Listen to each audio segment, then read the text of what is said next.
This video will make you cry. A guy died at work because of overwork? You won't believe what happened next. He was reborn in the second world of the novel he read in his free time. An incredible discovery that he became a secondary character for him. He knows all the secrets of this novel, and it will change everything in the plot.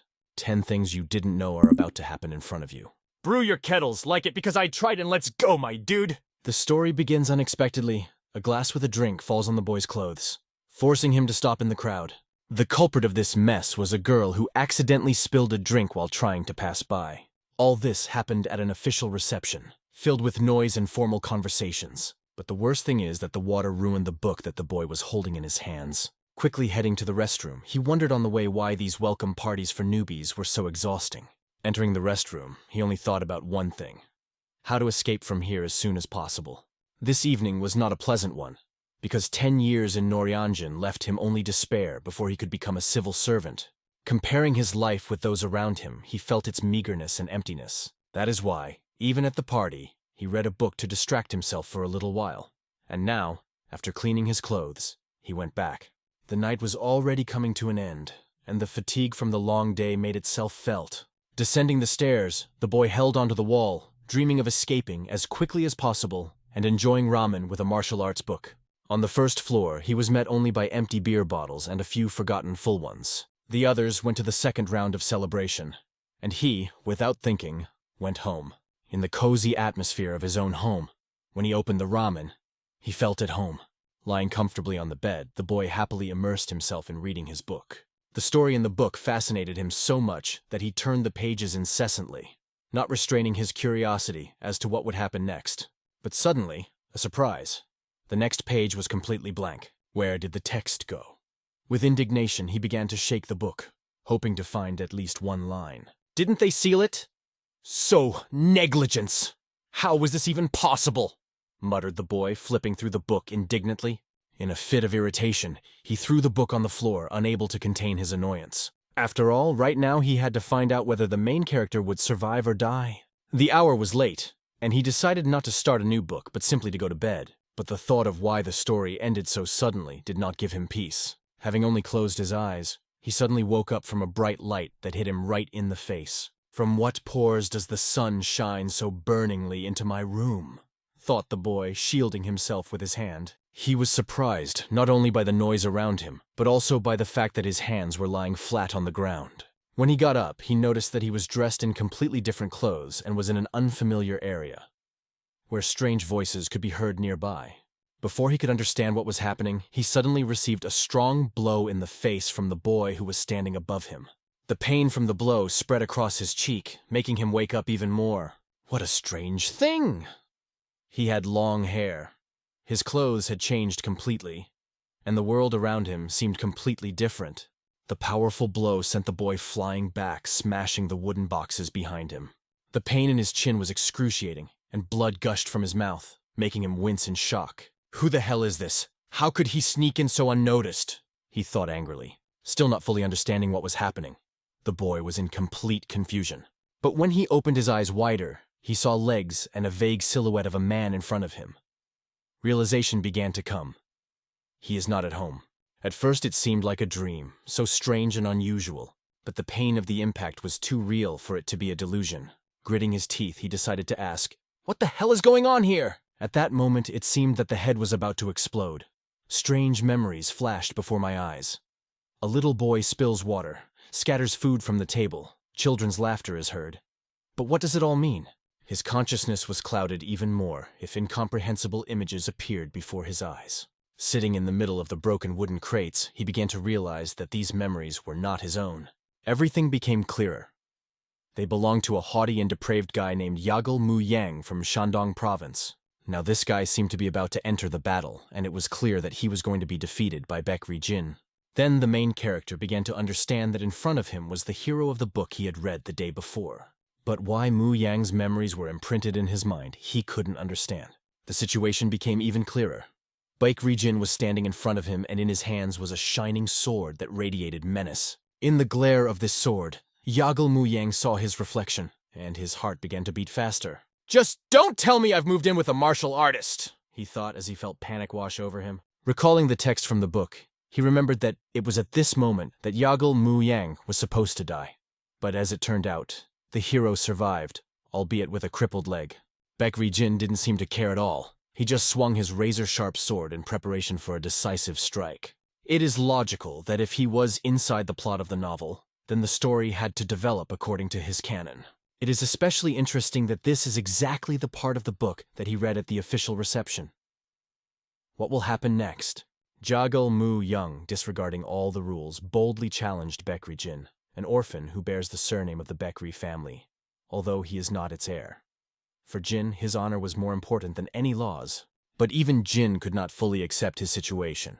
Mu Yang must survive, the main character firmly told himself, realizing that his own fate now depends on it. Reaching out, he motioned for Jin to stop, and he stopped the sword literally inches from his leg. Becoming a cripple was no longer part of his plans. It was necessary to come up with something urgently. The best solution was to ask for forgiveness, even if it looked humiliating. Yang suddenly knelt directly in front of Jin, who held his sword in the air, ready to strike. The white-haired Jin was amazed. He definitely did not expect this. In a world based on strict laws of honor, it looked unusual, but it could work. Everyone around watched this scene with bated breath. The real Yahello Mu Yang would never apologize. He would rather lose his leg than be humiliated. But the main character decided otherwise. He declared that the battle had restored his clarity of mind, and that is why he is now asking for forgiveness. Jin was confused. A moment ago, Yang was drunk to the point of nausea, but now he was on his knees with a serious look on his face. It was confusing. And yet, to everyone's surprise, Jin put away his sword. Did it really work? It was an incredible relief for the main character. But now it was necessary to quickly come up with something to finally get out of the situation dry. I realized my mistake. I was mocking your rule without even realizing it. I know a few words will not be able to atone for the guilt, he said seriously. But words alone were not enough, so it was necessary to demonstrate one's sincerity, even while standing on one's knees. He raised his left hand and boldly offered, "For the sake of forgiveness, take it away." Jin stared intently at the boy in front of him, watching his every move. The others present also froze, tensely waiting to see what would happen next. Meanwhile, the main character, holding a raised hand, was worried. Is he really going to chop it off now? But Jean remained the same as in the novel, completely consistent with his image. He was cautious and even wondered how such a stubborn person could exist harmoniously in this world. The glow of the morning sun fell on Yang's outstretched hand, and he waited with bated breath. But suddenly he felt warmth. Jin put his hand on top, squeezing it tightly. And then he said that he accepted the apology, which shocked everyone around him. Jin even sat down and helped Yang up, and admitted that he couldn't help himself considering he was drunk. Has everything been resolved so simply? Thought the main character, glad that his character and cunning worked. He almost lost his leg. But now Jin not only forgave him, but also helped him get home, considering that Yang was injured. Suddenly, the voice of one of the young men was heard from behind. "Well, you give, Mu Yang." His tone was familiar and defiant. Who is this? Thought the main character, noticing that the young man was talking to Mu Yang as if they were close acquaintances. The boy approached, continuing to provoke. If your apology is genuine, why didn't you offer your right hand, the one holding the sword, instead of your left? Jin obviously didn't know who it was, and asked about it. The guy didn't even think about it. He immediately introduced himself. My name is Huangbo Sung from the Huangbo family.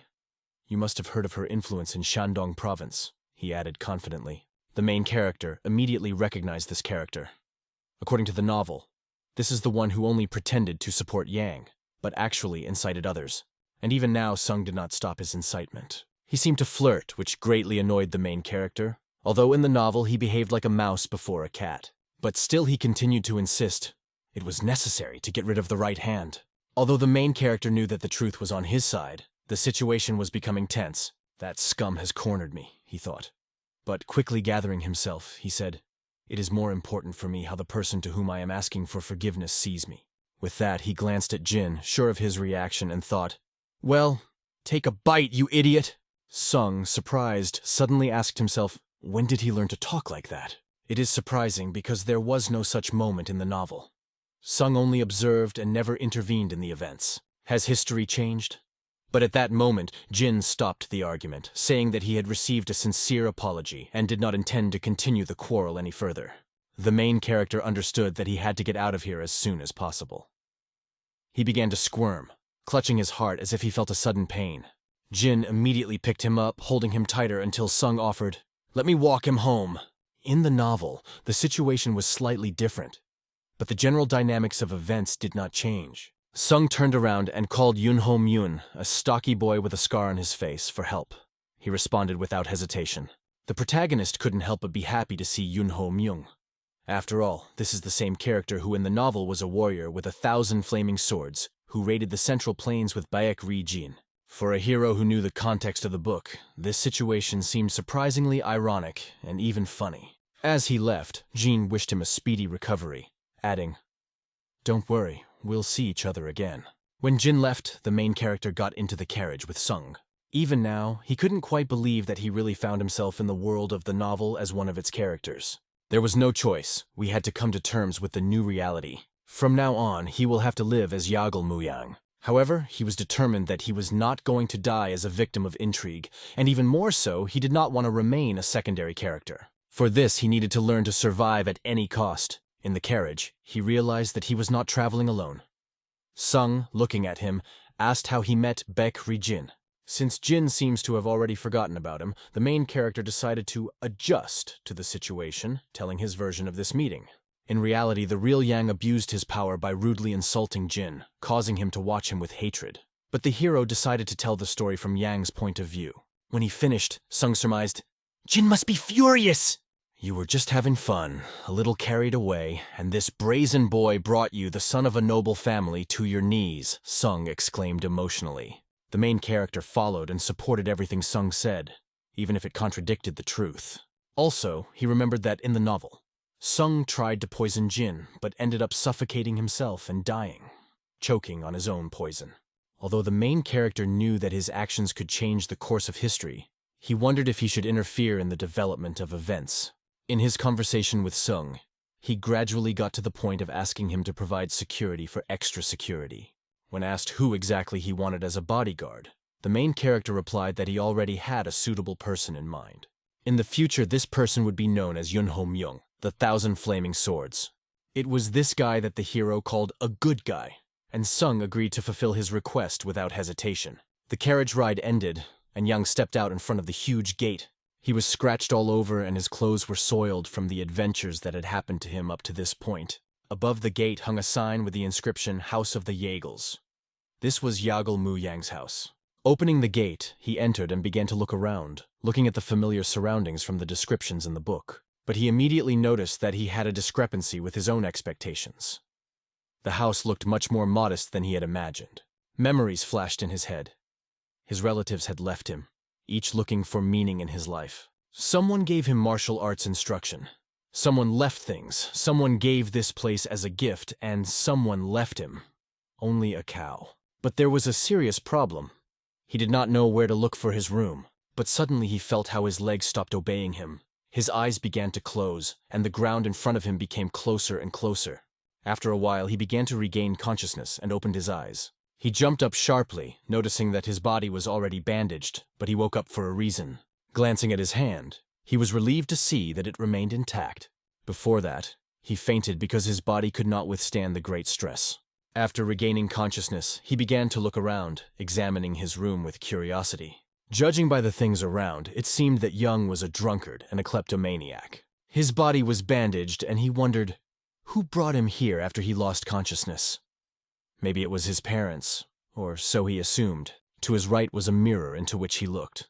Suddenly a flashback flashed. He remembered his reflection on Jin's sword. As he thought, he had the appearance not of Yang described in the novel, but his own. Meanwhile, a few rooms away, another conversation was being heard. A woman's voice was asking the man to be more decisive this time. "And don't try to joke like you usually do," she added. It was Yagal Muyang's mother, Kang Ying-ha.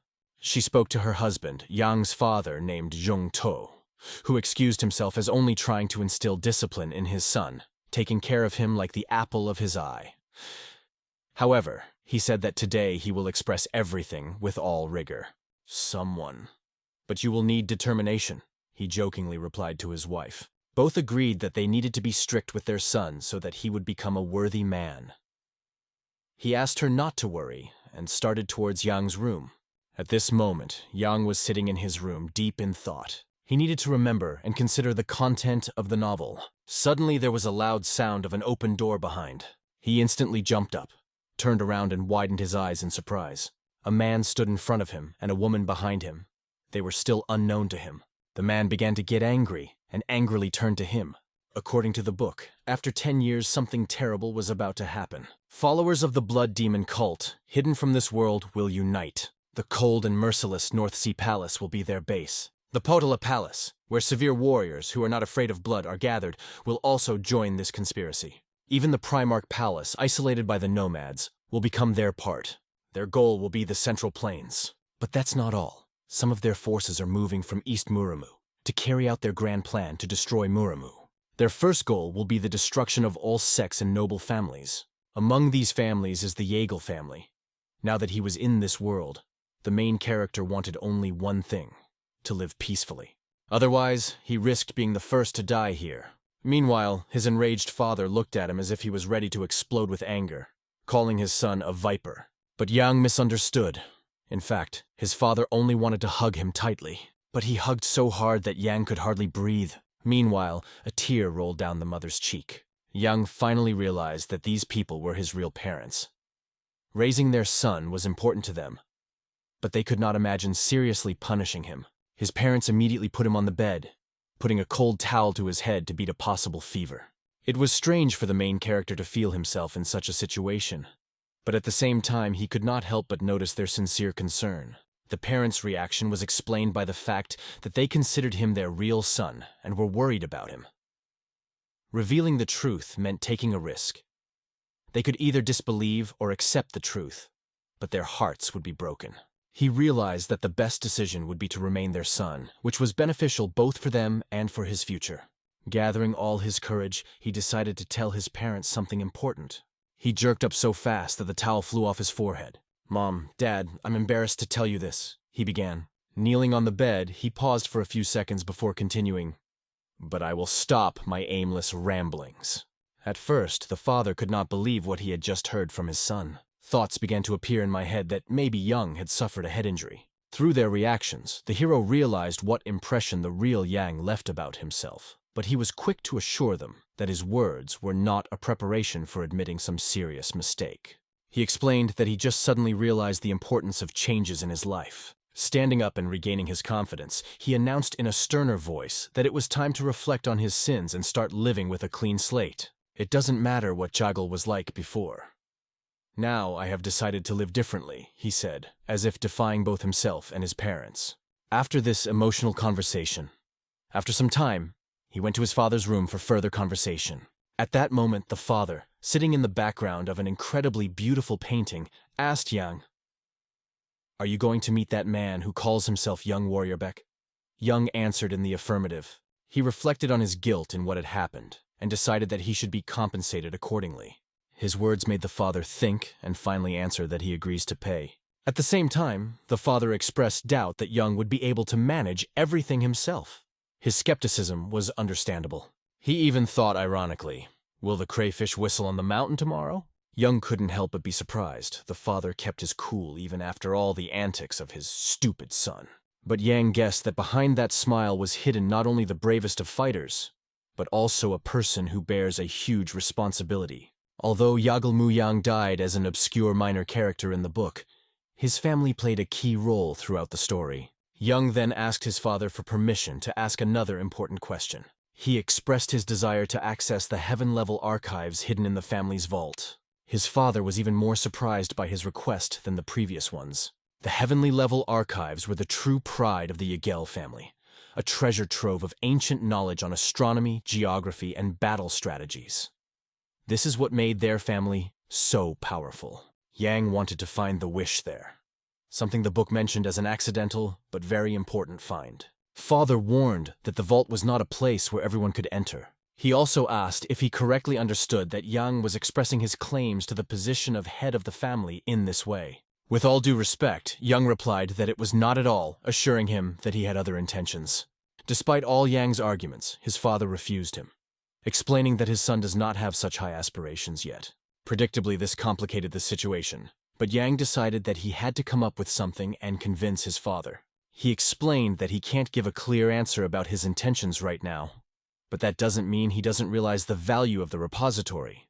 Yang said he wanted to learn more about their family's greatness, to see if he was fit for the role of head.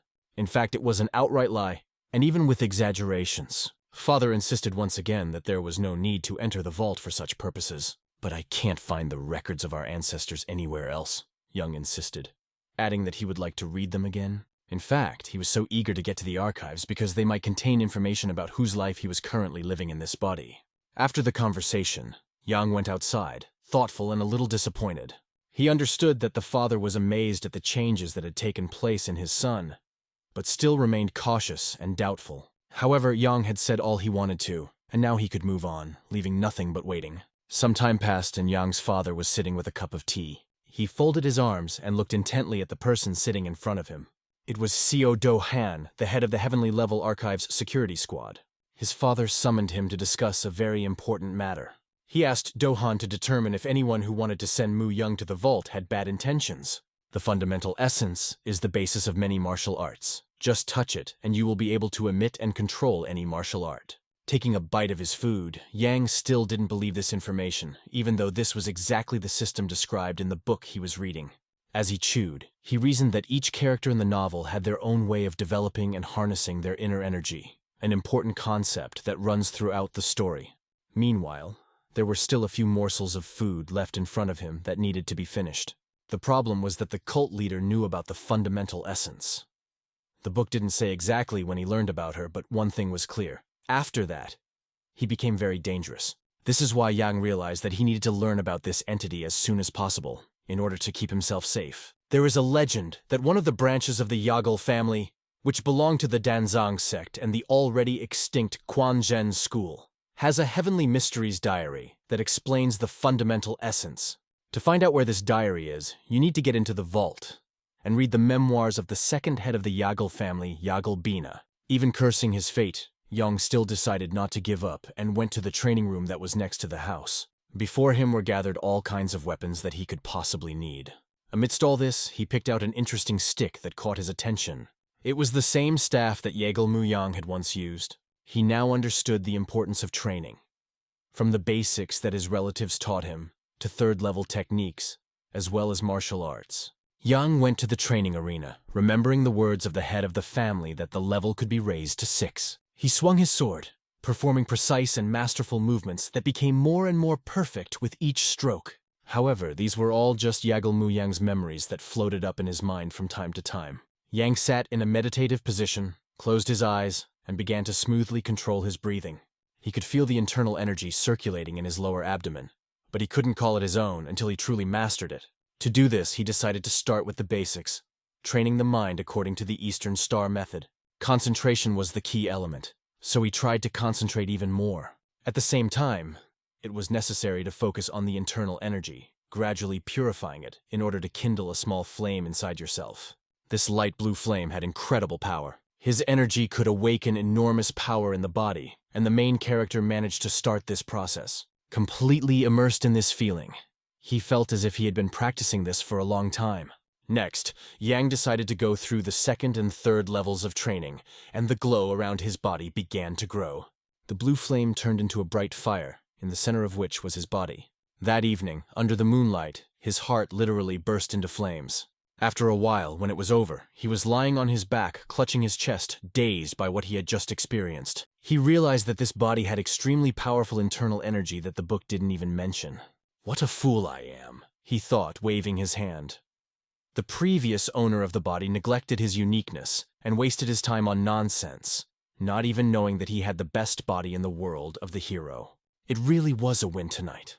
Young realized that although Jigel was naturally lazy, he was a hard worker who had worked hard for 10 years. For him, survival did not become a problem, and from that moment he decided to hone the capabilities of this body until he became the main character.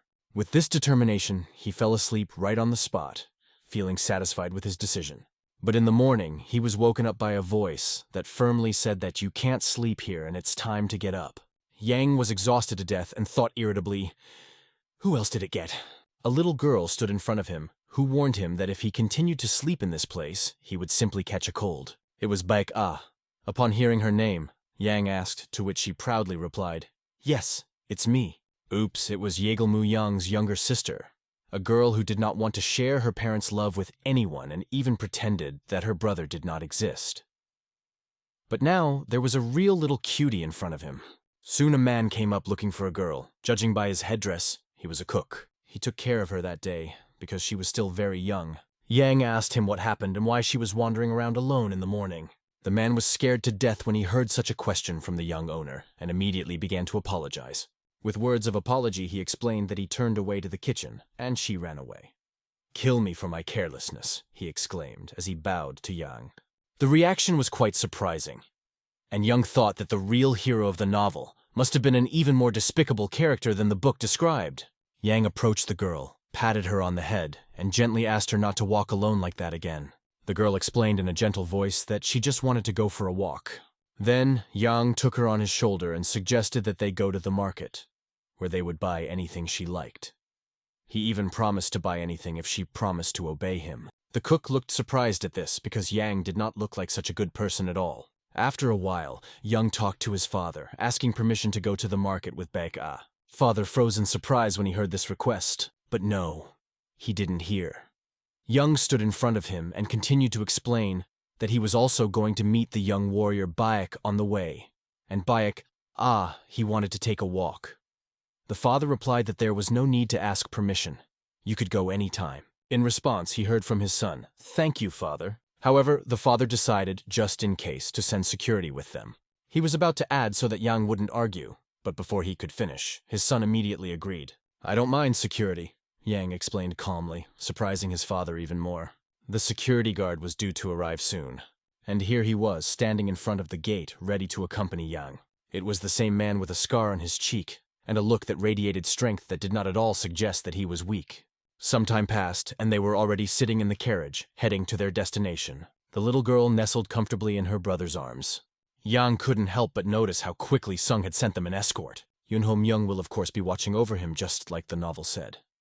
This grim man was known for his strength, and that was what mattered.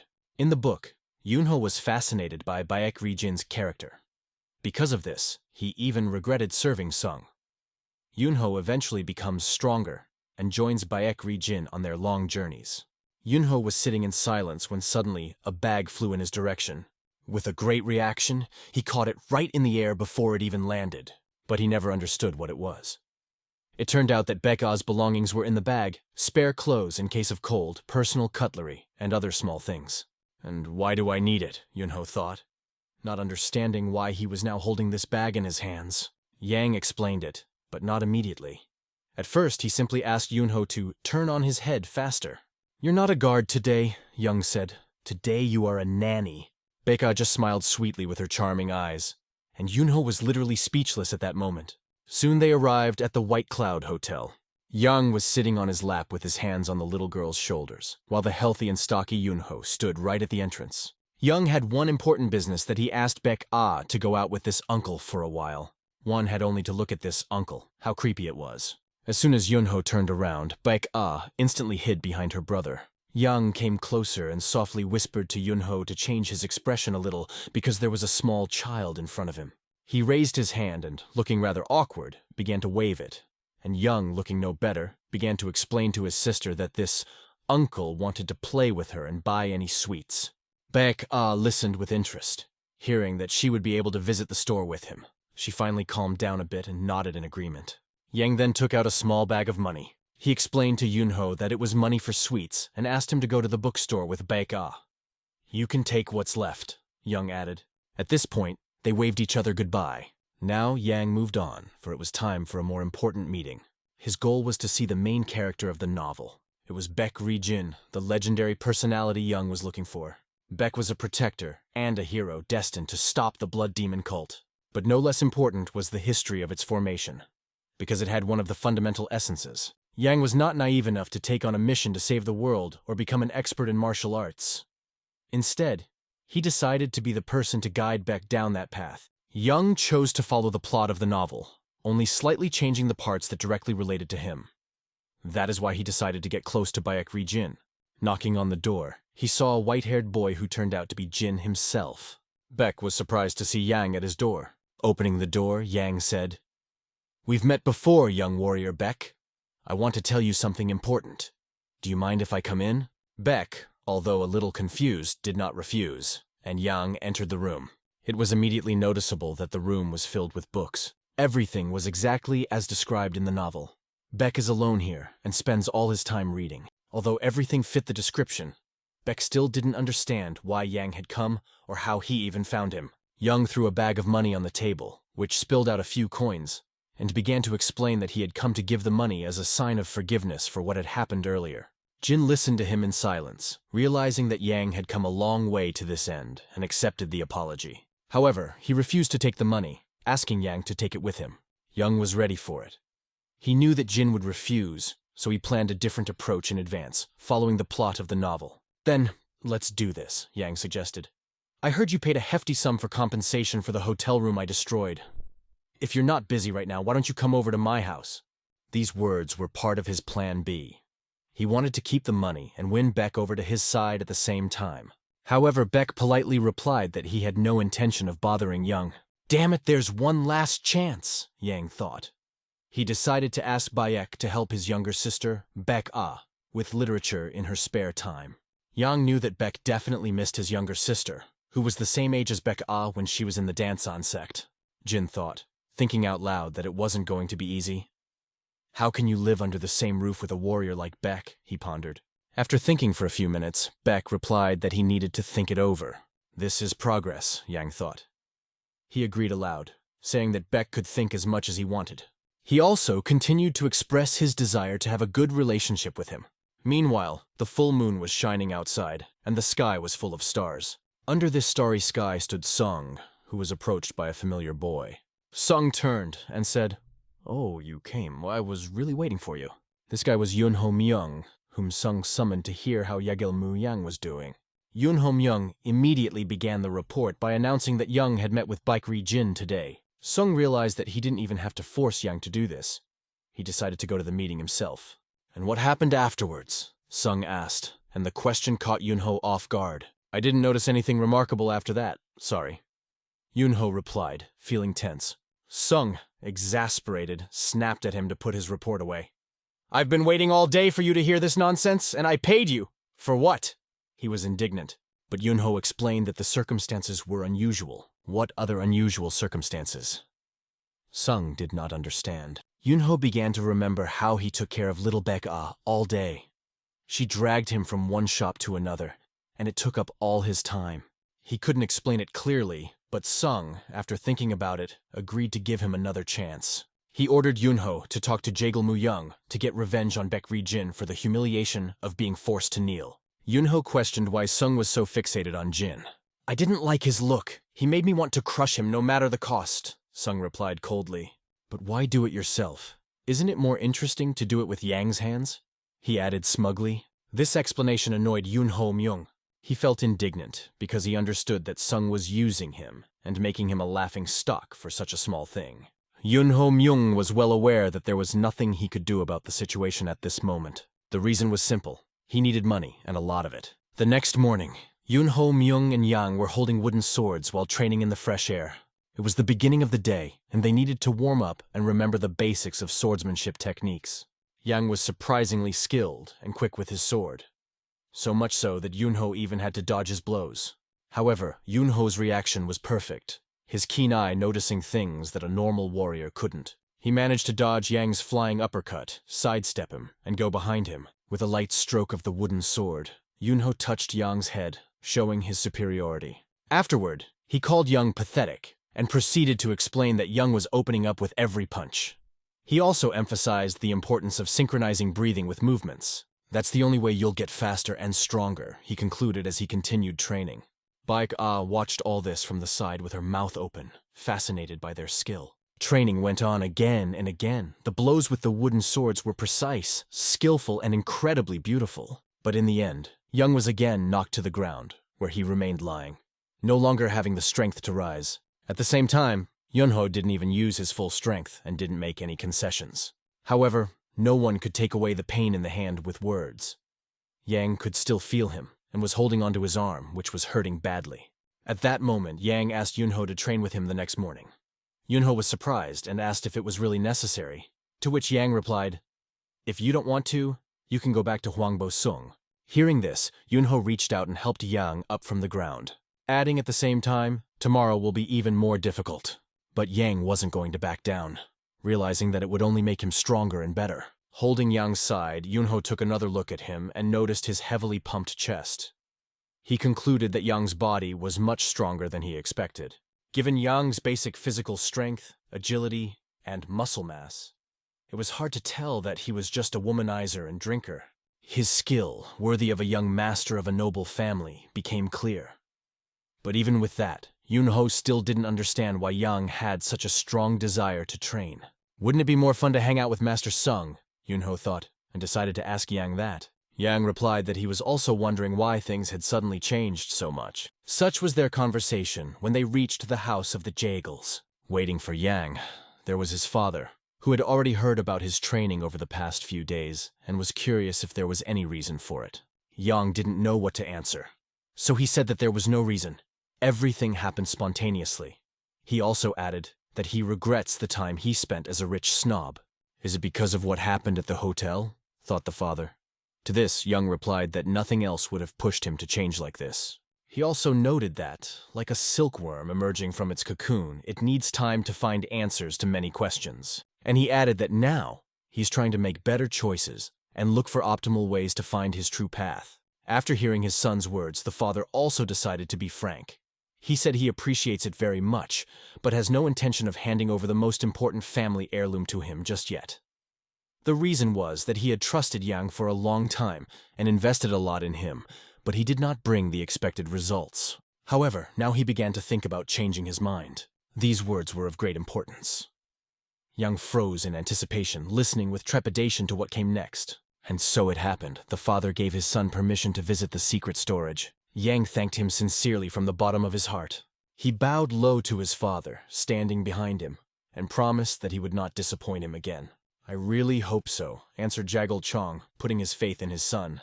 Everything was resolved quickly, and Yang was determined not to let his father down.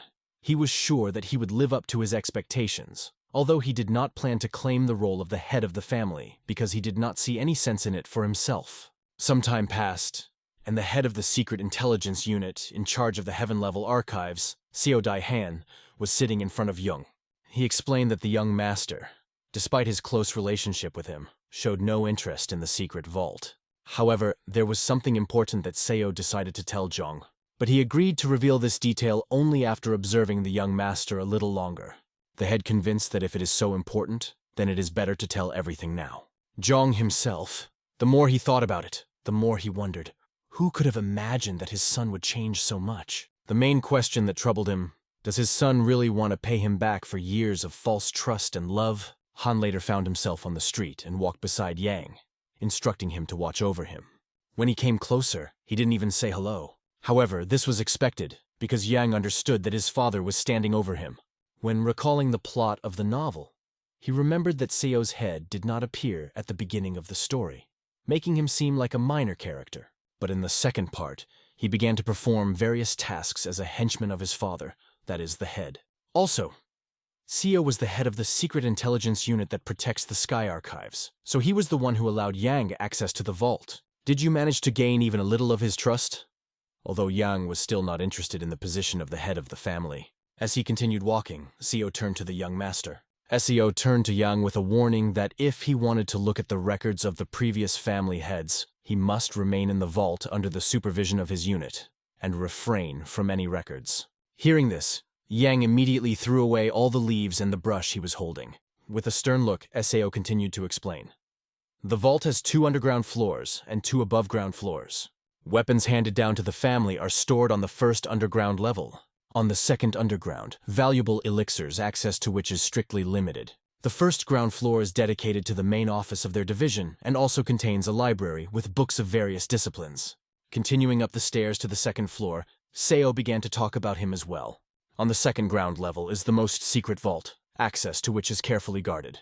It was this level that aroused the greatest interest in Yang. Approaching the door, Yang couldn't tell if it was already a vault or just part of it. He looked around with interest. The security seemed to him weaker than he expected. He assumed that he would have to pass through several rows of iron bars. After voicing his thoughts out loud, he heard Seo say, "How is that even possible?"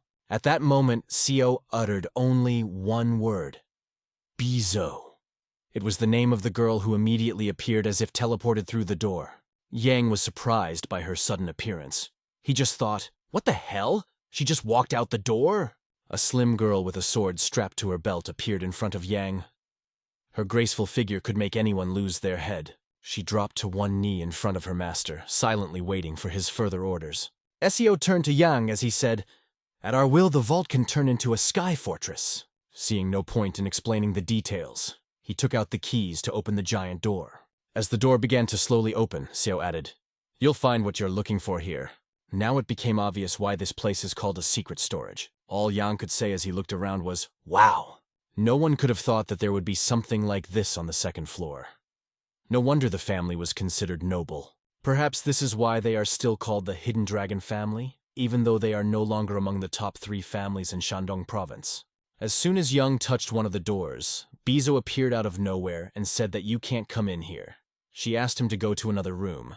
Her sudden appearances startled Yang a little. He asked her to stop doing that, and then he remembered that he was hungry, and asked her to bring some food, even energy pills would do. Bizo replied that everything had already been prepared for him by order of the family, because he had warned that he would stay here for a long time.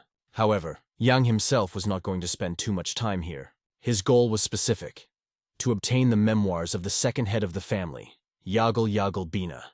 On the street, Jiang was standing with Han, telling them that a disciple of the Jiangzhang sect named Baek Ri-jin had come to them. He believed that the friendship between Baek and his son was not just a coincidence, but destiny. Seo listened intently to Chong as he pondered why his son had decided not only to pay the compensation, but also to invite disciple Dianzhang as a guest. For Seo, it was even more interesting to know why the master gave up his training for the person he had only seen for the first time today. The answer was simple. For the first time in a long time, he met a person with potential. Baek didn't get any special knowledge, they just talked. The host explained that Murim had ignored the sect that sacrificed itself for him for many years, under the guise of restoring its former glory. Over time, the sect was simply forgotten, and this is what prompted Chong to think that it is worth thanking them for their sacrifice. He decided that this situation was a great opportunity to correct an old injustice. By the way, 2 whole days have passed since Mu Yang entered the vault. Jung and Han didn't know if they should tell him that his guest had arrived. But the father decided that for now it was superfluous. When the time came, he would go out himself. Bizo walked leisurely through the secret vault, her gaze focused. At this time, Jung was already literally drowning in books, reading far from the first one. Finally, he found the passage he needed. True power cannot be achieved solely by moving forward. Baek Ri-jin once saw this same passage. Jung's task was clear: to memorize the entire content of the memoir. However, looking at these books, it didn't seem like a lot of work to him. But when he looked more closely, he realized how big a pile of literature had fallen on him. The novel did not mention exactly how many volumes and pages the memoir included. It is only known that Baek Ri-jin managed to absorb all the material. In other words, it was not clear whether he had achieved the result by reading all of it or only part of it. Jung now had to study the contents of each manuscript. Now it became clear why Bizo had asked earlier if he would stay here for long.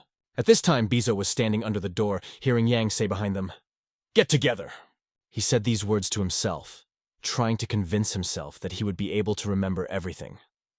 Fortunately, the years of preparation for the exams have developed a remarkable tenacity in him. A few days have passed since then. Yang finally emerged from the vault, with Bizo walking behind him, not a step behind. As soon as he stepped outside, the bright sunlight immediately fell into his eyes, making him squint in pain. Young wondered if criminals who had just been released from prison felt the same way. "Now I can be free," said Bizo suddenly, as if with a sigh of relief. Although her words didn't sound too friendly, Yang clearly understood that he had gotten the most out of this visit. It took some time, but now every entry from the memoir was etched into his memory. He had guessed that Chegel was a gifted man, but the speed with which Yang could handle it could put him in the ranks of geniuses. In addition, after he memorized all the memoirs, he unexpectedly came across something new. At first, he was afraid because of a possible overload of energy, but everything worked out. A new circulation of energy has opened a method of training the mind. To Beck, who had never studied his sect's methods, it might have seemed like a magical technique that eliminated chaotic thoughts. On his way, Young met Yunho Myung and decided to approach him. Thinking further, he realized, if the descendants of the Yahello family carefully train according to the methods from the memoirs, they will discover a lot of new things for themselves. This method promised to expand the boundaries of their capabilities. As he got closer, Yang thought about the name of the new method. Well, how about calling it the long-lost mind training technique? It sounds symbolic of the world of the novel. Yunho Myung, upon seeing him, asked how he knew that Young had come out of the archive. Yang explained that Master Han had said that. Did something happen while I was gone? Yang asked, and Yunho told that Baek was coming. He also added that Beck plans to leave the training ground only if it is necessary to get literature together with the young mistress. After hearing this, Yang decided to congratulate his father first and then visit Beck. He understood that there was no point in hurrying. Beck had already overcome his doubts and decided to come himself. Yang was pleased with himself. He had mastered the mind training technique, and Beck Rijin finally dared to meet him. After some time on the training ground, Beck stood in the middle of the court, sword in hand, and the air around him seemed charged with energy. He honed his movements, deftly maneuvering the sword in his hands. His strength looked truly impressive, and it's not just an appearance. He could cut through the strongest enemy with one swing of the sword. Everything that happened during his training could only be called incredible. Before, Beck had been trying to improve his skills for a long time, but the real breakthrough came after a sword fight with the head of the Yahello family. Compared to his sect, which had lost most of its heritage and patrons due to the invasion of the blood demon cult, the foundation of the noble families remained steadfast. Beck took it upon himself to revive his sect. He planned to restore his lost martial arts first. To do this, traces of the heritage they had before the death of his older battle brother had to be found. However, the road to this was long and dangerous. He could not return without achievements. Even if he had to lose all his money and become a vagabond, Beck could not renounce the shadow of his sect. His thoughts and plans were suddenly interrupted by the question, who is this? In front of Beck stood Young, who had come to visit him, inquire about business, and start a dialogue. Beck knew from the words of Yang's father that he was training in seclusion. Yang explained that he was simply reading the records of his ancestors and thinking about how to continue living. I envy you, Beck said. You even have books that describe the will of your ancestors. But these words dramatically changed the atmosphere. It seems that Beck said so for nothing, because Yang had a surprise for him. He put his hand on Beck's shoulder, asked him to put aside his thoughts, and invited him to go have a drink together. Beck thanked for the invitation, but said that he still had to train. Yang, in turn, assured that even his father had given his approval, stressing that friendship with the Diansang sect was a noble cause. Young also shared that he wanted to talk about what he learned from the memoirs of his ancestors. According to the plot, Beck would have come to them in any case, even if Yang himself had informed in advance of the long-lost mind training techniques. It would not change the course of events. Yunho got the chance to take the day off today. In the meantime, Young and Beck went to pass the glass under the watchful eye of Yunho, who remained in place. Yang knew very well that if Yunho saw them together with Beck, he would definitely run to report to Huang Bo-sung. It was perfect, because it was necessary to continue the development of Beck Rijin's story. A few hours later, Yang could barely string words together. There were about 5 empty bottles of alcohol on the table in front of them. Beck was happy to talk about how much he liked the unusual taste of the booze, while Young could hardly contain himself, as if he was ready to go to the ancestors. At first, Young's plan was just to have a few drinks and talk about his parents' records. But is this how a man who claims to be indifferent to drink should behave? Suddenly, Beck brought up the topic of why everyone despised Young. Are you talking about being called an idiot, a retarded family dog, and a fool? This is my payback for a kind of rebellious nature, Yang replied. He explained that he should have been the best in his family, but because of the circumstances in the family, he began to behave differently. Beck then asked if he could say anything, citing his drunken state, and Young allowed him. Young asked Beck not to get too fixated on his goal ahead. You seem to see only your target, but sometimes you have to look back, to the sides, or even look both ways at the same time. Moving forward is not the only choice. A retreat, sidestep, or even a step back can also be ways, he added. At that moment, Yang noticed how Beck had seriously concentrated. This is not surprising, because the words belonged to the second head of the family, Yagel Binu. Young also tried to explain that there can be good in the life of a fool. A fool is free from the shackles of social order, he said, and suggested that Beck try to go beyond discipline, morality, and valor, and do it only in order to know true justice, he concluded. At this moment, Beck was listening carefully to Yang without looking away. Yang then scratched the back of his head, laughed awkwardly, and asked what Beck thought of all of this. At the same time, he admitted that he took most of the words from the books he had read, except for the part about the life of a fool. Beck was silent for several minutes, as if considering something, and then he simply took the flask and said that it was necessary to drink. But he did not stop there. He decided to say something and asked a question. "Do you remember anything else you can tell me?" "Sure I can if you stop pouring me booze," Yang replied with a smirk. In fact, it was a success, because Young managed to get Beck interested. The next day, very unpleasant sounds were heard in the yard, under the giant fence. Young, having drunk a little the day before, was now suffering from nausea. Even so, he continued to think that if he handed over the long-lost mind-training technique to Beck, he would easily fulfill the first condition for obtaining the Heavenly Secrets diary. His help to Beck was like a friend boost in a game. At that moment, Scar appeared behind him and asked if he was okay. In fact, Scar had come with important information, but Yang had no desire to listen to him. However, it was an urgent matter, so I had to listen. Scar handed Yang an interesting object, a small bottle tied with a cloth. It was a transmission from young Master Huangbo. "What's inside?" Yang asked in surprise, although he already guessed the answer. He understood very well that it was most likely poison. In the novel, Sung gave her to Yahello. Scar explained that the poison was made from several poisonous plants. The one who drinks it will be covered with red spots in a day and become blind. This poison is not for killing, but for blinding. Then Yang came closer to Yunho and said that when he is faced with a choice, he should make a clear decision, because such situations depend on how we behave. Taking the bottle, Yang left, leaving Scar wondering, what the hell is he up to? But Young understood the essence of the situation well. According to the plot, Mu Young tried to poison Beck Rijin, but was caught by his father. He was unable to complete his plan because of his fear of Huangbo Sung. Yang immediately went to his father and placed the vial in front of him. "What is it?" asked Chong. Yang explained that it was poison and asked if he knew Huangbo Sung of the Huangbo family. The father noted that there was a close relationship between them. "Then why, Grandpa, did he send the poison?" Chong was surprised. Yang explained that Sung wanted him to poison the disciple of the Dansung sect.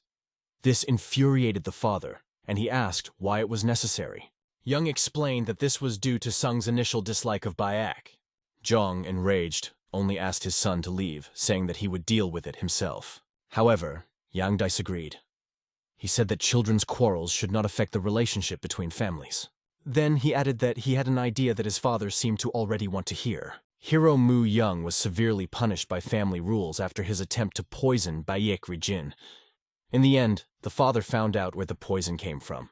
It turned out that the poison was provided by the local criminal group, Dark Assassins, a collection of desperate thugs who are ready to do any evil for money, even murder. It later becomes known that the Dark Assassins are followers of the Blood Demon cult.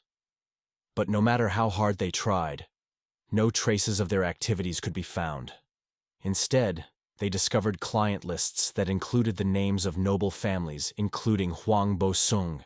Because of this, Mu Yang was kicked out of the family. The Yahello family received compensation from the Huangbo family. The compensation included 2 swords. But for now, Mu Yang only hinted to his father where the poison could come from, and decided to deal with the Dark Assassins himself. Yun Homyoung stopped abruptly and looked back. Mu Yang was standing there wondering where he was going. Yunho replied that he was on his way to the training ground. Without thinking long, Mu Yang decided to go with him, but Yunho suddenly stopped, turning pale, and began apologizing. He said he remembered an urgent matter and hurriedly turned to leave. Mu Yang decided not to argue. It was clear that he hated him, because it was Yunho who gave him the poison. Funny guy, but best to leave him alone. Having decided not to follow, Mu Yang realized that by molesting Yunho, he risked getting into trouble once again. In Mu Yang's mind, there was nowhere near the desire to quarrel or escalate the situation. So he decided to go on his own to a place where he could take a sword and practice. Suddenly there was laughter nearby. A person appeared in front of him, mocking him, pointing out his enthusiasm for the training, which had already been going on for more than a day. Besides, Mu Yang drank quite a bit yesterday, and this morning he got down to business again. It was Beck, who himself had tricked him into drinking last night. Mu Yang explained to Bayek that it was not fun at all. His main goal is to learn to defend himself, because this is the only way to survive. After hearing this, Beck was happy and immediately proposed a duel, pushing Yang to real practice. In front of Yang now stood a man who was getting stronger every day and never seemed to stop in his training. Sparring with him is a serious challenge. However, Yang decided to decline the offer. He did not yet feel ready for such a test. After saying goodbye, Yang muttered something under his breath that Beck didn't even hear. But he already understood that stopping Yang means losing the opportunity to help the future hero. However, Beck was not going to let Yang off so easily and immediately added a heavy condition that made him stop. He proposed to fight with real swords using only 10% of internal energy. This turned the duel into something more realistic and dangerous. Yang still had a wooden sword in his hands, and as he gripped it, he could already imagine how dangerous the iron sword in Beck's hands could be. Besides, he had never used a real blade before. Meanwhile, the cook again did not have time to catch up with Little Bake, who was rushing headlong to the door with extreme curiosity. The girl barely peeked out the door, trying to discreetly see what was happening there. But a wave of surprise gripped her body when she saw what was hiding behind the door. The boys were already in flight, competing with real swords in their hands. Their movements seemed lightning fast. Beck's face remained as focused as possible, as if he was fully immersed in the battle. He attacked Yang with such speed that he barely had time to parry the blows, giving himself up completely in defense. Yang was surprised to admit how lightning fast Beck's movements were now that he had experienced that speed for himself.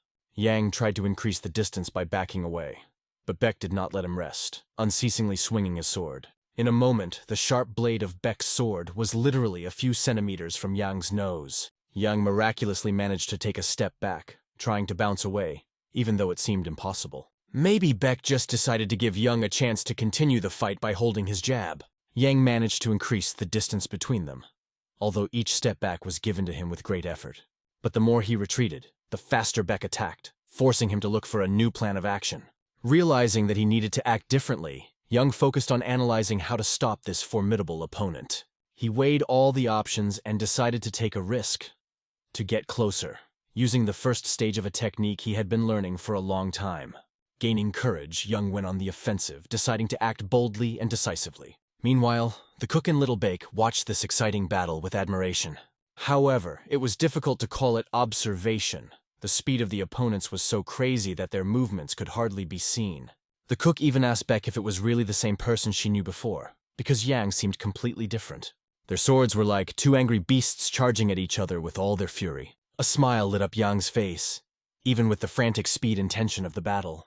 Feeling the recoil in his hand, Yang suddenly decided to act on instinct, attacking as his heart dictated. Beck stood directly in front of Yang, carefully trying to predict his next move and prepare to attack.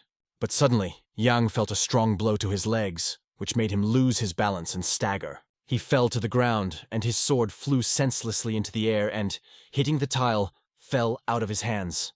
Beck immediately asked if Yang was okay, holding back a laugh. Despite this comic moment, the match made both of them sweat a good deal. Even seeing Yang on the ground with his face in the tile, Beck recognized that this was something new. Although at first Yang seemed like a clumsy novice with heavy breathing, Yang's last attack made an impression.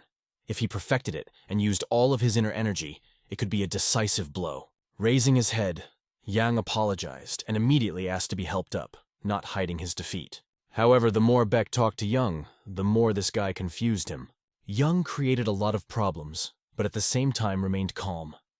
He didn't seem too concerned, but at times he looked very deep in his thoughts. At this point, Beck decided that he needed to take a closer look at Yang, because he was not as easy as he seemed. Yunho Myung also watched the training arena silently, carefully analyzing what he saw. Everything that happened before his eyes made a strong impression on him, making him think about Yang's potential. The moment Yang tried to approach Baek Rijin, he collided head-on with Baek Rijin's sword and lost his balance. Yang was thrown back hard by the powerful blow and fell to the ground. He tried to stand up, despite the sharp pain in his arm that was crippling his movements. But it was at this moment that he felt an explosive force that made him wonder. What was that? Since then, the training began to take place according to the method proposed by Baek Rijin. And previously, unclear points gradually began to become clear. In 4 days, Yang had mastered the Yahello family's Rising Star swordsmanship technique, as well as techniques such as Deceptive Step, which was based on a long-forgotten mind development technique. In addition, the knowledge gained influenced the improvement of the spinning dragon whirlwind stance, which also required a lot of practice. Young was delighted with the results. Every day brought him new achievements, albeit through exhausting work. But, unlike Young, Beck did not like these methods too much, although he did not show it openly. One night while Yang was sitting on the bed, Yunho Myung suddenly came up from behind and put a sword to his neck. Yang immediately guessed why he was doing this. The reason could be that he didn't pay enough attention to Yunho. But murder? Is this not too radical a step? Yunho quickly assured that he had no ill intentions. But Young understood. If these were not personal motives, then someone influenced him. He was convinced that his former master, Huang Bo Sung, was behind everything. First of all, he is not my master. I have never served him, Yunho answered firmly. But Yang cut him off, sharply calling those words a lie, sensing the falsity in his words. At this moment, Yang could clearly feel that Yunho was literally making him want to kill, and it didn't give him peace. Yang, full of indignation, began to say that Yunho was only following his master's order by giving the poison, and sarcastically called him an obedient dog. Yunho's hand trembled as he gripped his sword. He admitted that he may have gone too far in his actions. You can always change your mind, Yang said, trying to awaken some common sense in him. But Yunho replied that it was too late. Their tense conversation was suddenly interrupted by a voice. Young master, this is Seo Do-han. I have come to see you. These words broke the silence that reigned in the night room, adding even more tension. The tension grew so much that Yunho couldn't think of anything better than to swing his sword wildly. At this moment, it seemed that death was inevitable, as the blade of the sword was getting closer and closer to Yang's neck. Will he have time to dodge? It could have been a miracle, or years of training, but Yang quickly ducked his head down, avoiding the blow. Moreover, Yunho suddenly noticed Yang's leg flying in his direction, aimed straight at his head. The impact was instantaneous, and after it, Yunho no longer felt, but only saw, Yang's silhouette moving away from him. His head hurt from the heavy blow, and his body, thrown back, collided with the ceiling of the room. What was that movement? Yunho thought in a daze. He couldn't believe Yang's speed and accuracy. But it was important to remember that Khan was still standing in the doorway, watching everything that was happening. His face remained serious and steadfast, and his eyes radiated confidence. He silently observed the situation without saying a word. Little by little, Khan's gaze shifted down and to the right, as if he saw something that could be the key to this tense scene. On the floor lay the thing that, just a moment ago, could have been the cause of the young master's death. A sword that almost cut his neck. Like lightning, Han unsheathed his sword and ran up to Yunho, bringing the blade to Yunho's neck. The situation was getting critical. One move and even Han's toe could destroy Yunho. Realizing that this was unacceptable, Yang decided to intervene immediately. The best option was to approach Khan and explain that he had misunderstood the situation. And Young began to act. However, Han firmly stated that he had just seen Yunho's thirst for murder, his sword literally bursting into battle. How else can it be explained? Young tried to calm Han down by explaining that they were just sparring. It's just training, Young added, explaining that he wants to learn how to fight in different situations before heading to Murim. It was the mention of Murim that surprised Khan. It sounded like something completely new. Yeah, I was going to tell my father about it later, Young said, realizing that now the situation had gotten even more complicated, and he would have to improvise to stay out of trouble. Han, considering the murderous thirst he sensed in Yunho, assumed that Yunho was only sparring as a cover to kill the young master. Yang denied this, calling Yunho his faithful companion, and stressing that Yunho would not betray him. At this moment, Yunho himself could not understand exactly what Yang was up to, but decided not to interfere. Thanks to Yang's explanation, Han calmed down a bit and finally hid his sword. However, as he holstered his weapon, Han warned that Yunho would have to be at the forefront of the operation to take down the Dark Assassins. It also let Yang know that his father had already discovered the location of the Dark Assassins. In fact, the father managed much faster than Yang expected. If Yunho joins this operation, it can be used to solve a number of problems. Han, meanwhile, was waiting to see exactly what Yunho's answer would be. Sitting on the floor, Yunho couldn't think of anything better to do than to agree. I agree, he said without enthusiasm. Khan began to turn around, heading for the exit. But before that, he informed Young that his father wanted him to stay close to Yunho, and added that he would be waiting for them tomorrow morning at the back gate. Before leaving, Han gave Yang a stern warning he would keep his eye on him to prevent any trouble. Thus, the tense situation was resolved, although it left behind many questions. The main thing that remains unclear is why Yunho suddenly attacked Yang. Yunho owes Huang Bo-sung a huge amount of money to buy a concoction for his sick sister and buy the children he cares for out of the shelter. By this time, he was gradually paying off the debt by completing various tasks. But since Yang didn't use the poison, Huang Bo-sung most likely started to pressure Yunho even harder. This explained why Yunho had gone so far in following orders. Now he sat there and couldn't understand why Yang had decided to help him and dared to ask about it. "You're one of my people now.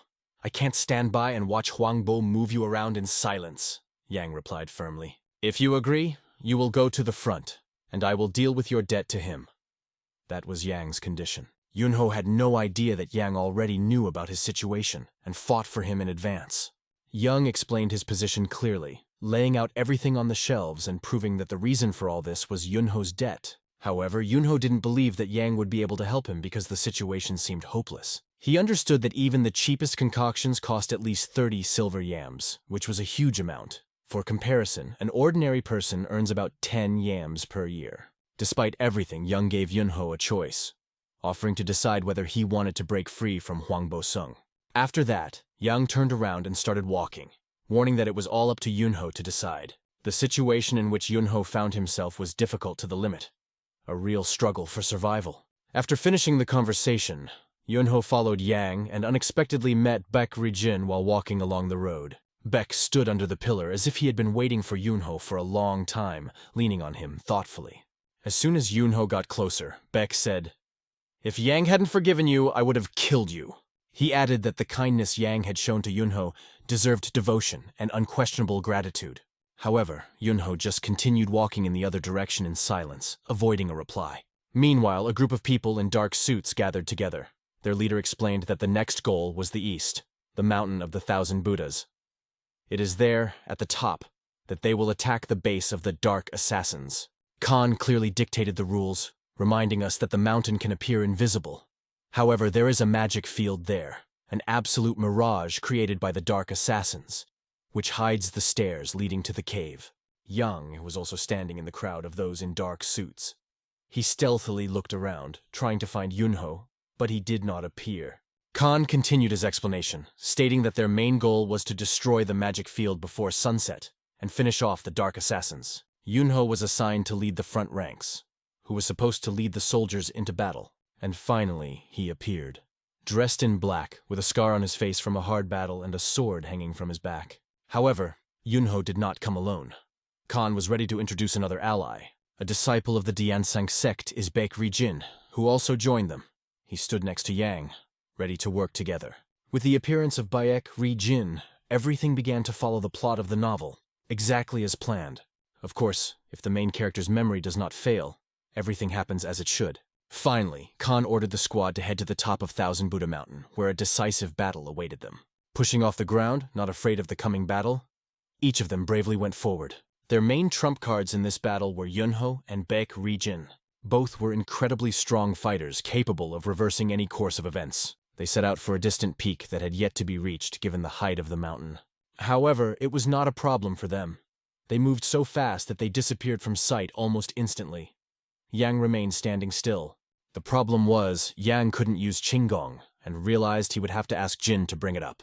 Qinggong is a set of techniques that allow martial artists to move with incredible speed, jump high or run on vertical surfaces. But now Yang could only run horizontally. Realizing that the squad had already disappeared from his sight, Yang decided to run alone, trying to catch up with them. Meanwhile, a group of martial arts masters had already reached the bottom of the mountain. Han asked, "Why hasn't Master Mu Yang arrived yet?" Someone in the squad replied that he probably didn't have a good Qinggun. Yunho heard this conversation. "Oh, come on! Did he really not come because of that?" Yunho flashed through his mind. In Yunho Yang's memories, he always moved so fast and powerfully that it felt like his organs were about to burst from the strain. If he used all his strength, he could move even faster. But Yunho couldn't understand how Yang could not know Qinggong. At this point, Baek was the first to bring up the subject of Yang, noting that he is the complete opposite of logic. "There's something amazing about it, something beyond explanation," concluded Baek, looking thoughtfully toward the mountain. Yunho seemed confused, even by Bayek's simple explanations, never understanding what Bayek was trying to convey to him with his words. Some time passed, and now the mountain was illuminated not by the sun, but by the cold glow of the moon. Night had come, and the squad had to start implementing their plan.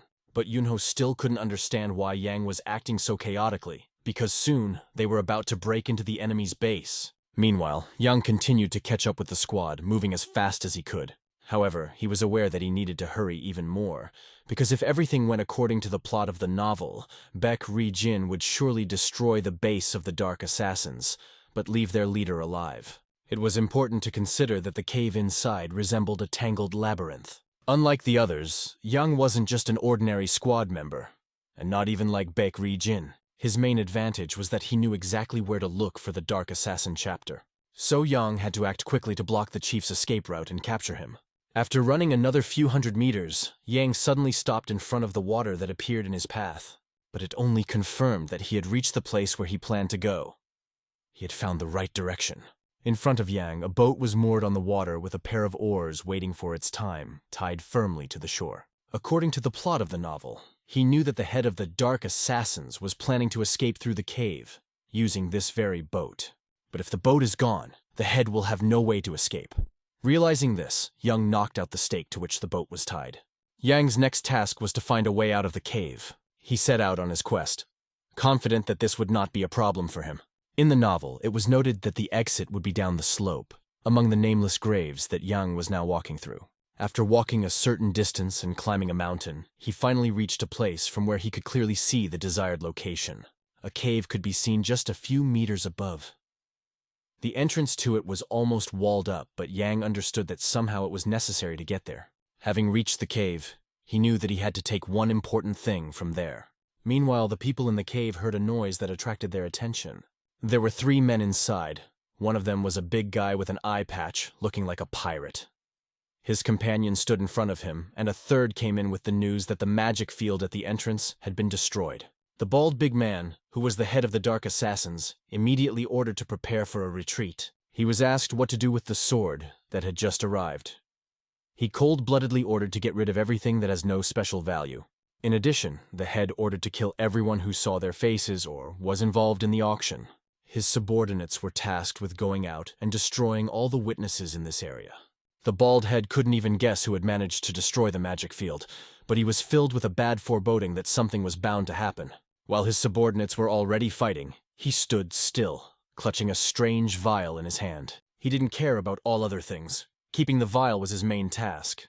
Behind him, propped up on the ground, was a weapon that he reached for. However, instead of helping his soldiers, he only ordered them to use the escape tunnels and hurry up. He himself also began to consider which of the tunnels would be better to escape.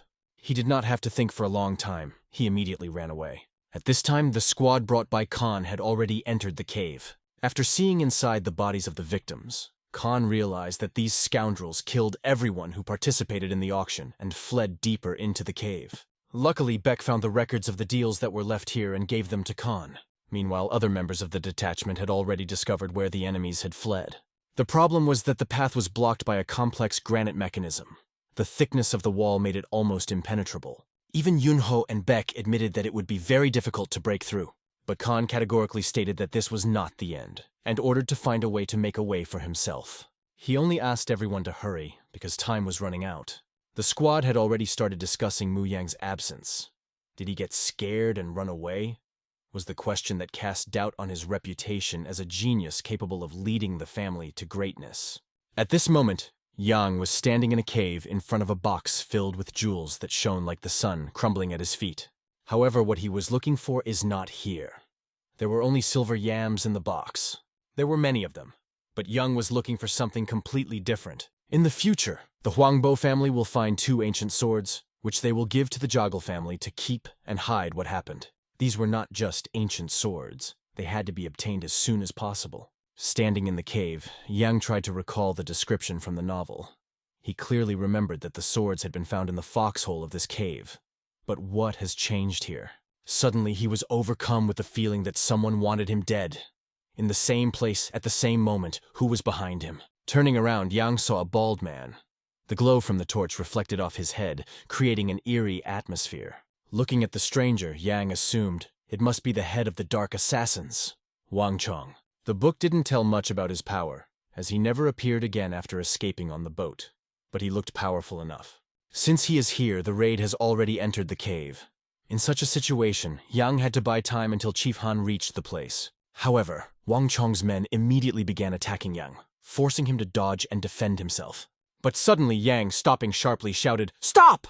Wang Chong, seeing how nimbly Yang moved, immediately recognized that this boy is very agile. Yang decided to enter into a conversation with the bald head, introducing himself and bluntly saying that there was nowhere left to retreat. Lysi asked his men, "Is there such a man in the Yahello family?" The answer was uncertain. Not sure. At this point, Yang warned him that they were being chased by a group of pursuers, and offered to surrender while there was still a chance. But did the big man understand the meaning of the word surrender? He seemed to be well aware that they were already doomed, having lost all the valuables they had received from their employers. It didn't matter to him where to die. However, the bald man noticed that in front of him was a self-confident young man who believed that he was capable of defeating them. The head of the Dark Assassins did not understand how Yang knew about this place, but they decided to use the situation to their advantage. Their plan was simple: capture Yang and find out what price they were willing to pay for his life. Yang was counting on the allies who were supposed to be there, but now he realized that he was in real trouble. There were no allies nearby, and the big man, untwisting a heavy stick in his hands, began to rapidly attack. But what kind of weapon is this? She moved with incredible speed, approaching Yang. At this time, a group of martial arts masters advanced through the cave. Khan, looking at one of the walls, ordered his men, "Break here!" The place was permeated with cold, so strong that even just being here was difficult. The clang of metal echoed in the air, adding to the tension. Chong deftly held off Yang's attacks as he continued to advance. At such moments, it becomes clear that the training was not in vain. Avoiding the big man's blows was getting easier and easier. However, each blow of the bald man was so strong that it was difficult to even imagine its true destructive power. They stopped, standing opposite each other at a distance of about 20 meters. It was a real fight in which Yang didn't even have a weapon with him. It was scary to imagine what would happen if you made even one mistake, and what to imagine here. A mistake meant death. All the people who were under Chong's command were just watching the battle. Suddenly, Chong turned his head sharply to his subordinates, giving them his bloodthirsty gaze. His silent rebuke seemed to shout, "What are you doing, idiots? At least take the silver yams away." He then switched back to Yang, noticing that he was unarmed. What? Hoping for help? Flashed through his thoughts. In fact, Yang had both. He relied on both himself and help. But the thought of Han's group being delayed made him furious. Yang didn't understand why Han's group hadn't reached this place yet, since in the book they arrived quickly. Meanwhile, only this huge man was moving here with incredible speed, delivering powerful blows. His attacks were so powerful that Yang had to dodge, barely standing on his feet and sometimes even crawling on his knees. Suddenly, the big man announced that he had changed his mind. He admitted that he had planned to take Yang hostage to save himself, but now that help was on the way, he no longer needed a hostage. It seemed to hint that he was going to kill Yang. However, Zhong unexpectedly offered a deal. If Yang did not interfere, he would be allowed to leave. It sounded too simple for such a tough opponent, but it seemed that Chong was confident in his plan. He explained that the relief party was unlikely to be able to get through quickly, because the mechanism blocking the way was almost impossible to break. Hearing about the mechanism, Yang began to guess what was going on, even though there was no mention of such a situation in the novel. Cheerleader approached Yang and sternly asked, "Choose." Yang chose the better option, to agree not to interfere and ask permission to leave. This made the crowd laugh. The bald duck began to laugh loudly, but Yang only thought of buying time at this moment, so he said this. Zhong didn't waste time either and set out with his men. Saying goodbye, he threw to Yang, "We'll see how the case presents itself, little one." And with a smile that emphasized his superiority, he left. Knowing the enemy's actions in advance, Yang understood that Chong would soon return, because his escape was impossible without a boat. Now Yang has already started writing his pages of this novel himself. While those jerks left, Yang decided to use the moment to search for the two swords. Meanwhile, the bald man reached the place where the boat should have been. But to his surprise, it was not there. "Who the hell did this?" The bald man's first thought was that it was the work of that scumbag, Yang. The following thoughts were reduced to one word that repeated in the head. Damn, damn, damn. He clearly understood that escape was the only chance to save at least his life. The irritation caused a surge of internal energy, kie, in him, and he gave the order to kill Yang. One of his men tried to point out that the people of the Jaggle family were most likely already here. However, when he tried to convey this to the chapter, he received no response, only heavy silence. Instead, Zhang addressed everyone, declaring that everyone would die today. "So you better do what you love the most," he added ironically. He remained confident in the reliability of his mechanism, which could not be broken quickly. And, when this happens, it will be too late to change anything. Zhang was ready to die, but more than anything he wanted to finish his job. His only goal remained to get revenge on Yang, who he believed had prevented them from escaping. Meanwhile, Yang had already found the 2 swords he was looking for. The novel did not mention that there are several foxholes here, as well as many other details that were omitted. But one thing is clear. If the swords were here long before the Dark Assassin base, they are very old indeed and probably of considerable value. One of the swords was called Northern Sun. As described in the novel, it was to be handed over to Baekri Jin. The second sword, Moon Monster, was assigned to the next head of the Yahello family. Since the change of chapter would not take place soon, Yang decided to temporarily keep the Moon Monster for himself, because there was no other weapon at hand. To those who don't know anything about this sword, it might seem like just a piece of metal. But this is not the case at all. As soon as the inner energy is passed through the sword, it becomes an incredible weapon, and its blade, sharp as the claws of an animal, appears only at the moment of attack. The Moon Monster gave Yang confidence, making him feel stronger. He also made Yang curious. Does the sword have a scabbard? They would definitely come in handy as the blade was dangerously sharp. But Yang's thoughts were interrupted by the familiar words that came out in a gruff voice. "Hey, jerk!" It was Wang Chong who stood nearby and said in an icy voice, "Get out now if you don't want to die." He exuded incredible rage and a will to kill that was almost palpable in the air.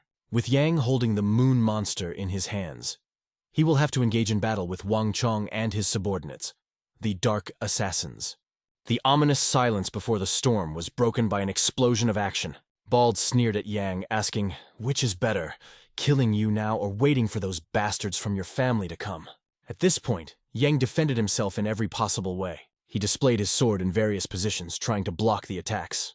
But the big man pressed more and more, intensifying his blows. He spun his heavy staff like helicopter blades, preparing to deliver an even more powerful blow. When John waved his wand, everything around him began to fill with red light, and Yang, repelling lightning attacks, filled the space with the glow of his energy. He had to constantly maneuver, move, and look for convenient positions for a counterattack. But Young appeared out of nowhere, trying to catch Yang in the wrong. Once again, suddenly appearing nearby, he swung his weapon, aiming to pierce through Yang's body. Yang dodged, but glanced at Chong for a moment, only to see his giant chin. In the next second, the big man threw a punch so fast that it was almost impossible to avoid it, and Yang couldn't do it. The impact sent Yang spinning in the air and fell to the ground. "Get up," said Chong menacingly, adding that he was not interested in finishing off a lying opponent. Yang's arm was almost numb from the constant blocking, but he continued to hang on. Despite this, the big man was inferior in speed to Baekri Jin. Although due to the length of the peak, it was extremely difficult to get close to him. What to do now? What to invent? Before Yang had time to come up with a solution, his thoughts were interrupted by a loud and dull sound. All the fighters present began to panic, assuming that the cave was about to collapse. John turned to the direction of the sound coming from the depths and instantly realized what had happened. Apparently, those whom Yang was waiting for managed to break the mechanism. At that moment, Chong realized one more thing. There was absolutely no time left. He tightened his grip on the handle of the pike. In his thoughts, the decision clearly sounded. It's time to say goodbye. Yang, meanwhile, was analyzing the situation. Due to the length of the spade, the big man was forced to retreat after each blow to prepare the next one. This made it even more difficult to get close to him. However, Yang understood. If you take advantage of the moment when Chong retreats, you can get a chance to counterattack. In this case, he will be able to hold out until the arrival of Khan and his squad. Yang applied a long-lost mind-training technique to correctly time the attack. But Chong, noticing this technique, decided that it was time to finish off the young man as soon as possible. Meanwhile, louder and louder sounds began to come from the exit of the cave, signaling the approach of help. Meanwhile, the boys from the Yahello family reached the fork in the tunnels and decided to split into 2 groups to cover more territory. Baek, puzzled by the explosion, asked Han, "Is it possible that this is Mu Young, somewhere nearby?" Han pondered the question for a moment, realizing that such a possibility existed. At that time, Yang did not have a second to think, because he continued a fierce battle with the bald big man. Chong's sword passed so close to Yang's clothes that the sight of that sharp blade made his heart sink. But there was no time to look at it. It was necessary to go on the attack. Avoiding the blows, Yang dodged so deftly that even Zhong couldn't hold back and noted his excellent technique. However, as he glanced at his opponent's feet, Yang noticed that Zhong had taken a step back. It was a clear sign that the big man was going to break the distance and aim for his legs. And indeed, this was Chong's exact plan. He swung his pike, trying to hit Yang in the legs to immobilize him. After that, he was going to complete a sword strike that would be impossible to dodge. Yang realized that simply dodging wasn't enough and decided to put up a block. As their swords collided, a bright blue flash appeared, momentarily blinding them both. But none of them controlled this energy. Only the fact that Chong had much more power helped Yang to avoid a complete rout. Last time, when Yang resisted the blow, an explosive force burst out of him. Now he felt that familiar feeling again. The vibrations from the blow's recoil affected his internal energy, causing it to concentrate in one place and rush through his belt and arms. The energy, as if moving in a well-defined path, was directed towards the point of the sword, creating an explosive force. Yang managed to put this knowledge into action, and even the bald big man could not resist. He began to laugh, but this laughter was filled with fear. There was such a strong tremor throughout the cave that it seemed that it was about to collapse. The reason for this was because Yang had struck the ground with his rusty but incredibly powerful sword, stained with the blood of his enemy. The blood of the giant flew in different directions, smearing not only the ground, but also Yang's hand, the hilt of the sword, and even his cheek. Yang's hand, which was still gripping the hilt of the sword, began to tremble, and his heart was beating so hard that it felt like it was about to burst. Glancing to the side, he noticed the small bottle that Zhong had taken with him when he ran away. It was a real victory. Yang managed to kill this scumbag and put an end to this brutal fight. Chong's people began to panic, not knowing what to do next. Maybe it's time to run away. One of them shouted sharply, telling everyone to shut up. He recalled the words of Master Chong, who had said earlier that they would all die today if they didn't, and offered another option, to kill Yang, and whoever is afraid, let him run away. Yang, already exhausted to the limit, could barely stay on his feet, leaning on his sword, but he heard behind him the footsteps of those who began to approach him. Shit. Butchering a human isn't as easy as it's made out to be, he thought as his heart pounded like it was about to burst out of his chest. But in this world where he is now, such cruel rules are the norm. If you want to survive, you have to get used to it. However, it seemed that he would die before he could get used to this new reality. In addition, there were so many people around who wanted to help him go to the next world. Yang felt completely exhausted. He didn't even have the strength left to stand up. Of course, I wouldn't want to die at the hands of some secondary characters, flashed through his mind. What if I die? Will I ever come home? Closing his eyes, he began to think about it, when suddenly a bright flash made him open them. The glow that blinded him came from the blue energy that engulfed the sword. At the same moment, he heard one of the attackers behind him shout loudly. Yang immediately understood. This crazy power belonged to him. He's still here, and now he has a chance. The one who appeared was none other than Baek Ri-jin. White-haired like a stallion, he dramatically saved Mu Yang at the last moment. Blowing his long white locks, he ran past Yang and even praised him. Good job, kid. Now Baek took it upon himself, showing his experience and strength. He rushed forward, but Yang made him stop by throwing a sword in his direction. It was the same second sword that Yang had found in the foxhole, now in the right hands. Now the sword was in Baek's possession, the one for whom it was intended. Baek, holding a shining blade, jumped high into the air like a master of the elements. It was only necessary to direct the sword in the direction of the enemies as hundreds of sharp blades appeared, hanging in the air.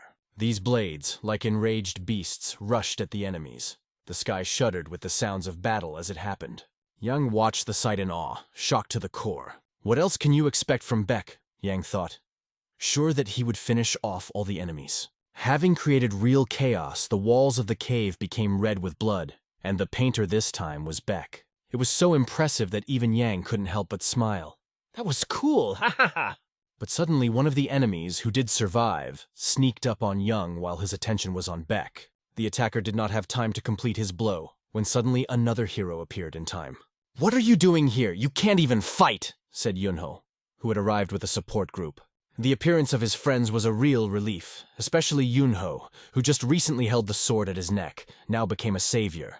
The whole group followed Yunho. The guys rushed to Yang, asking about his condition and trying to assess the situation. Khan appeared with them, inspecting everything that happened in the cave. Under his feet were only corpses of enemies that filled the entire space. Beck, holding Yang's hand, helped him up, fully aware that if they didn't get there in time, everything could end in tragedy. In fact, they were already too late.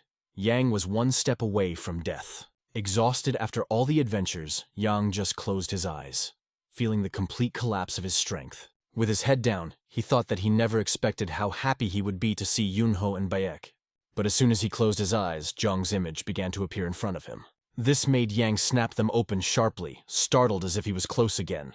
Opening his eyes, Yang saw that he was already in a completely different place, in a warm bed with clean white sheets. Looking around, he realized that he was at home. A thought popped into his head. Did they manage to get hold of the deal book? Fortunately, both swords were also here, Moon Monster and Northern Sun. Still, I did the right thing by giving the sword to Jin, Yang thought, confident in his decision. However, the sword is here again, and there is a logical explanation for this. He decided to open the hilt of the sword, and a narrow but long sheet of paper fell out. It was a description of a martial art and a letter left by the previous owner, Taoist Baek Mun. The discovery was so unexpected that Yang realized these swords hide even more secrets. I am Taoist Master Baek Mun of the Diansang sect.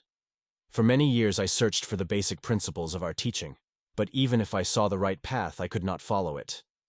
My successors, you must attain the state of calm smoothness of a water mirror. If heaven hears us and the goal is achieved, you must climb to the highest point in Henan province. Face north, because the mysteries of the sky are revealed when the water becomes mirror-like. Baek Jin read these words from the note found inside the sword. He sat directly above the artifact, not understanding how his ancestors' legacy ended up in a city they didn't even know existed. Many questions swarmed in Baek's head. Yang asked him to repeat the words he had said while they were drinking together. These words, taken from the records of his ancestors, organized Baek's thoughts every time. It seemed that everything was becoming clearer with them. These words have a special power that can liberate. Its nature still remains mysterious. The legacy was lost so long ago that even the elders of the Jagel family know nothing about it. In the records, this is called hyperadivity. Young placed an old book on the table and handed it to Becca. Beck took the book, realizing how valuable it was to him. She was like the key to understanding everything. Yang studied deeply the hidden messages of the heavenly mysteries left by his ancestors. They carried a unique wisdom. He also understood that to solve the mysteries of heaven, a key was needed that would open access to the basic principles of their family. Do the records also mention the key? Beck scrambled to his feet, startled by the thought. Yang was still in doubt, but that was what his assumptions were telling him. The answer to the calm surface of the water mirror that Tao Baek Mun was looking for is hidden in the Jagel family. But why are the main principles of the Diansang sect so similar to those of the Yagel family? This question bothered Beck. Yang appealed to Beck to let him unravel the secrets of the heavenly mysteries. This issue was extremely important to both of them. Yang wanted to work with Baek Jin to find the core principles of the Diansang sect in order to restore the legacy of their ancestors. After what Yang went through with Wang Zhong, he decided to help Jin.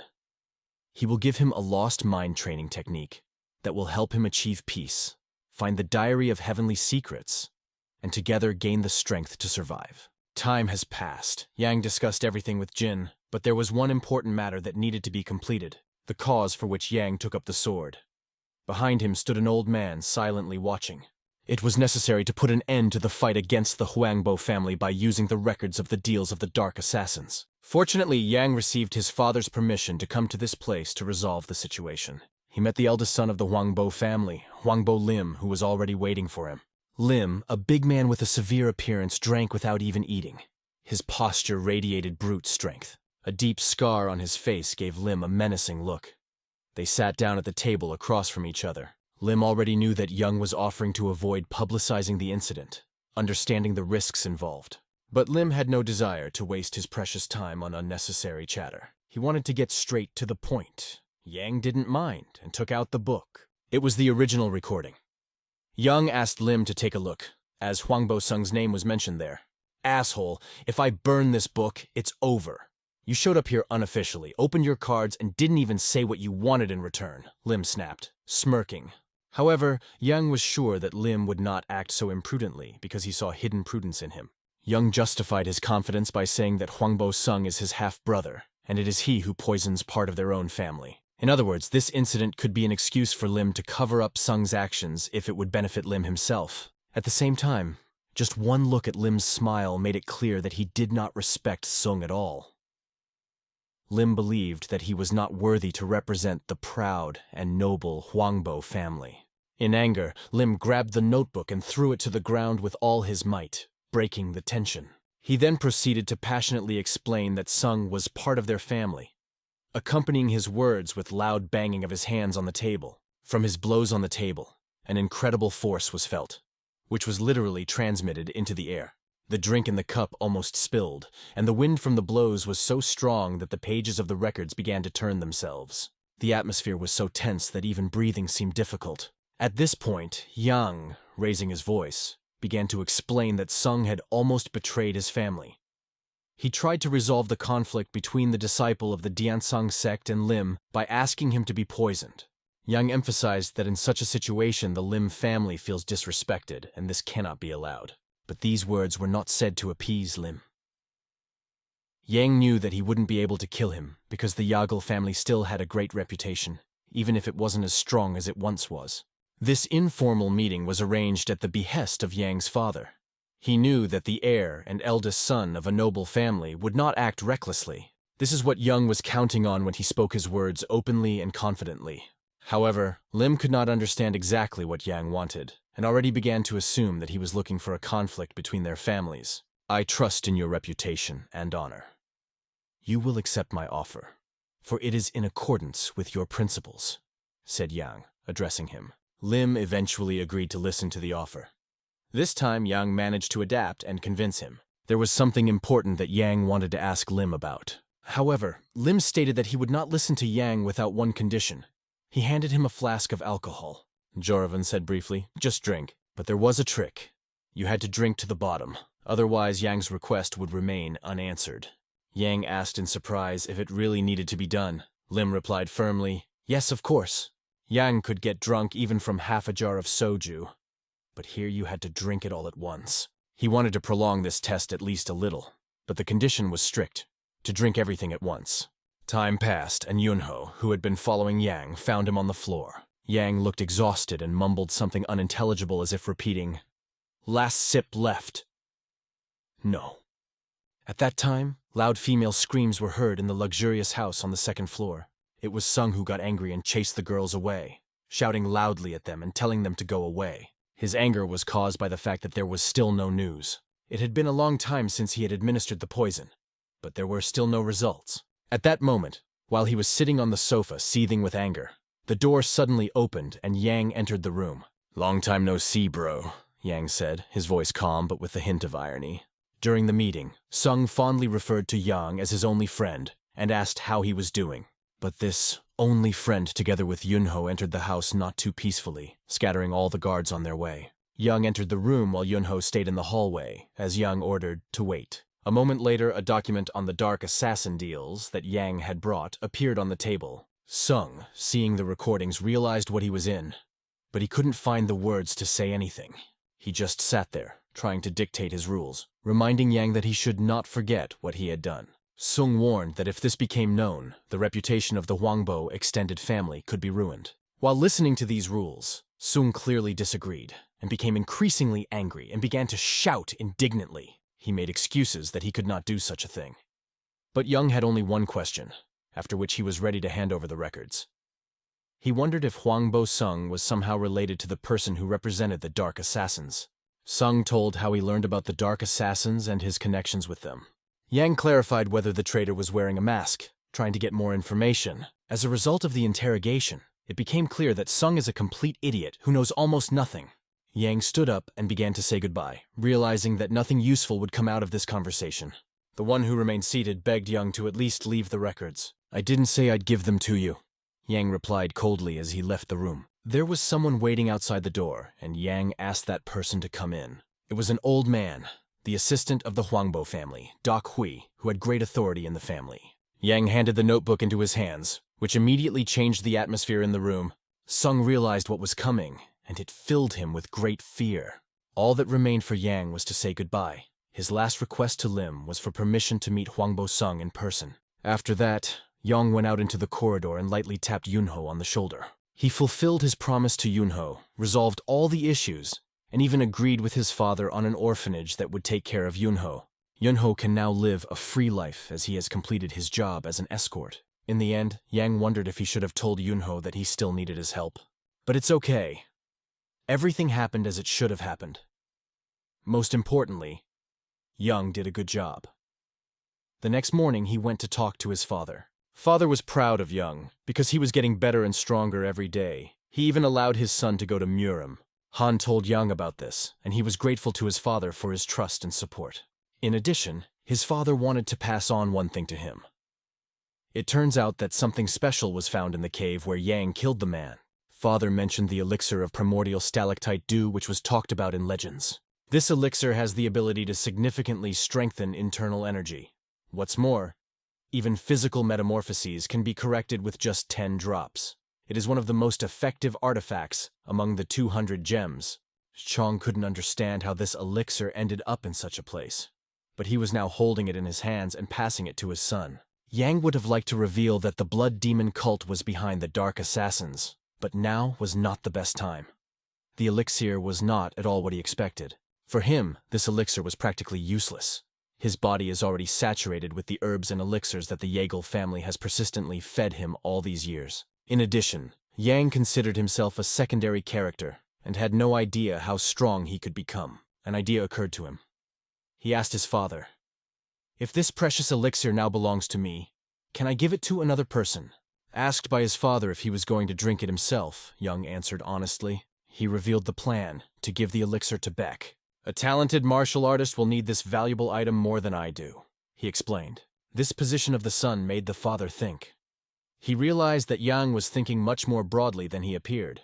Yang explained his choice by saying that he feels guilty towards Beck and wants to make up for it by giving him the elixir. The father heard his son's arguments and agreed with his opinion. He didn't regret giving the elixir to Yang, but he asked his son to keep an eye on how it was used. The father also said that it was time to get the thing that he had to keep secret. This was to keep Yang from going back to his old way of life. They started down the stairs and Yang was full of enthusiasm. A pleasant feeling of foreboding filled his heart. Reaching the door his father had led him to, Yang couldn't believe that something like this could be behind this secret stash. Behind the door was a room for solitary training, hidden from prying eyes. "Why are we here? I thought I was going to be shown the new martial arts books," Yang thought, surprised. He did not voice his thoughts, but his father, noticing his expression, began to explain, understanding his curiosity. Zhang said that he had been watching Young for a while and was thinking about how to prepare him for the future role of head of the family that he was eager to avoid. The young head of the family. God, why is father talking about this again? Yang thought with irritation. He did not want to devote his life to serving his family. He was already having a lot of trouble managing his own affairs, and this was definitely not the future he had dreamed of. However, Yang could not tell his father about this. He just stood there in silence, listening to what he would say next. There was some dubious desire in his father's words. It seemed that Zhang still hadn't fully committed to his son. Zhang continued, "I hope that you will not only win the family competition, but also take over the position of head." But before that, he added, "Young must build a reputation." At this point, Yang wasted no time in repeating his request to go to Murim. But this meeting had a different purpose. Young wanted to tell his son something important before he left. It was a personal matter, not related to the family, but Yang's legacy that Chong had acquired during his travels in Marima. "It's a poison pill," his father explained, seriousness in his voice. But it was not an ordinary pill, but of the highest quality. She was waiting for her real owner for a long time. Yang could only guess what it was, but everything indicated that it was some kind of powerful poison. It was actually a pill created from the inner core of a 7-colored snake.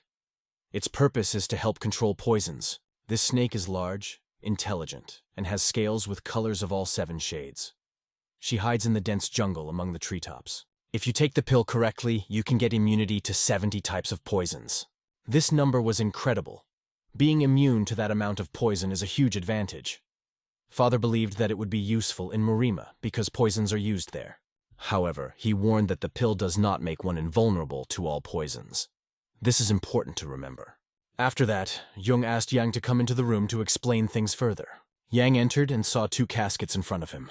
Father explained, "The poison pill is in a red wooden box, and the glowing pill is in a black one. If you swallow the pill without proper protection, it will be extremely difficult to deal with the poison. The glowing pill acts as a pain reliever and prevents the poison from spreading. Control it with your internal energy. If you don't manage it, chi deviations will begin." The opportunity to go to Muramu was right in front of Yang, but it required going through pain and trials for his own development.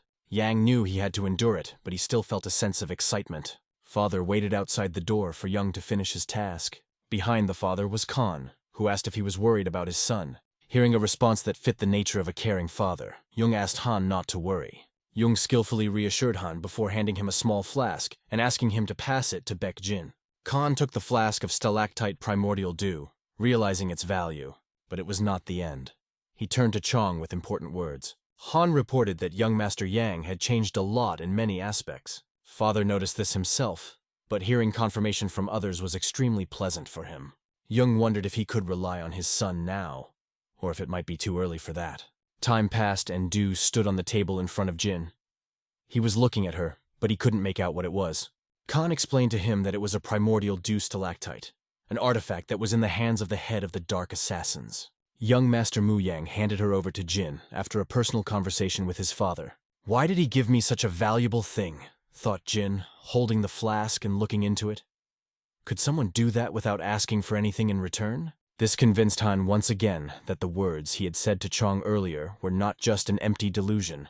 Jin understood that he had helped Yang in the past, but he never expected to receive such a valuable gift. He still wasn't sure if he had the right to accept this gift. Paying attention to the sword standing next to him, Jin felt that he owed Yang a lot. However, Khan did not even try to take the gift back. He only asked Jin to accept him. In addition, the head of the family personally allowed the transfer of this elixir. Han tried to explain to Jin why the young master did this. "He's investing in you because he sees your potential.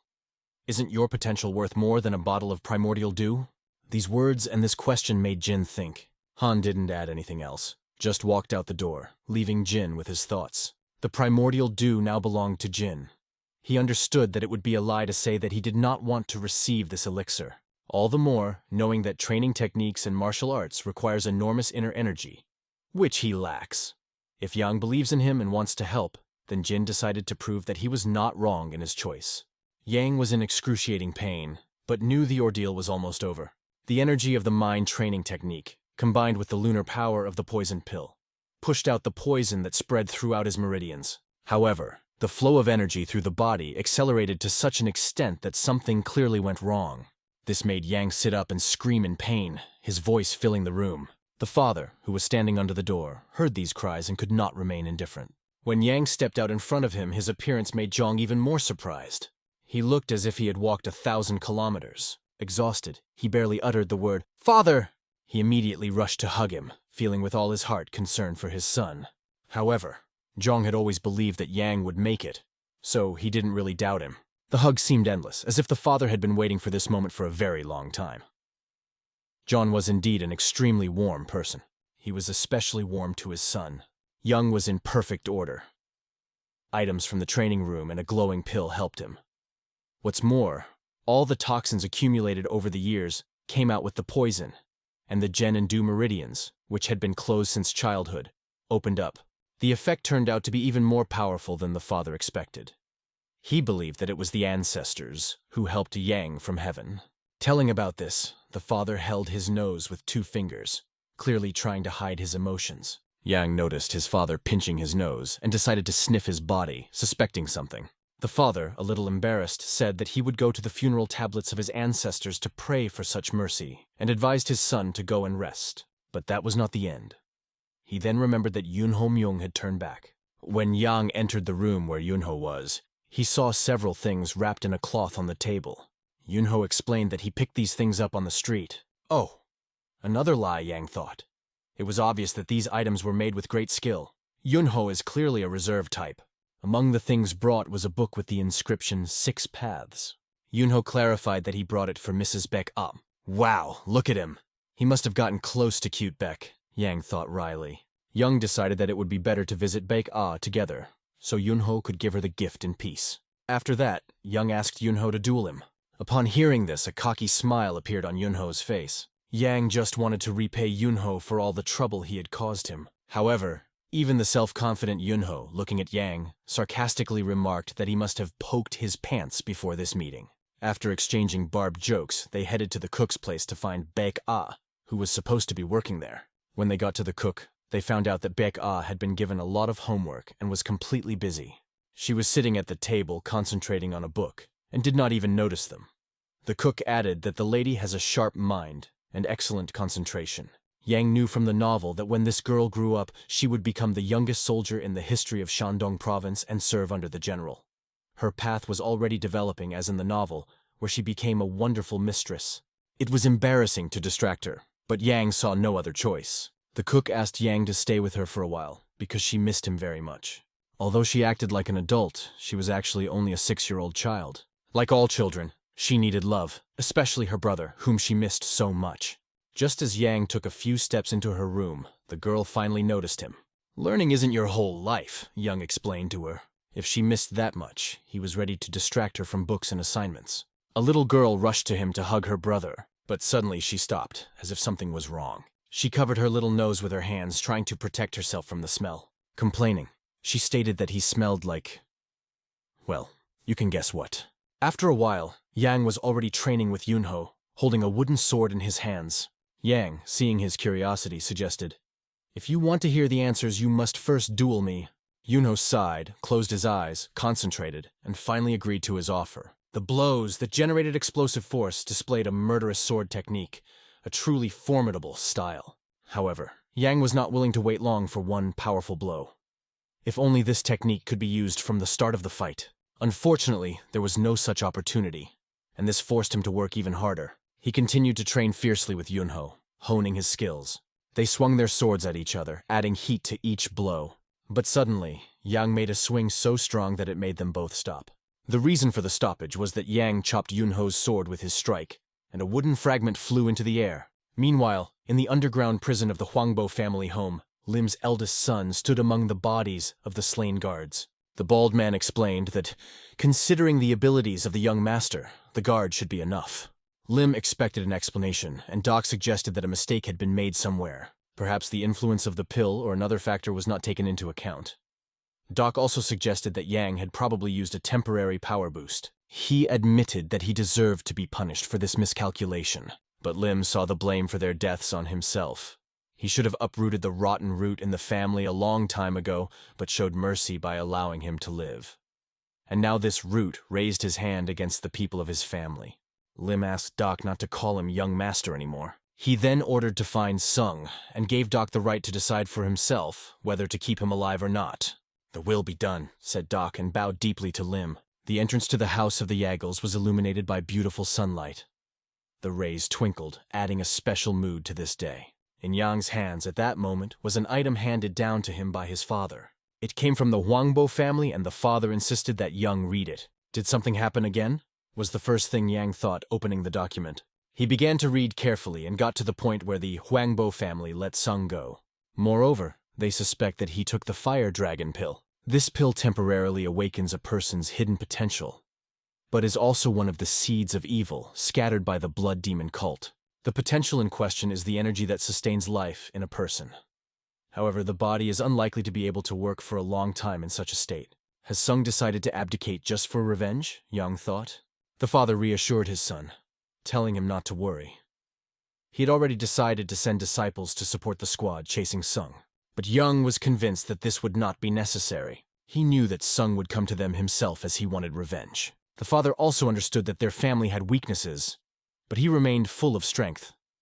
However, the question arose, had Sung lost his mind? Yang was sure it was. He thought Sung was crazy enough to show up in person. Who will protect Beck? Isn't he defenseless while he drinks the primordial dew? Yang asked.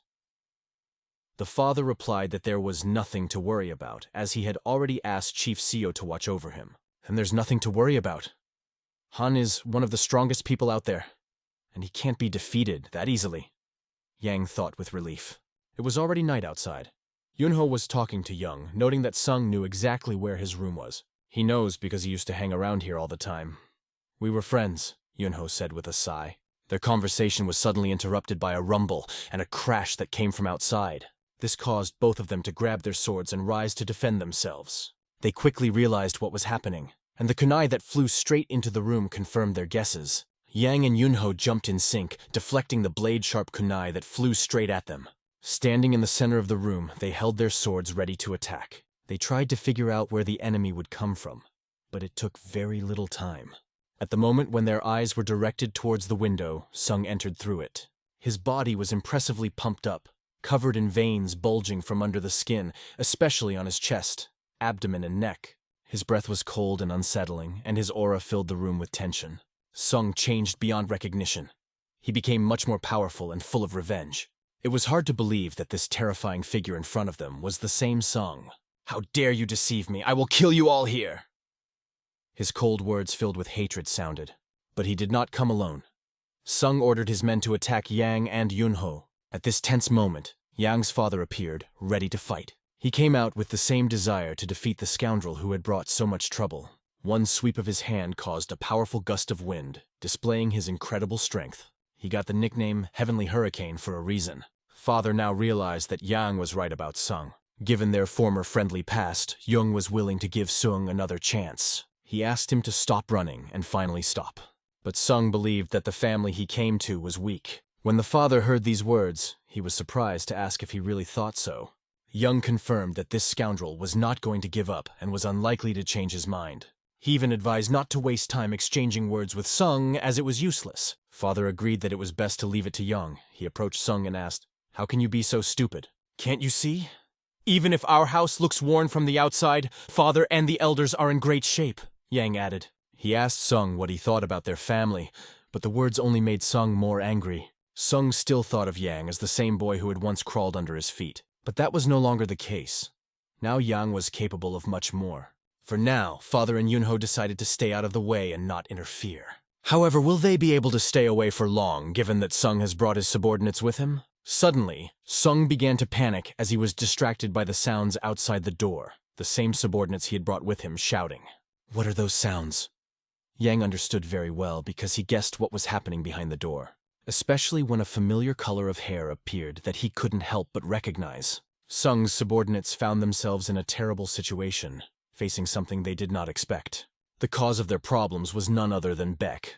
He decided to calmly deal with these scoundrels, acting without unnecessary emotions. Pointing his sword in their direction, he launched blades that flew at the enemies. The blades were flexible and able to penetrate the target at different angles, which made them extremely dangerous. Dealing with these losers was not difficult for Beck.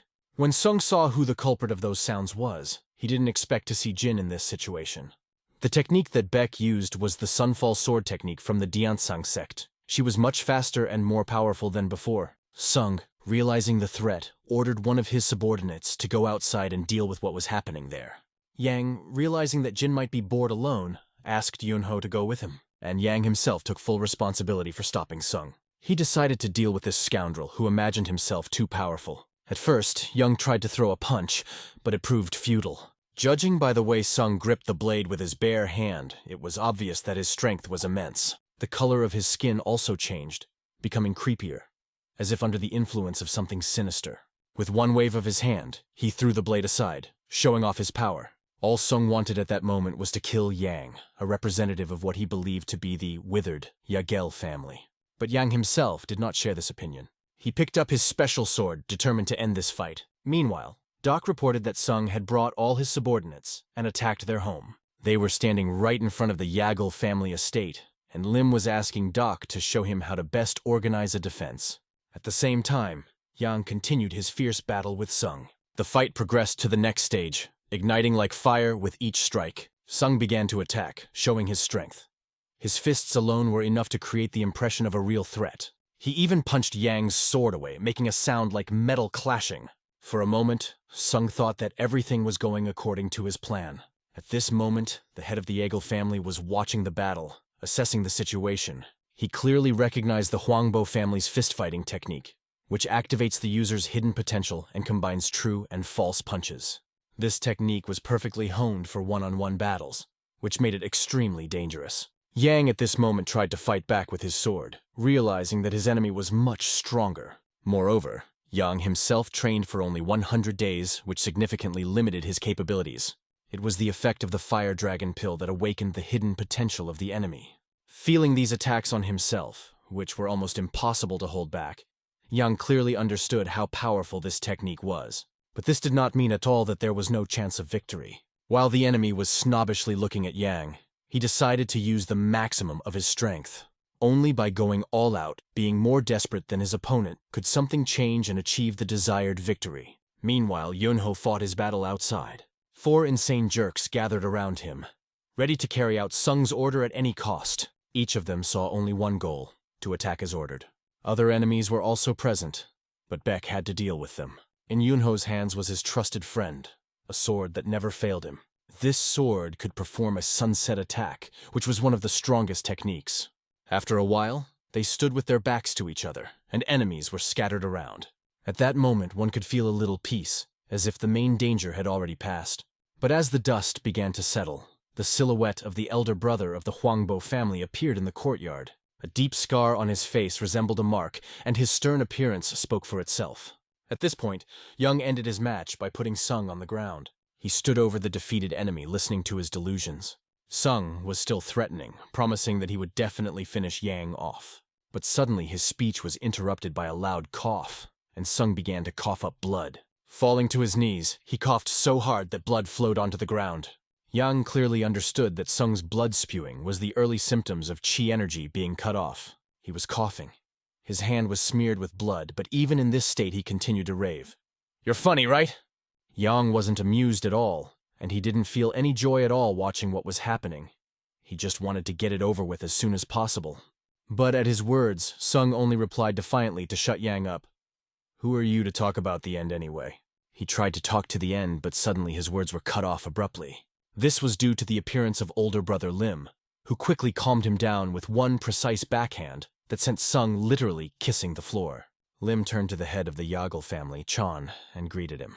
Jung allowed him to take his younger brother without too much conflict. In response, Lim said that he now owed the Yahello family and was their debtor. Acknowledging this, he took Sung with him. At the end, he promised that this debt would be paid off during his lifetime. Yes, the incident ended for good, because almost no one died. Yang recalled from the novel that Lim was the future Lightning Fist god. That's what he was called. And now he became a debtor to their family. In fact, they got more out of this conflict than they even expected. Now all that was left was to say goodbye and close this issue once and for all. Young thanked Jin for his timely assistance, which proved to be extremely important.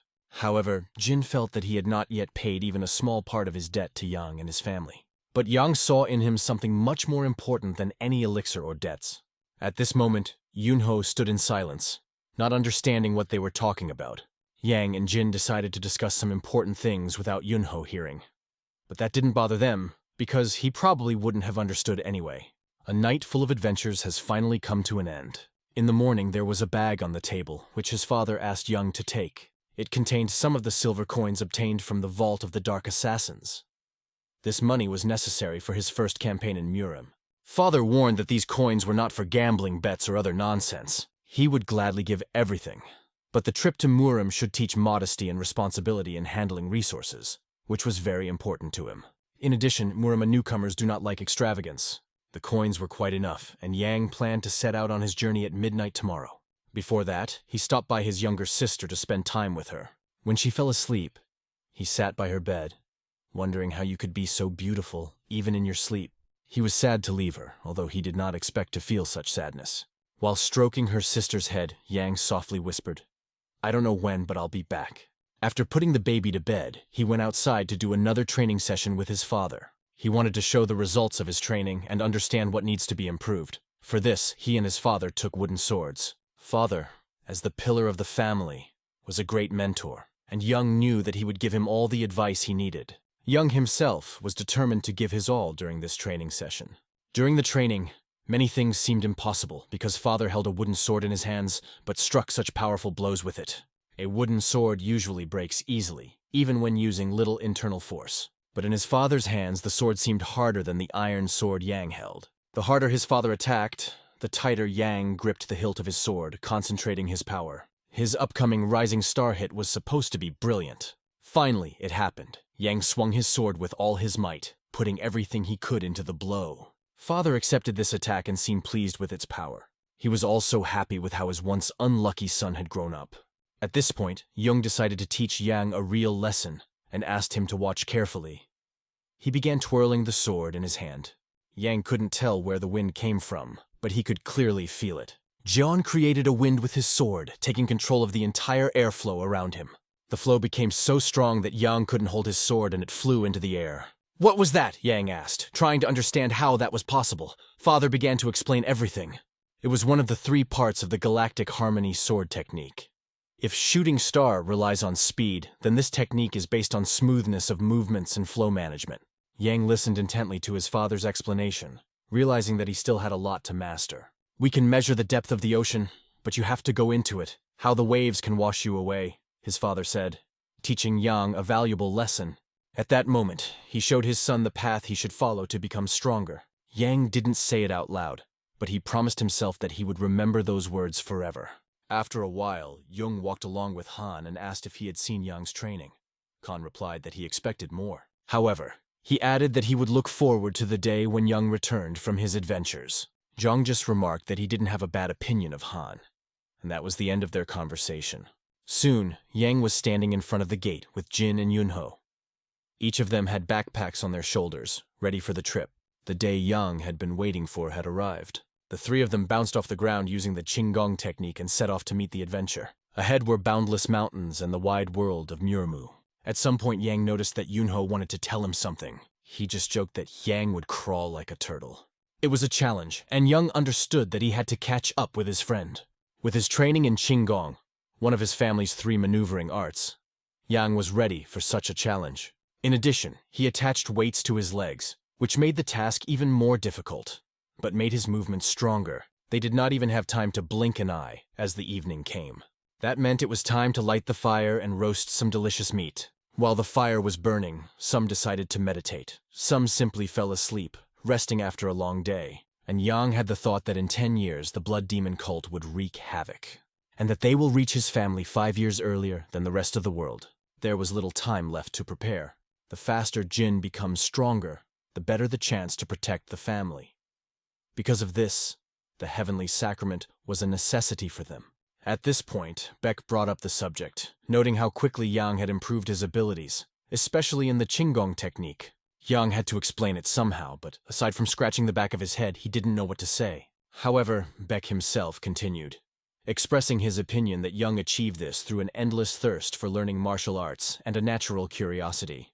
Yunho, lying next to him, listened to their conversation pretending to be asleep. Their conversation lasted until dawn. In the process, Beck decided to ask something, but couldn't find the right words.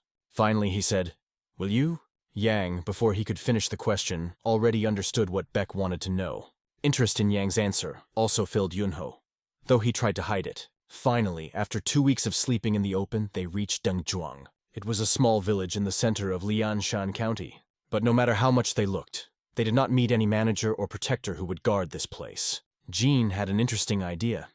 He suggested that you should get well rested first, before thinking about action.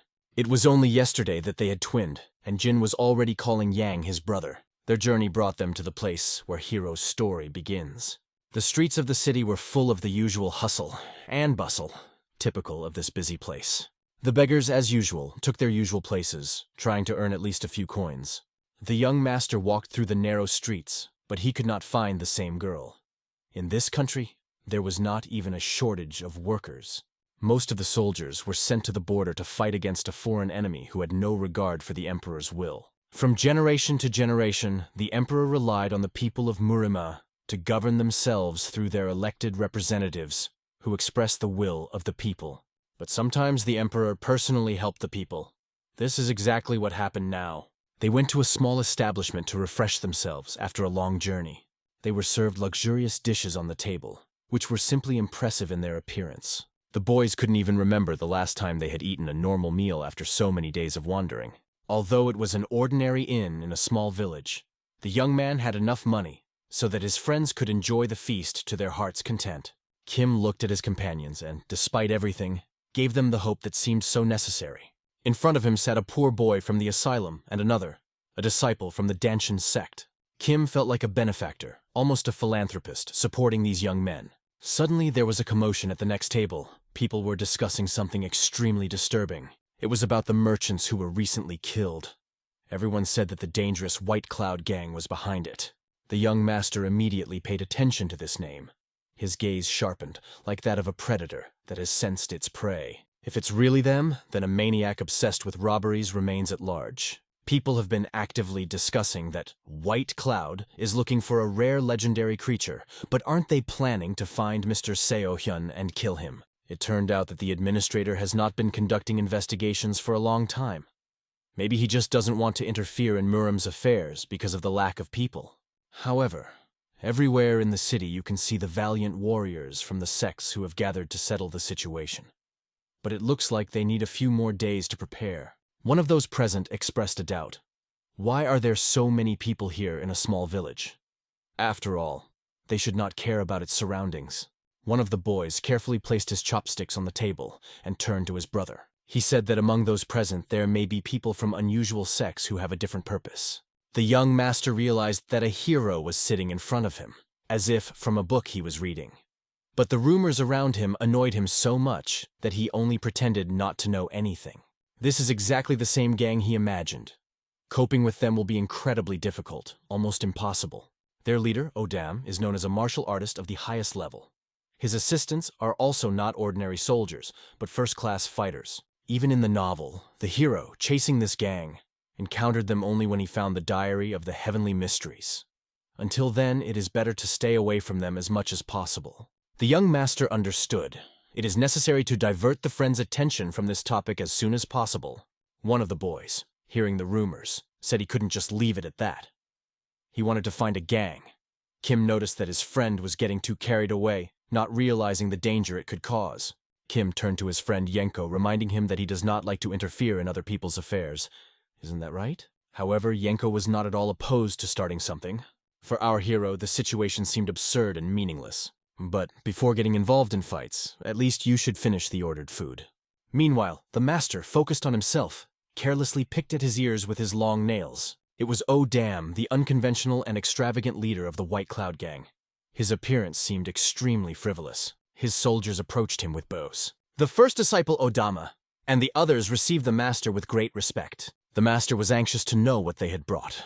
One of them reported that they had captured several captives and were trying to find a white-feathered raccoon that had been spotted nearby. However, the huge rat mountain limited their opportunities and hindered their search. Odam responded mockingly, saying that it seems they have not progressed at all in their tasks. Sensing his anger, the warriors began apologizing, trying to explain their failures. But the leader calmly remarked that they would catch what they needed anyway, so there was no point in hurrying. Oh, damn, leaning slightly towards one of the warriors, put a finger to his nose, showing his superior attitude. He then reminded the frightened warrior of his needs, and the fear in his eyes only increased. Odam pointed out that he would need more elixir, so he ordered the warrior to go to the village. Leaving his subordinate to think, he hinted that he should have a good understanding of what his master wanted. The task requires an innocent child born precisely at the time of the solar eclipse. The warrior, realizing the absurdity of this demand, began to tremble in fear of his master. The next day, the action returns to the village. The boy looked at the bulletin board and noticed that they were also among the wanted. He became interested in what exactly the search for these people looks like and what is the attitude towards them. Judging from the information, the young master was sure. The gang is ordinary bandits who operate mainly in this district. But why not just walk and comb the entire mountain? However, even if you find these people, how do you know if they are really from the White Cloud? This remained an open question. Obviously, these are Muram's typical enemies who won't reveal their identity so easily. The best option was to first memorize their faces and establish who might be related to them.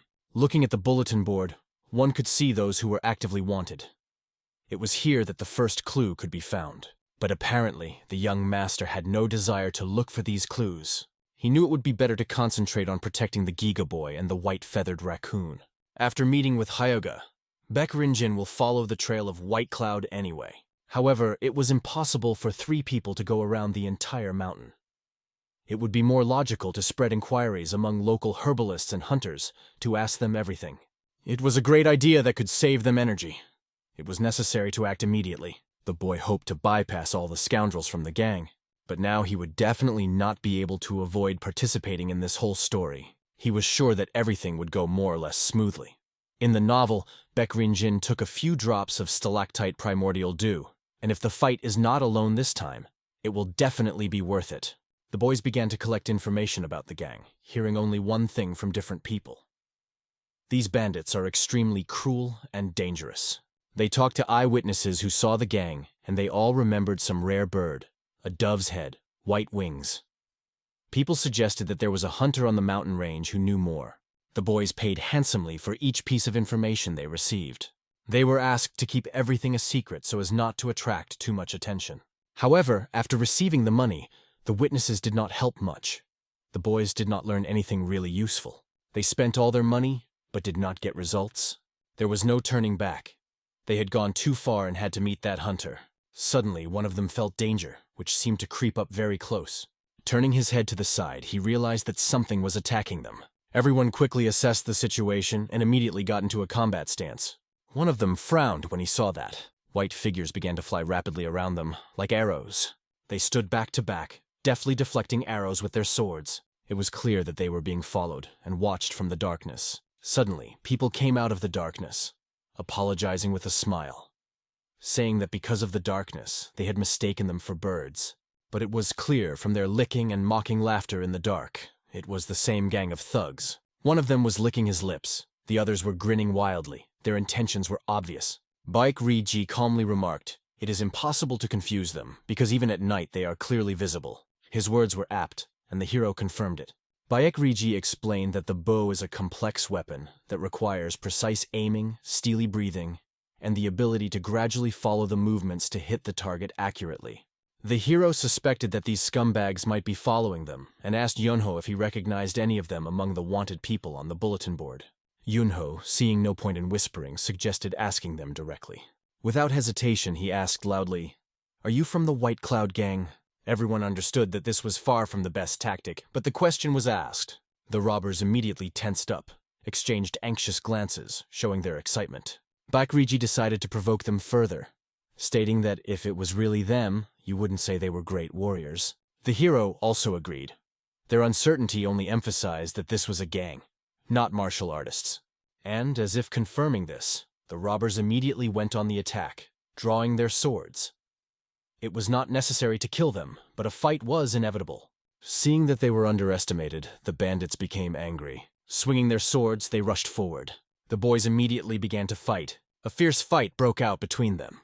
They unleashed all their might on the robbers, displaying their fighting skills. One of the thugs reached for the arrows, loaded his bow, and took aim. His only goal is to destroy these young men whom he considered arrogant bastards. He shot several arrows straight at the hero. Seeing this, the hero just smiled. For him, such resistance was nothing more than an interesting warm-up. Using the galactic harmony technique, he repelled the attack without even using any internal energy. One of the arrows suddenly turned and flew back towards its owner. The robber watched in horror as the arrow he fired returned, striking him at the same moment. In a few minutes, the robbers were completely defeated.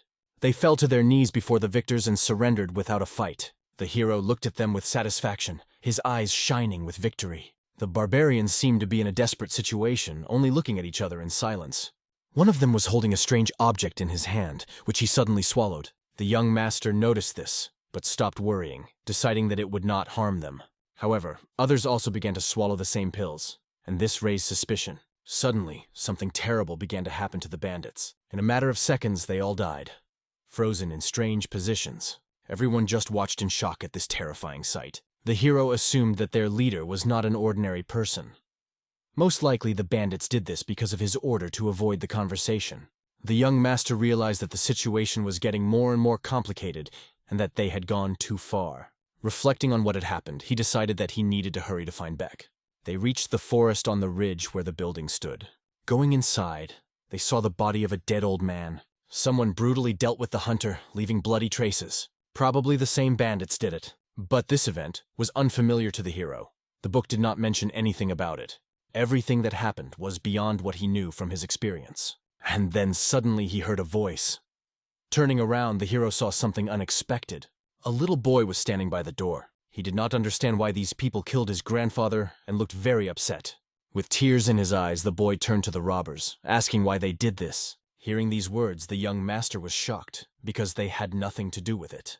The boys looked at each other, understanding the situation. The boy only asked why they did it, why they killed his grandfather.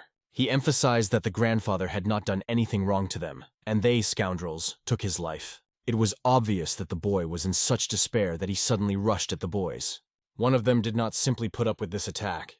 Baekryji quickly grabbed the boy, hugging and holding him tightly. He began to whisper to him that he understood his pain and even mistrust, but assured him that they were not involved in this crime.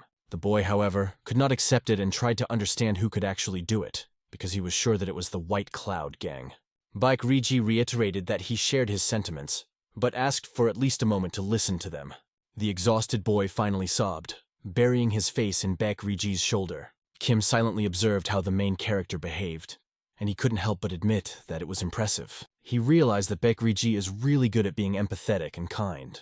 However, the question remained, what is going on in this cursed village and in this room? They began to gradually put all the pieces of the puzzle together. It turned out that the boy who attacked them was called Giha. Baekryji explained everything to him, and Giha no longer suspected them. It turned out that they were old acquaintances, and Giha often visited him. The hero mentally noted that the money spent on information was not in vain, because thanks to them, they met Giha. The boy explained that he had come to his grandfather to ask for herbs for a patient, but when he got to the house, he saw that his grandfather was dead and his friend Beck was missing with his grandson. However, the grandson's body was not found, which meant one thing: he was kidnapped. And our hero seems to have read about it in a book. Baekryji added that everyone has been mentioning the bird recently, and it is most likely the same white-feathered croquet. And it turns out that all this happened here, in this place. The boy began to blame himself for not being able to do anything. He looked like a real wretch, confused and not knowing what to do next. The boys turned to him, urging him to get up and not drown in his guilt. They emphasized it is not his fault, because he was only protecting a wounded creature, and the real evil was done by those scoundrels. The teary-eyed boy still couldn't come to terms with what had happened, but our hero promised him that he would help solve all cases with the gang, his grandfather and grandson. The boy could not fully understand how these two were going to cope, because the people from White Cloud were not simple thieves, but he considered them weak.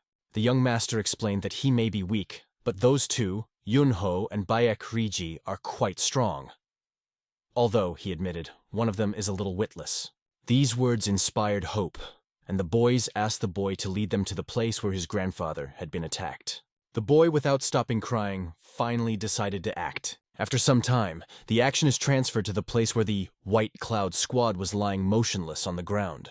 One of the bandits checked the pulse of the dead and informed his comrades that they were all dead. This news will clearly not please their leader. After all, this was the first time this had happened to their squad, and the attackers seemed to be still somewhere nearby, although they had not yet been found. Only traces remained on the spot which could help find those who dared to kill their squad. The bandits were determined not to leave it like that. The main forces are now busy searching for the Cratchit, but this is no reason to ignore the loss of their men. The leader ordered to reinforce the group, calling 3 of those who were engaged in the search for the bird. If they still have blood in their veins, they will quickly go after these bastards, the leader said, emphasizing the need for revenge. The warriors accepted their leader's order without question. They set out immediately to fulfill the task. The squad leader watched his men fully engrossed in the execution of the order, but it seemed that they were ready to commit suicide for revenge. The moment filled him with hatred, and he only wanted more to know who the damned bastards were that had done this.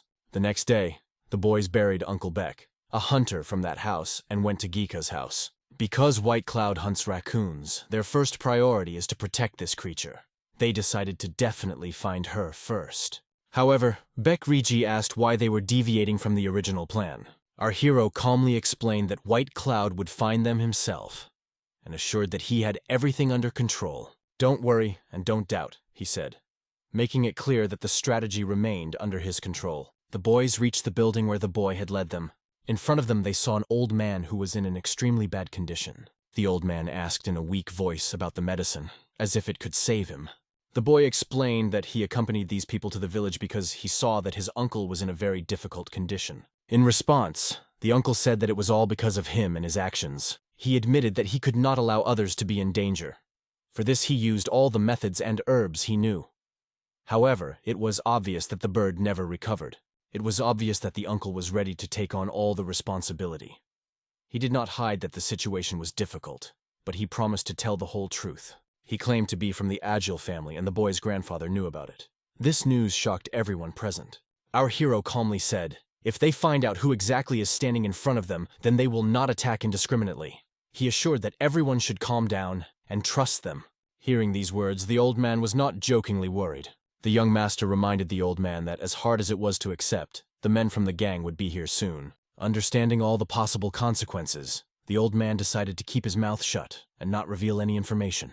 In the end, he gave them his meager savings. Our hero handed this money to Youngo, ordering to take the old man to the doctor.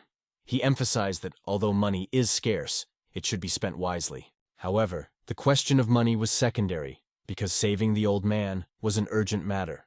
Youngo was amazed that he was now tasked with taking care of the old man. Meanwhile, when it was already dark, the warriors from White Cloud moved confidently, looking for their goal. Their ferocious search dogs, trained to track down even the tiniest of tracks, led them to the right place. They approached the place which they believed hid what they had come for. There, in the air, there was something special, a legendary item associated with a legendary creature.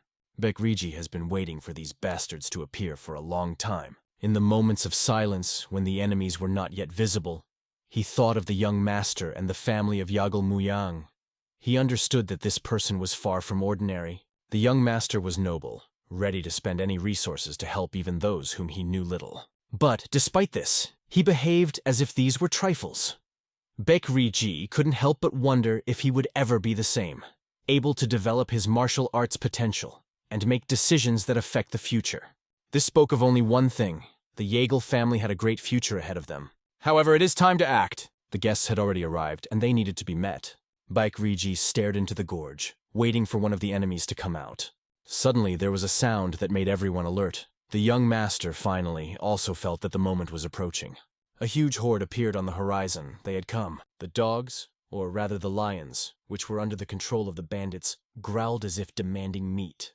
The young owner looked at them and realized that they were not even simple animals, but five-legged animals. The leader of the group turned to Bekriji, asking why he attacked their comrades, and ordered him to name himself. The answer was Danson's sect disciple Bekrijin. One of the bandits realized that although the boy looked beaten, an attack on a disciple of the righteous sect could turn into big problems. Despite this, they ordered their men to continue their search for the white-feathered raccoon. One of the warriors jumped into the fray and told Bekriji, "Don't ask for your miserable life, because we'll bury you in peace, right here." Other thugs began to surround the boy from all sides, keeping sharp sickles at the ready. Bekriji found himself alone against numerous enemies, but his strength and skill did not leave them a chance. The boy was ready to fight, knowing that his abilities would give them a break. This spectacle was observed by Muyang, who began to understand the seriousness of the situation. He did not expect such a scale of the attack. Muyang thought that some common thugs with dogs or lions would come. But the 5 pointers indicated that the situation is much more serious. He realized that Bekriji wouldn't last long against so many enemies, but Muyang couldn't help him at this point. First, it was necessary to get rid of the animals. As in the novel, lions and cubs were described as ideal hunting creatures, able to find tracks even in the most difficult conditions and return to their owners. Muyang decided to use this to his advantage and follow the animals to find out the location of the gang. There wasn't much mention of White Cloud in the novel, but that was what Muyang had brought them here for. Crochet, drugged, had to be protected. But now, when the quintuplet arrived, everything could end tragically. Muyang grabbed his sword, deciding to act immediately. This night was to decide many things. He behaved as covertly as possible, hiding from the eyes of bandits, and was preparing for a decisive step. Realizing that the warriors were scattered around the district, the young master hoped that it would be easy to deal with the lions. But one of the lions instantly reacted to the sound and discovered the location of the owner. He did not expect this at all and instantly felt fear from the sudden danger. The accursed lion had leaked his position, and it had put him at a great disadvantage. Enemy arrows immediately flew in his direction. The young hostess had to maneuver quickly, descending from the tree and rush at one of the archers. In order to survive, he was forced to take the lives of several of these assassins who served their commander. At the moment of the attack, he noticed an arrow flying straight at him. On the edge, ready to receive a blow, he reacted in a flash. His sword cut the arrow in half, which became a real sight for the enemies. The warriors watching this looked stunned. Having flashed between them, the host quickly rushed to one of the big men. His movements were precise and relentless, the sword spinning, leaving death in its wake. One by one, the killers fell to the cold ground. This gave him confidence. There is still strength. The powder in the powder bins has not run out. Looking at the rest of the soldiers, he mockingly suggested that they run and tell their commander what he is looking for is found in him. One of the enemies could not believe that the boy had a crutch. However, the master was not going to repeat his words twice. Either they run away or they die. Not wanting to test his seriousness, the warriors quickly ran away without asking any further questions. Everything went according to plan, and the young master remained the master of the situation. There was only one lion left behind for Baekri-ji to tame. Now before him stood the last enemy, and his gaze fell upon this unfortunate. He tried to talk to the animal, calling it to him, as if taming it. Meanwhile, the bandit leader began to understand. The situation is getting out of control, especially when he watched his warriors die one by one at the hands of this skilled guy. Baekri-ji dealt with every enemy that tried to stop him with incredible skill. He skillfully destroyed one by one, leaving behind only chaos and defeat of enemies. The commander saw with horror that his squad was completely unable to fight back. It was a disgrace to their seemingly strong group. One of their warriors was wounded, and it became a real curse for them. But Baekri-ji did not stop, confidently holding the sword and not giving the enemies a chance. His cold sword glowed in the darkness, and his strikes were precise and merciless. The remnants of the enemy scattered in different directions, realizing their defeat. Baekri-ji now stood face to face with the squad leader. His eyes burned with hatred for Baekri for destroying his people and ruining his plans. At this point, our hero turned to check on his friend and realized that his worries were in vain. What he saw amazed him. To deal with 5 first-level warriors alone was something incredible. He had no idea that Baekri-ji was so skilled. Now only the last enemy remained before Baekri. By accepting the primordial stalactite dew, he reached a new level of mastery. The hero notices that the atmosphere on the battlefield has changed beyond recognition. Now, everything is permeated with tension and a foreboding of disaster. Mr. Baekri felt completely different, as if a powerful fire had ignited inside him. His blade radiated chi energy, and his eyes turned completely white. He should have touched that killer warrior, as with one blow he turned him into a bloody jam. The hero himself did not expect that everything would go so easily and smoothly. After accepting the primordial stalactite dew, Baek reached a peak of strength that is hard to even imagine. Thanks to this, he inflicted a cruel blow on all attackers without any mercy. The attackers looked at him not only with fear, they were shocked by his incredible strength and indomitable character. The warriors realized that there was no point in continuing the battle. Now their only goal was to flee for their own lives. However, the most important thing for the hero now is to save strength for the upcoming battle with the main enemy. The warriors looked at Baekri, realizing that before them was a real demon in human form. One of them, armed with anger, turned his gaze to Mu Yang. He began to closely analyze him, studying every movement and the slightest gesture. It became clear that this was more than just curiosity. Their exchange of views clearly meant something. With gestures, the soldiers made it clear to each other. It was time to act. They loudly declared that they had thoroughly studied Baekri's abilities and were now ready to finish him off. And there he would learn about them in the afterlife. Baekri was confused by their words, not understanding what exactly they were up to. But when the flurry of their attacks hit, everything became obvious. Instead of a direct attack, they sidestepped Baekri and charged at Mu Yang. Mu Yang understood that their goal was to kill at least one of his comrades. Baekri warned him, "Be careful, their blades are poisoned." This information was both useful and scary for the hero, because now the battle has become even more dangerous. One of the warriors realized that their plan was exposed, and this could destroy everything. To save his ally, he rushed forward. The enemy, who had already swung a sickle at our hero, changed tactics, deciding to act even more harshly. Looking straight into his eyes, he whispered, "You are no match for my brothers," pressing harder and harder with the scythe. Blow after blow fell on the hero, but so far there was no result. Fatigue took its toll. After a while, even the enemies could hardly stand on their feet. One of them had a hand holding a sword covered in blood. It clearly showed the battle will not be easy even for our hero. The hero understands that these scoundrels are trying to keep Baekri-jin, and they themselves plan to take him hostage, because he seems to them to be the weakest. But he remembers his father's instructions, which always helped him in difficult situations. The poisoned weapons of enemies do not scare him. He knows how to resist them.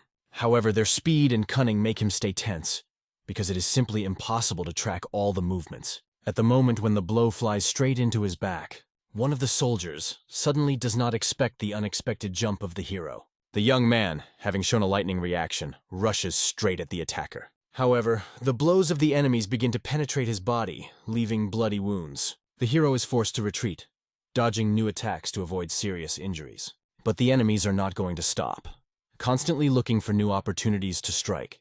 In one moment he almost said goodbye to his life, when the fatal blow was already very close. However, at the last second he manages to block the attack with his sword. And then his sword begins to emit incredible chi energy, which changes the course of the battle. He uses his Eastern Star technique, which makes an instant impression. Even the enemy salutary, seeing this, couldn't help but smile, feeling the challenge. But after a powerful swing with his axe, he deals a considerable blow to the hero. The enemy retreats to a safe distance to consider his next attack. Our hero looks at him with a cold, icy gaze full of determination. Meanwhile, the four warrior brothers look at the hero as if he were easy prey. They are sure that this bastard will die soon, despite the fact that his movements are quite skillful. Mu Yang realizes that he greatly underestimated these enemies. Now he no longer cares about jokes. He closes his mouth and concentrates on the situation. He realizes that Bikri Jin has been fighting this monster for a long time, giving it his all. Meanwhile, one of the big men hits the ground in such a way that the ground beneath him splits apart, creating a powerful jolt. Using this power, he pushes back and directs the cold blade directly at the slut. The enemy is already here. The enemy is determined to send him to the other world at any cost. His axe creates an incredible burst of energy, seemingly tearing through space itself. Bikri understands. He is being deliberately restrained in order to carry out some insidious plan. These evil scoundrels were clearly up to something dangerous. They attack the weaker, clearing them out of the way for their own purposes. Bikri realizes that he must hurry, because he does not want to let his brother or other people dear to him lose their lives because of such ruthless monsters. If he needs ruthlessness to protect loved ones, he is ready to accept it and become a monster in the eyes of his enemies. When one of the twins looked at his opponent, his eyes almost cracked in shock. He hadn't expected such resistance. The warrior looked in horror at the horror that appeared before him in the mountains. Although the enemy's attack was powerful, he still believed that they should not be underestimated because of what he thought were trifles. But before he even blinked, he realized something terrible for a moment. His life was cut short in a second by Bikri's crushing blow. The blow was so sudden and precise that he didn't even notice, as a terrible force hit his body, completely clouding his mind. He only writhed and screamed in pain, but it was just another scene of a brutal battle. When his knees fell to the ground, he knew it was the end. But Bikri did not stop because he had another goal. He had to save Mu Yang. Quickly pulling himself together, he rushed forward to check on his brothers. The situation was getting out of control. Their plan had long been falling apart. Soon, Bikri rushed to the place where the bloody events took place. Blood flew in different directions, filling the air with horror. Mu Yang was hit extremely hard by one of the attackers. It seemed to him that this was his end, and he would leave his life here, in this place. Kneeling, he looked up briefly, admiring the beautiful glow of today's moon. But considering the injuries and the poison that had already seeped into his body, he had become completely unable to fight. It was a real curse. One of the blows hit him directly in the eye, taking away his vision on that side. The attackers surrounded him, telling him that this would be the end of his life. They already had other plans for him. One of the warriors swung his axe, aiming at the young master's hand. For his own pleasure, he wanted to cut her off to show the pitiful state Mu Yang was in. The young man accepted the inevitable and closed his eyes, not wanting to see this moment. But suddenly, unexpectedly for everyone, his savior appears. Bikri! He repels the attack with one powerful blow. Mu Yang was amazed and genuinely happy at his appearance, greeting his brother with a smile. He felt incredible relief, because Bikri saved him. Otherwise he would have been left without an arm. The warriors looked in disbelief at Bikri, who not only appeared on time, but also easily handled their brother. They couldn't believe that their older brother had been defeated by this bastard. It just seemed impossible. Bikri apologized for being late and asked Mu Yang if he was badly injured, advising him not to move to prevent the poison from spreading throughout his body. The hero realized that immobility is not a problem for him now, because he is now calm and saved. Bikri is by his side. Stepping back a little, Bikri stood with his chest in front of his friend, protecting him with his back. He addressed his enemies with a warning. prepare for the inevitable.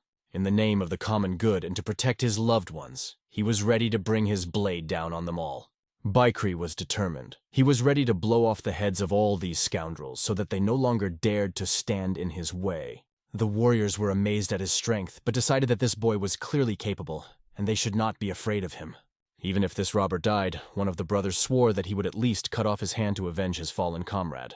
One of the warriors began to burn with an incredible aura, radiating anger and determination. It seemed that he was really angry, and even from the side, you could see that he was very serious. However, Baikri's main concern remained, to protect the twins. It was a huge relief for the wounded Mu Yang, because he was saved by the intervention of Baikri.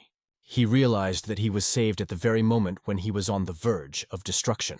One by one, the twins lost their brothers, who fell under the blows of Baikri. The cries of wounded enemies echoed over the mountain slopes, breaking the night silence. Meanwhile, somewhere in a cave hidden from human eyes, important news was heard. The cave master was in a state of shock. He couldn't believe what had happened, and how they could let this happen. His eyes remained wide open. The warrior who brought this news knew very well that he was taking a great risk. His master, examining his fingernails nervously, asked if he was sure of what he was saying. The warrior replied in the affirmative that it was 100% true. The bird they were looking for belonged to this very boy. The master exploded with anger. His aura filled with demonic power that seemed to scorch the air. Approaching his subordinate, he raised his finger to his nose and said, "You will have to answer for your words." The warrior assured that he would do anything for his master, even if it meant great risk for him, but now the owner demanded that he be immediately taken to the place where everything is happening. He declared that he would make everyone pay for forcing him to intervene personally. The warrior felt incredible pressure and tension that literally permeated everything around him. The night went on, and with time the situation became more and more difficult. Baikri walked over to Mu Yang to help him stop the bleeding and bring him back to consciousness a bit. Mu Yang tried to be brave, assuring him that he would recover soon, even though he scared his friend with his weakness. Baikri thought for a moment that his friend was about to die, and this caused him real fear. Although Mu Yang didn't know how to respond properly, he was aware that his condition was truly worrying. He himself did not understand why he turned so awkwardly to his friend, feeling a strange internal discomfort. Now they faced an important question. What should they do next? If Mu Yang's guess is correct, the gang leader should be here soon. Meanwhile, they plan to seize the moment and rob his vault while he's gone. After some time, Master Volodar was already standing in this mountain hut. He saw that all his loyal warriors who had served him for a long time were lying unconscious on the ground. Standing over one of them, he thoughtfully surveyed the chaos surrounding him. His gaze lingered on the bodies of the twin brothers who were the best of his warriors. This loss alarmed him and made him think seriously. What could have dealt them such a devastating blow? One of the soldiers, barely raising his head, tried to justify himself to the master, reminding him that he ordered to go when the white bird appeared. The host grumbled angrily that he already knew, but that was not the point at all. The main question is how it happened that he allowed such a situation to develop. When the warrior, trembling, began to beg for mercy, the Lord coldly called him a real coward. Running his sharp fingernail down the warrior's throat, the Lord silenced him forever. The situation became obvious. The entire squad was in danger, and their lair was under threat of attack. Licking a drop of blood from his finger, he smiled coldly. The Lord announced that the attackers had taken advantage of the situation, and now it was necessary to find their hideout in order to take revenge. He ordered his men to turn back quickly to prevent further destruction.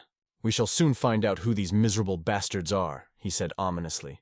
"Who dares to face the real predator, Liangshan?" His voice sounded as if the mountain area itself was about to be flooded with blood because its master had awakened. We moved to the bandits' hideout. Very few people were left to guard it, and this was their fatal mistake. The gate was easy prey for Mu Yang.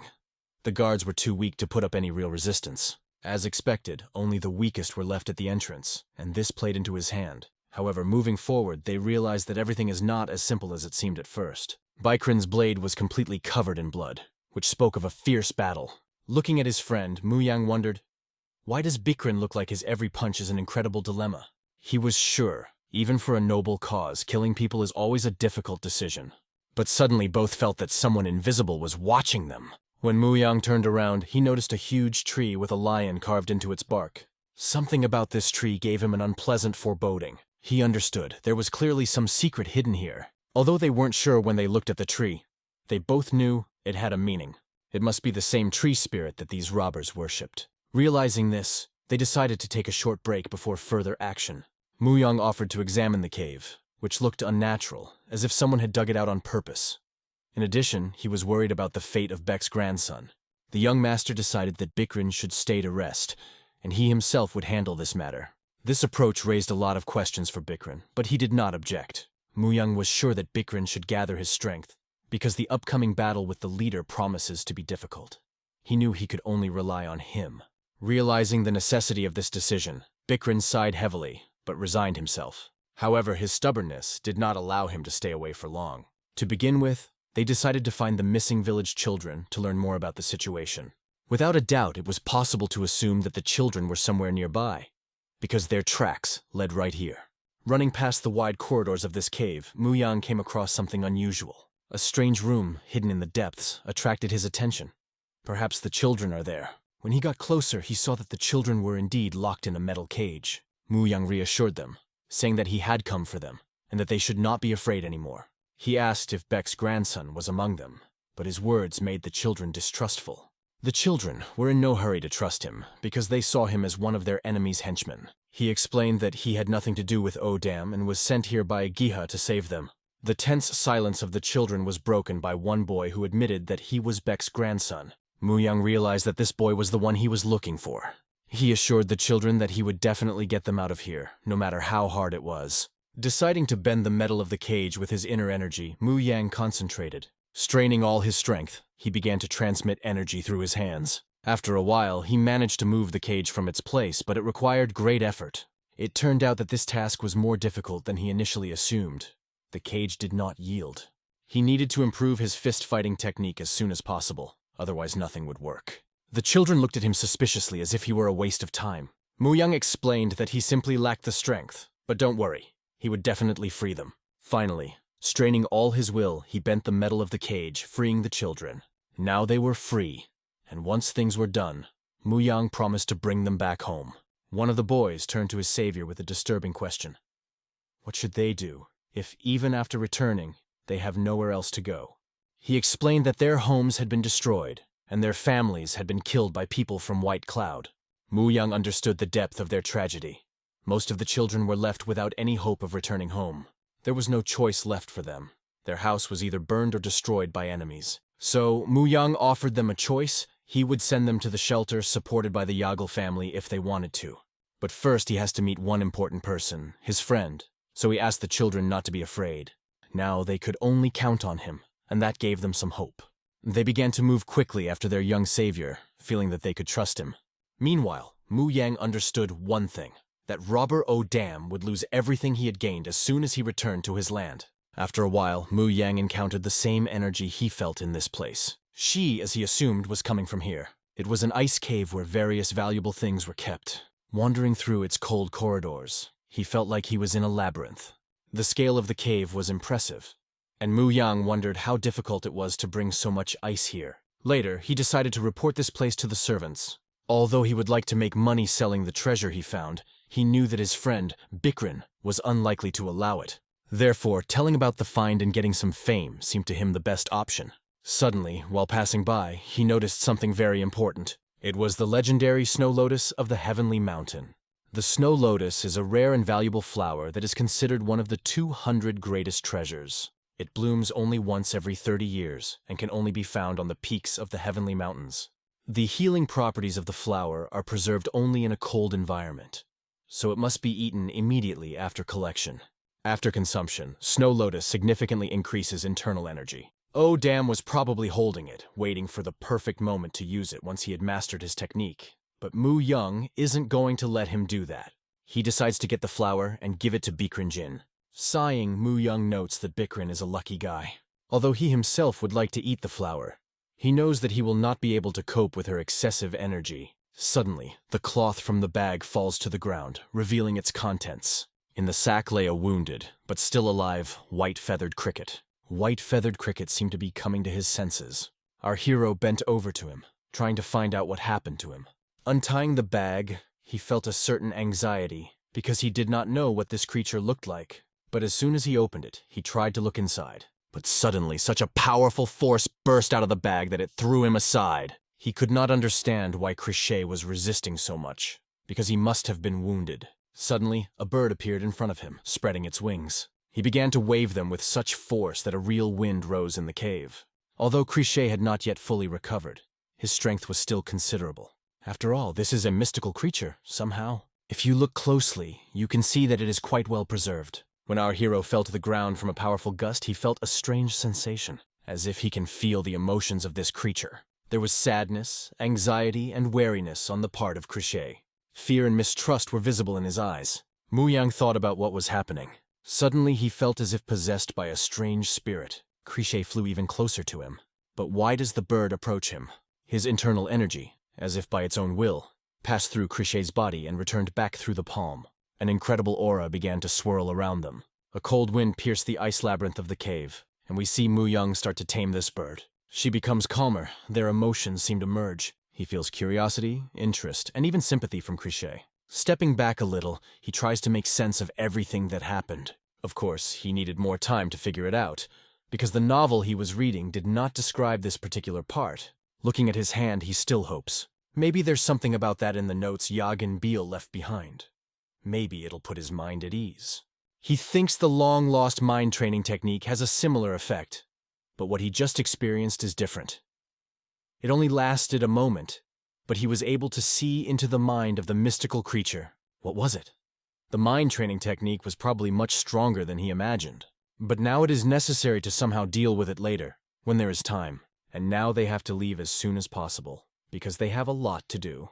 However, Crichet reacts to this with detachment. Muyang senses his emotions. The bird finds him a little annoying. But time does not wait. They have a lot to do. They leave the cave and move on. They are lucky to come across a valuable find. Bikrin finds treasures, silver that thieves stole from ordinary people. He notices Crichet sitting on Muyang's head. Muyang tells that the bird sat on his head and does not want to fly away. Bikrin is surprised. It is quite unusual for a wild mystical creature to follow a human, so they have to decide how to deal with it. The young master offers to hand over all things to the servants and to distribute the silver among the victims. He also explained the logic of his decision. Bikrin understands that they have no other choice. There is only one very important matter left. When the owner of this vault returns, he sees that there has been complete chaos in his lands and understands that something must be done about these scoundrels. The spirit of the tree that the barbarians worship began to emit a strange energy as Bikrin meditated beside it. He tried to concentrate and regain his strength. After all, I was waiting for an interesting person who was supposed to appear here from minute to minute. And then he felt his presence. Finally, this scoundrel came. It was a bloodthirsty Oda. He had long heard stories about two young men, but where was the other one? Bikrin reached for his sword.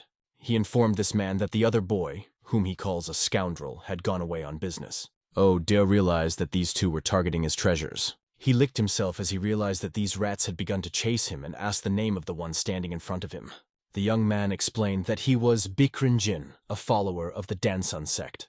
Hearing the name Dangshan sect, Oda called them the remnants of an ancient generation that had not yet disappeared and offered to surrender and live in peace if he wanted to survive. But what kind of offer is this for Bikrin? The fact is that Oda, after killing Bikrin, plans to destroy the entire Dansan sect. He promises to tear the guy to pieces, eat them, and laughs ominously. Bikrin sees this crazy villain in front of him and realizes that he will have to fight him. This vault had never seen such a fierce battle. Oda asked his opponent to show what he was capable of. After being attacked, Bikrin received a rather severe blow. Pushing back, he realized the consequences of these attacks. You need to minimize the hits to survive. Oda shouted, "How can this young man handle this?" Although it was quite difficult for him to block the enemy's attacks. And yet, willy-nilly, he managed it. This is a truly dangerous and bloodthirsty opponent on his way. He then turned his attention to his sword, which began to emit a blinding glow, and a flash appeared above him. Oda saw that this guy must be special. He deftly parried his blows. The atmosphere in the cave was tense to the limit. Everything happened as Muyang told him about the leader of the White Cloud Gang, Oda. He was a rather strong man who Muyang paid special attention to. Even if he plans ahead, let him try to predict what will happen. But Muyang knew not only his name, but also his abilities. And when Oda delivered his devastating blow, Bikrin had been waiting for this moment, and it finally came. It comes off the ground, approaches from the side, realizing that the opponent does not have one eye, and uses a soundwave technique. So he has a blind spot on the left side. Thus, he will be able to deal a devastating blow to him. But Oda wasn't that simple. He felt it. He predicted Bikrin's attack and simply said that he was the same as everyone else. With a smile on his face, this robber sentenced the boy to death. Bikrin sees in front of him the technique of the Great Invasion, which under the name Air Calamity falls on him. Devastating blows fly past his body. The cave shakes from an earthquake. Somewhere nearby is Mu Yang, who senses that the battle has already begun. Although he gave his friend Bikrin Jin a little hint, he is sure that the victory will not come easily to him.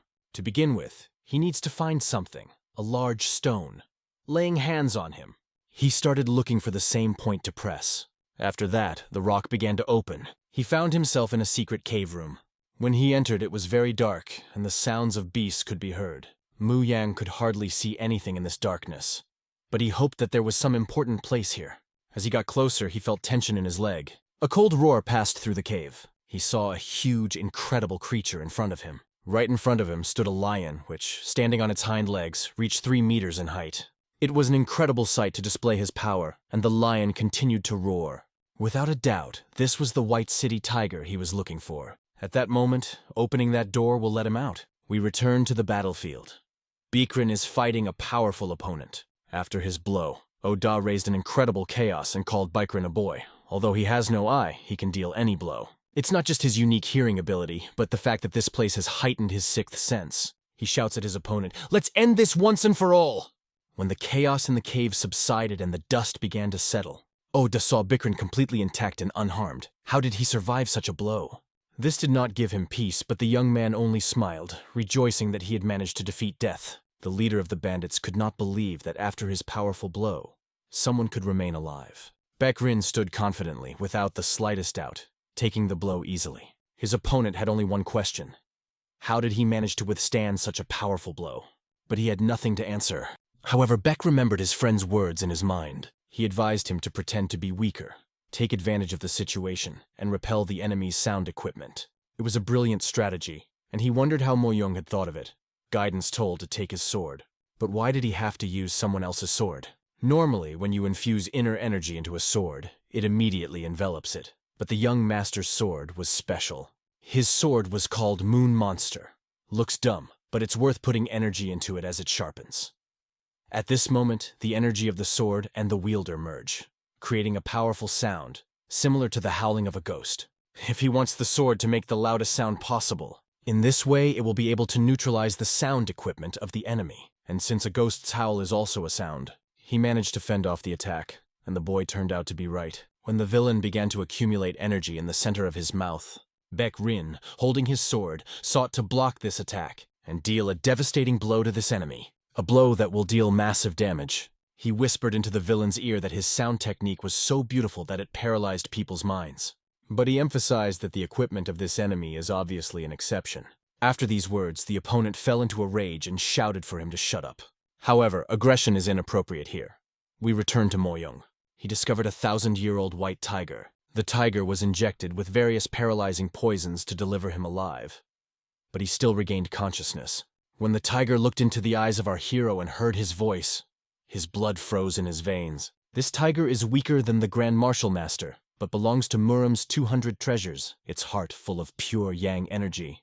Oh, Damn constantly consumes this energy to control his power, which is generated by his sonic machinery. He was probably planning to eat the white tiger's heart, along with the Heavenly Mountain Snow Lotus. He was waiting for the moment when 2 of the 200 treasures would be in his hands. People naturally lose their minds when it comes to their health. The boy throws medicinal herbs to the tiger because he came to help. If the tiger eats them, he will get better. The tiger eats what is offered without thinking. Now that he has taken his medicine, he needs to be fed. It was quite a tiring task, but the tiger opened its huge mouth, and after some time the hero fed him. Remembering what the legends said, mystical beings can distinguish good from evil. Unlike ordinary animals, they do not attack their rescuers. The person who brought the tiger to this state is outside. He tells the tiger that if he eats it, he will release his anger with it. A spark of hatred lit up in the tiger's eyes. And we return to the battle between Baek Rin and Oda. They had an incredibly fierce fight, and when Beck swung his sword, in order to block the sound waves of the enemy, he saw in front of him 2 shuriken that flashed past his eyes. He skillfully evades them, realizing their danger. But Oda is already approaching in front of him, craving the blood of his opponent. His incredibly powerful strike is blocked by Baek Rin's sword. No matter how hard it was, he was able to fend off the attack. It was not only the opponent's sound technique that frightened him, but also the hidden poisoned weapon that appeared out of nowhere. He couldn't get any closer. And the opponent just laughed, enjoying the excitement of the battle. He asks why Beck doesn't put anger into his punches, provoking him. "Why are you scared?" Saying that Oda still has no chance of winning. The bandit orders him to shut up, because he will brutally deal with him, and then find and tear to pieces the one who brought this hero into the world. But after these words he heard a voice behind him. The words were, "Don't bother." And at this moment, Beck intervenes in the battle. It was his partner who came to help. He greeted Mr. Oda. "Here we meet." The robber is aware of all the consequences of the fact that there are now two of them. It was clear that the battle would play with new colors. And this villainy will not happen with only minor wounds. Even in a battle against a sonic martial artist, you can expect surprises. Oda can see from the expression on his face that this newcomer is involved in everything. But why tell him that if he has even lost his sight? He begins to sneer. "You must have had a snake bite your eyes while you were walking down the street." Beck realized that Oda was still traumatized by the snake bite when he was roaming the earth. After this joke, the robber became even more angry. His anger grew. He decided to destroy Mu Yang first. Burning demonic energy began to fill the cave, and he furiously rushes towards his opponent. But our hero is not afraid. He is not afraid at all. However, he realizes that his trump card is gone because he gave his sword to Baekri Jin and is left without a weapon. And while the demonic villain attacked, wishing death on his abuser, the sharp and dangerous claws of this beast were literally a few centimeters away from him, shiny and deadly. Bikrin, watching what was happening, did not want his friend to be hurt. He was ready to do anything to protect him. The beast flew at them with all its power, and Bikrin tried to stop it at all costs. Mu Yang could see the danger looming over him, but could do nothing but take the blow. But suddenly the claws of this monster stopped right in front of his eyes, freezing in the air. At this moment of confrontation, the boy mustered all his will to block the attack with his hands. The beast dealt him a serious blow. Any more and Mu Yang might have lost his head. However, everything ended with only a slight bloody wound, although the pain was burning. The enemy decided not to pursue him anymore, focusing on a new target. Just as he was about to throw his next blow, Oda felt a sword fly into his back. Bikrin decided to add pepper to this fight, and Oda could not foresee the attack from behind. Infusing the sword with his unique technique, Bikrin prepared for the decisive blow. He unleashed the Solar Fall technique, full of incredible power, on his opponent. The powerful blows of the complex combination pierced the air, approaching the target. They entered Oda's body, forcing him to stop and reconsider his actions. Everything was quiet for a moment as Bikrin ran his sword across the robber's body. Time seemed to stand still, and all that remained was to see who would emerge victorious. Suddenly, a huge stream of blood started gushing from Oda's shoulder. Preparing for a counterattack, Bikrin was filled with incredible energy, ready to strike again. His inner strength, like threads, pierced the opponent, binding his movements. Oda understood that his wounds were dangerous, and that the opponent was a real demon in human form. Using his sonic technique, he began to emit deadly waves. It was necessary to avoid this at all costs, so as not to fall into his diabolical trap. Bikrin went out of his way to protect Mu Yang at all costs. Mu Yang watched with joy as Bikrin saved him, grateful for his selflessness. But in one moment, Mu Yang noticed something alarming. His friend began to cough incessantly, and this caused alarm. Bikrin's lips began to turn blue. It was the effect of the poison. It became clear that he could no longer continue the fight, and they needed to change tactics. Mu Yang proposed to push the opponent outwards with internal energy. He knew that Bikrin was poisoned and had limited time to fight. Bikrin tried not to show his condition, but Mu Yang had already understood the truth. It was obvious, especially because of the color of his lips. Mu Yang couldn't let his friend die here, and asked for the moon monster sword to be handed over to him. Bikrin refused this offer, believing that he should finish the battle himself. Putting his hand on his friend's shoulder, he tried to remove him from danger. He explained that due to the unknown poison, it was very dangerous to use the inner energy, and he had to get out of here to start controlling its flows. However, all these words did not work. The stubborn Mu Yang rushed into battle. He said that Bikrin had to leave, and could come back when he had dealt with the poison. After all, their opponent Oda had already spent a lot of energy in the battle with him. Mu Yang was confident that he could hold out until his friend returned from treatment. Oda, seriously injured, leaned against the rock, realizing that these guys underestimated him. He decided to wait until the bleeding stopped and was going to destroy them. In this situation, Bikrin did not want to return the sword to its owner. Despite being asked to return the moon monster sword, he would not give it back. But time was short, and it was necessary to act quickly. It was necessary to urgently decide what to do next. Baikrin's eyes showed feelings and his intentions. Looking at his gaze full of determination, Mu Yang understood him. Finally, he agreed. Our hero received his sword, and Baikrin, trying to cope with the poison, promised to return soon. And now the same dangerous enemy enters the battlefield again. Mu Yang wasn't entirely sure that he could handle Oda on his own. Oda felt incredibly delighted that such a sweetie as Mu Yang had stayed to fight him.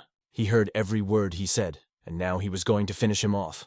Mu Yang noticed the enemy licking his lips ominously and felt creepy.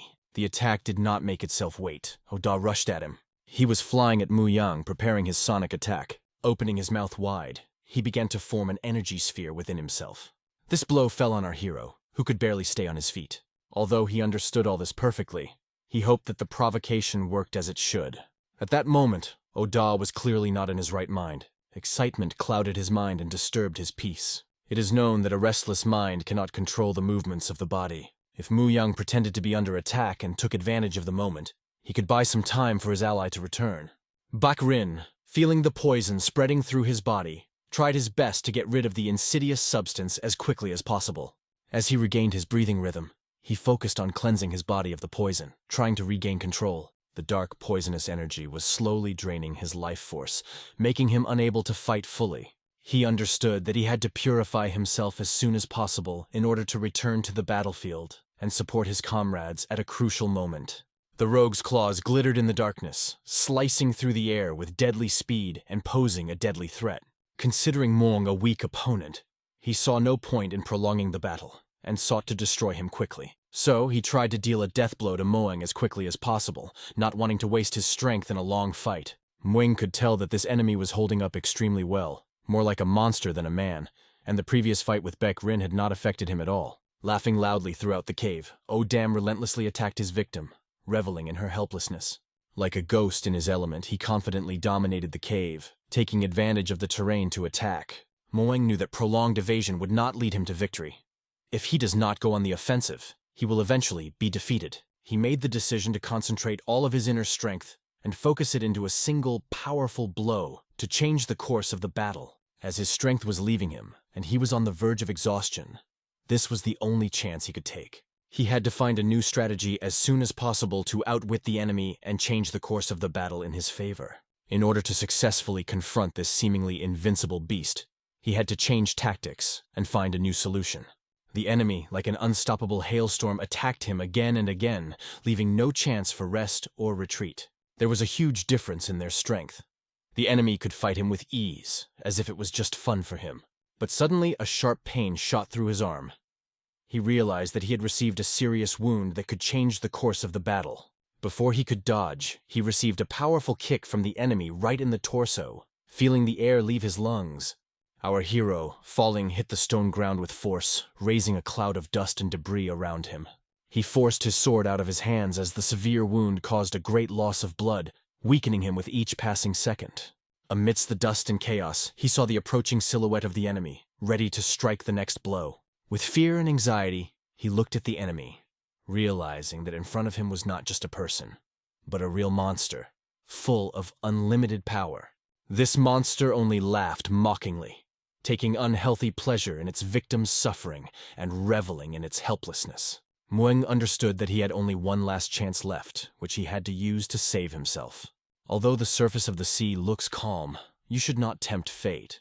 In the depths, there are turbulent currents that can take you by surprise. He knew it was difficult to demonstrate the same level of swordsmanship as his father, but now he had to try. In this situation, he had to do his best, even if he was not sure of his abilities. He needed to turn not to the fury of the rising star technique, but to the gentle but powerful force of galactic harmony.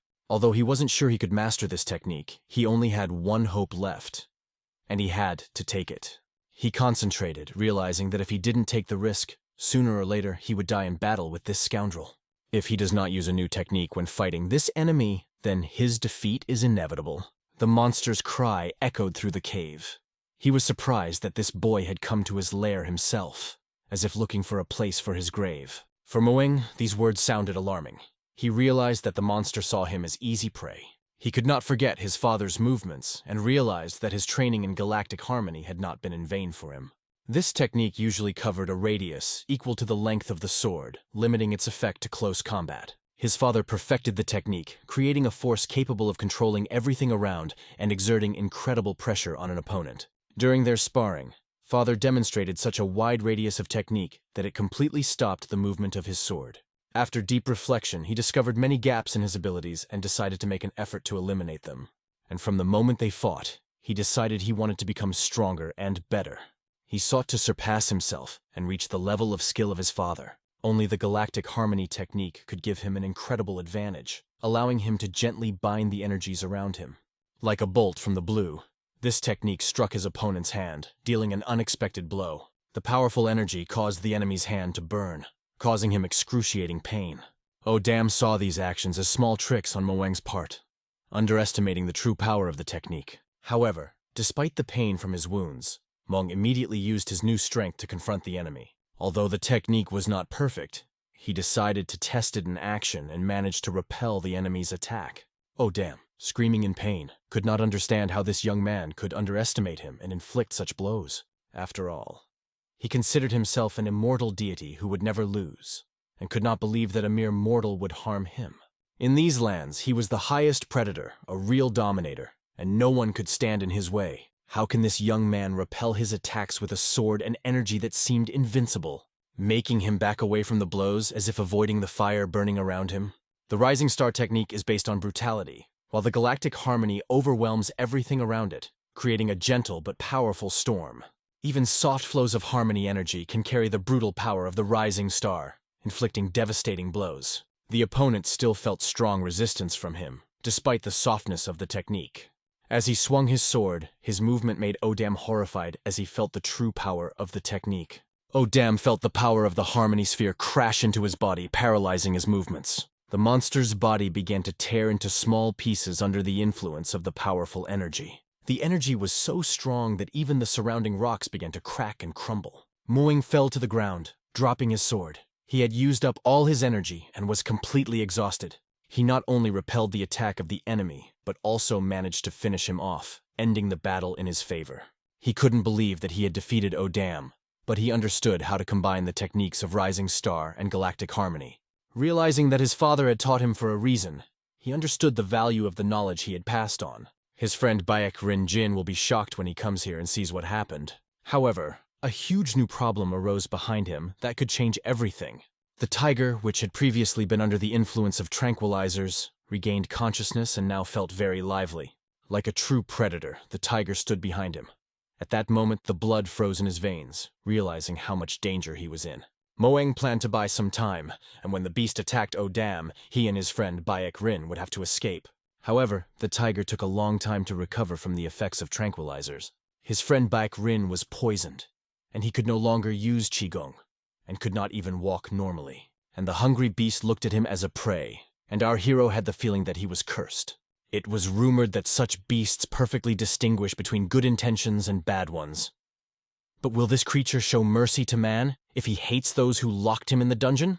Suddenly, Odam, who should have died, rose to his feet. It was hard to imagine, but he survived, which scared our hero. He was still able to stand on his feet, a real hardy opponent. What was important, however, was that Odam stood up and looked away. He saw hatred in the eyes of the captive tiger. The tiger was not going to think long.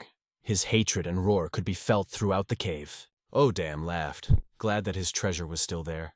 This beast towered over the young master. He thought the tiger would attack him now and tried to calm it down, but the huge beast covered the entire sky above him. Odam hoped that the tiger would eat this young man. However, the tiger rushed at its main prey, Odama, the one who made him suffer. Now the tiger will take him by surprise. Our hero realized that the tiger can distinguish all feelings, both good and evil. Fortunately, the tiger recognized the rascal who had nearly killed him, but Moeng himself almost panicked, thinking that he was about to perish. He was well beaten. He even almost died of fear. It was a real curse for him, because the poison was starting to spread. But thanks to his father, the poison will probably stop in his stomach. Although everything hurt, especially his stomach. But what was left for him to do? After some time, our hero came to his senses. He fainted on the spot. Beside him stood his friend and the children he had saved. They were happy that Moeng had survived. Moeng asked Bayek Rin if he saw everything that happened. Did he notice the 1,000-year-old white tiger that came and helped him in time? But Beck did not see the tiger. However, apparently our hero's plan worked. Beck was so wounded that he could not help his friend, but fortunately the tiger intervened and defeated the enemy. In his mind, Muang understood that his friend thought that everything was going according to plan. But in reality, everything had gone awry. However, let him think so, because it would be useless to explain such complex events. Still, the young master asks for help channeling the inner energy into him, so that he can absorb the essence of the divine mountain snow lotus. But Baek Rin had a question. Is it worth the effort? Of course it's worth it, because who else knows about this cave? However, many martial arts masters can gather here. There is a lot of competition. But for the peace of the villagers, it is better to use this opportunity on Baek Rin. He must decide for himself. Had already absorbed the pristine dew of the stalactite, and now it would be easier for him to absorb the essence of the snow lotus. The dew contains yang energy, and the lotus contains yin, if you think about it that way. One person cannot take 2 of Murim's 200 treasures, but if this young man is chosen by destiny, he should be able to handle it. His goal is the same as in the novel, to become strong, because he is the main character of this story. Baek Rin surprised by his indecision, saying that it is very difficult for him. Muang tried to pretend that he did not hear anything, because these conversations would lead to nothing. In any case, everyone was back on their way as planned. Baek Rin Jin accepted the snow lotus, and they met Yunho Myung in perfect health. The children finally returned from the Cave of Darkness to their native places. The 3 silver coins taken from the cave were divided among the villagers of Dongjuo. Later, they informed local authorities about the existence of a cave with treasures and an ice vault. They also sent a letter asking that the found children be returned home. All business was almost completed. There's only one left. Go to the tavern and spread the story. Spread the word about White Cloud among travelers and merchants, especially emphasizing the name of Baek Rin Jin and the Dansan sect who defeated them. They will tell this story in other regions, and the further it spreads, the better the result. In this way, he wants to spread the fame about Baek Rin Jin. Thanks to this, he will get a good reputation, and they will be able to make new acquaintances through rumors. Under the evening sky, our hero came to Yunho Myung. He sat by the fire all the time, and tasted the famous 100-year-old ice cream. This ice was supposed to strengthen the muscles and purify the energy. Because the snow lotus was stored in it, it became special. Of course, it seemed reasonable to him to take only the usual bandit weapons from the cave. But our hero insisted that it could come in handy. Moang has always worried about Yunho because Baek Rin Jin is getting stronger and developing faster than him. He had been taking energy elixirs since he was a child, which had accumulated a lot of strength for normal circulation. But Yunho Myung had not developed at all this time. It is surprising that he even rose to such a level, considering that he was born in a poor family. But at least he has a great mentor who excels in training techniques and martial arts. Only inner energy and insight are not enough. He needs a little help. Then approaching Baek Rin Jin, our hero offers to switch places. But why does he suddenly suggest it? Maybe it's better to let him go and rest. However, he can't sleep and is worried about it. But Baek Rin Jin isn't going to change just like that. He believes that his friend Moang is hiding something from him. When asked why he thinks so, Baek Rin is sure that his recent luck is just a headache. But how did he find out about it? Because our hero did not tell anyone about it. What a strange turn of events. Under the glow of a moonlit night, which symbolized the disclosure of all secrets, our hero thought about how events could take an unexpected turn. He was interested in how Beck found out about everything that was happening and what secrets he might be hiding. Beck, pointing 2 fingers to his temple, said, "It's all her fault," hinting at his insight and ability to read minds. "Just look at your temporal meridian to know what you're thinking," he added with a faint smile. The boy began to get nervous because he did not fully understand what the temporal meridian is and how it reveals his thoughts. Beck explained that the thickness of the temporal meridian reflects the amount of internal energy of a martial artist. Your meridian is red and thick because you have accepted the primordial dew of the stalactite and the snow lotus of the heavenly mountain, he said. I have also reached this level. But how is this possible if all your energy is not manifested in the body, but is concentrated in the meridians? Thought Beck, for whom it was obvious. You have become much brighter, although it is not noticeable at first glance, he remarked, pointing to the changes in his friend's aura. Still, even the smallest changes can mean a lot. You really have a sharp eye, replied the hero, acknowledging Beck's observation. He just sighed heavily, realizing that his secrets were no longer a secret. The young master explained that he had discovered something new during the battle with O'Dam, although previously he had only followed his father's sword technique. Beck noted that this was amazing. He had also studied with his father, but could not understand the hidden meaning of the technique. Our hero asked not to exaggerate his merits because he simply followed Beck's path. Still, it was a success for Beck, and if given the chance, he would like to spar with him to test his skills. I thought about it too, that's why I'm practicing. I want to ask you to show me how you do it, said our hero, showing interest. Beck was ready to start training right now, wasting no time. However, our hero did not agree, citing other matters that needed his attention. I hope the equipment I took from that White Cloud gang isn't criminal, he remarked, waiting for Beck's opinion. It's not mentioned there, but there is one important note, Beck answered, paying attention to details. He pulled out a book found in their storage. The techniques here are different from the usual ones. I'll read it, and then I'll tell you more. If these techniques are the embodiment of evil, what could go wrong? Our hero said thoughtfully, pondering the possible consequences. Only you can help me with all this, Beck. The more we learn about the wisdom of our ancestors, the more interesting life becomes, he said, adding, people without thoughts are useless, and higher knowledge can play an important role in unraveling the meaning. It was not for nothing that I transcribed and passed on the sayings of my ancestors to you.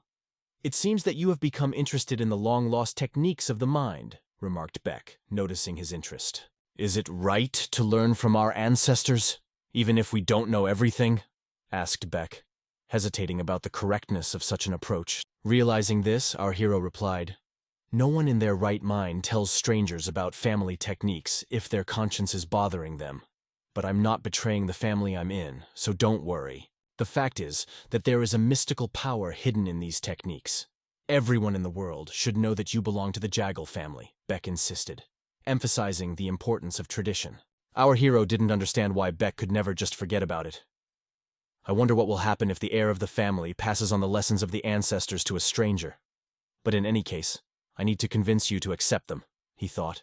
He tried to interest Beck. If you want to learn something new, I can help.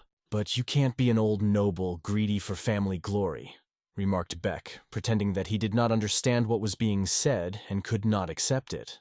Understanding his friend's strategy, our hero knew that he skillfully brought the conversation to a logical conclusion. Then I suggest you become a knight, not a noble, he said, offering an alternative. But nowhere does it say that knights can complain, Beck replied, doubting his suggestion. It may be wrong, but a knight must be ready to sacrifice himself for the sake of protecting others.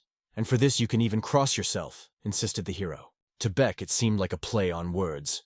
You justify wrongdoing, but it's not acceptable to me. Life is impermanent, and the righteousness that we put up with sometimes forces us to retreat, even if it's wrong, our hero philosophically remarked. For the sake of the greater good, it is better to keep what happened to the White Cloud gang a secret. Think about the choice you made when you came here, he continued. And about the reason why you fought with White Cloud in the first place, added the hero, trying to make Beck think. For some time Beck was silent, and he could be understood. They had killed many enemies. There were many things that certainly contradict the concept of righteousness. Regardless of our reasons, the fact that we injured and killed people remains a fact, Beck said. Yet you, Mr. Beck Rinjin, raised your sword for a righteous cause. Moreover, when it came to the way of the knight, you fell into confusion, our hero noted. Of course, you would prefer to avoid arguments on such a topic. But the matter concerns the mind-training techniques associated with the Heavenly Mysteries Diary, he continued. You must learn it, no matter what it costs, because it can help you in the battle with the Blood Demon cult, insisted the hero. After the fight with White Cloud, your path became more clear, he added, trying to convince Beck. That's why you shouldn't hesitate for long, he concluded. The next day, when our hero was sitting by the lake, he carefully studied the book, which could give him a lot. He had just finished reading the section on hand technique. In the scroll he took from White Cloud, the author was not specified, but he called himself an old man who had defeated a level 1 warrior with his bare hands. From my experience, it can be nonsense. Being in Rome without inner energy is simply suicide. The difference between a first-level warrior and an ordinary person without inner energy is huge, he reflected. The question remains, how was he able to defeat him? He asked in a puzzle. The thing is, I'm wrong, thinking that it's just a hand technique. In fact, he uses the whole body, that's why he called it the 4 limbs of fear, the hero realized. This technique explains why the leader of the White Cloud gang was so powerful, he concluded. In the novel, Baekrin Jin, having learned about this technique, began to strengthen his ties, because the 4 limbs of fear brings him closer to the final technique of the sword, the hero recalled. That's why I'll share it with Baekrin Jin and Yoonho Myung, he decided. But first I need to check something, thought the hero. The perspective of information about this technique makes it clear how it will affect a person who owns the techniques of the Yahello family, he reasoned. So you need to read this book as soon as possible, he decided, determined. After a while, he handed the book to Beck, saying, I've already read it, now it's your turn. This book was written by an anonymous martial artist, he added, explaining its origin. Baekrin politely declined. Thanks, but I don't need her. But why? Just take it, it's important, insisted the hero. The technique is called 4 limbs of fear. You can use it to improve your sword skills. At least read it and give me your opinion, he suggested.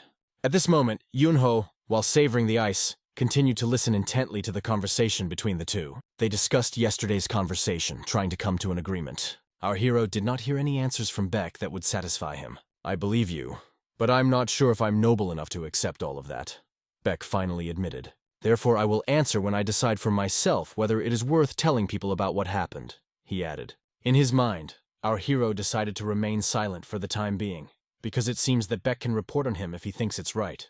Oh, how he makes life difficult for me, he thought, feeling tense. Still, we need to get together. If we hurry, we'll get to Hainan within the day, he said, changing the subject. Thus ended their difficult journey around Lanshan. The next destination is Hainan province, where Baekrin Jin will meet new people and problems, and they will finally meet the same man. The rays of the hot sun broke through the thick air, filling the space with warmth and light, creating a feeling as if the sky itself had come down to earth. A ship full of people floated slowly down the wide river, cutting the surface of the water and leaving behind a long trail like a trail to unknown adventures. On the head of the young owner sat the legendary bird, a symbol of wisdom and strength, which attracted the eyes of everyone around with its majestic presence. Muyang is already tired of the fact that this restless bird constantly flies up into the sky, and then returns and settles on his head again, as if it considers it its nesting place.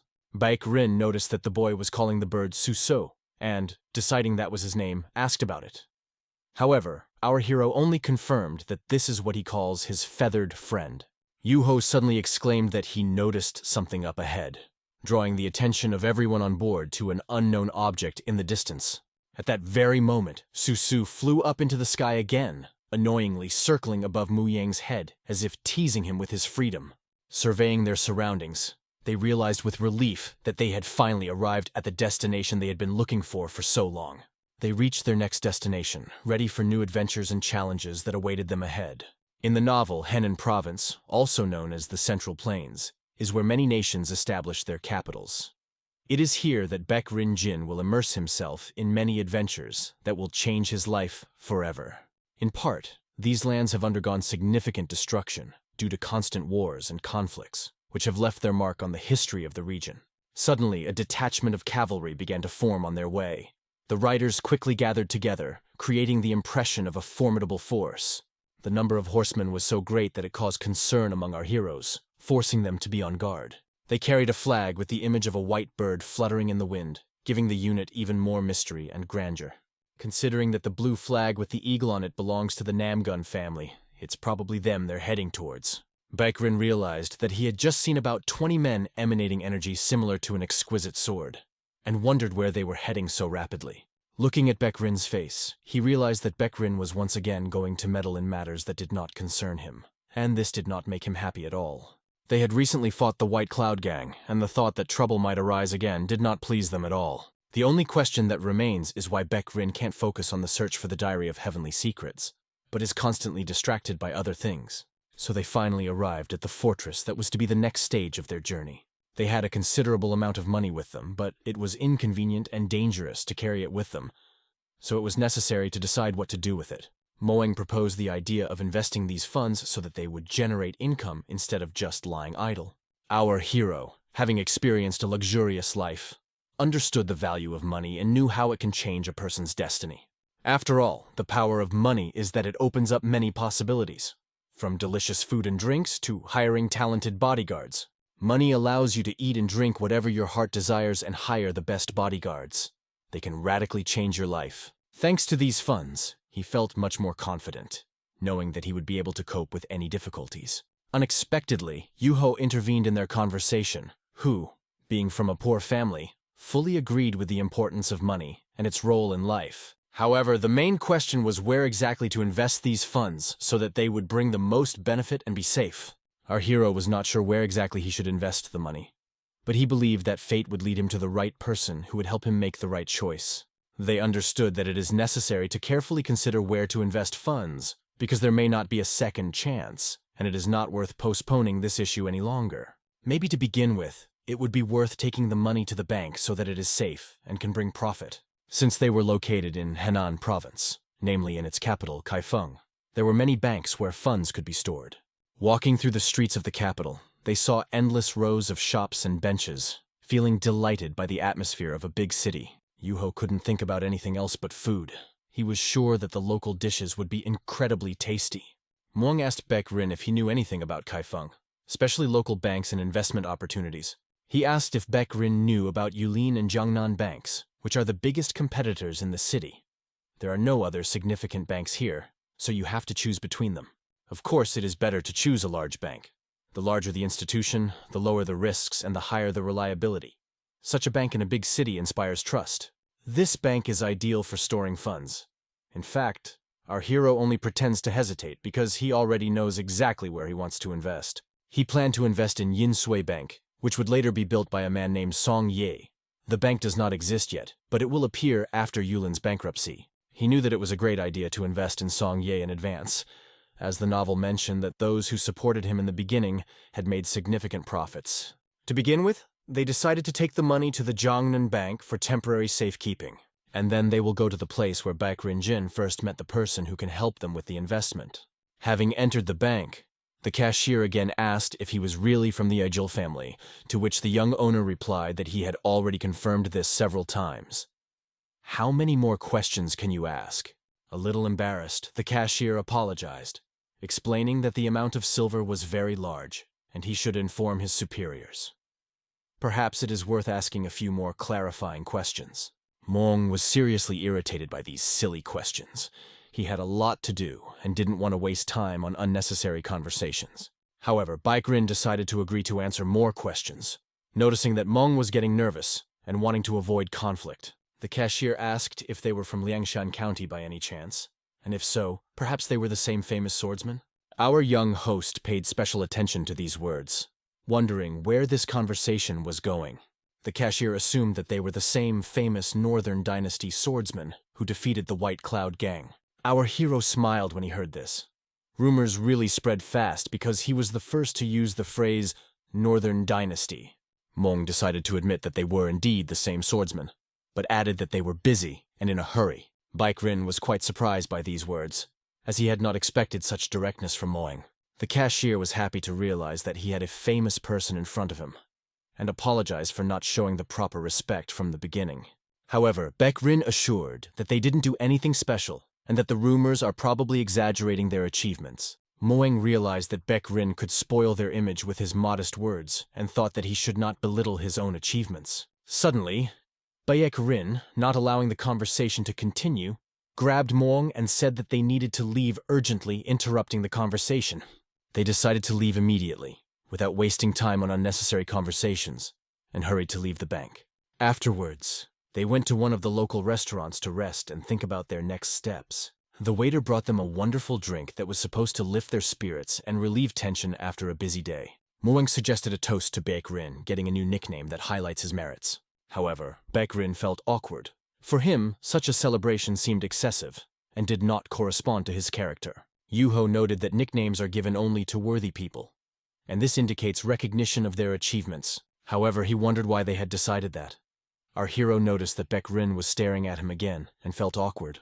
He was wondering if he should congratulate him, or say something, because Baek Rin kept his eyes on him, which created tension.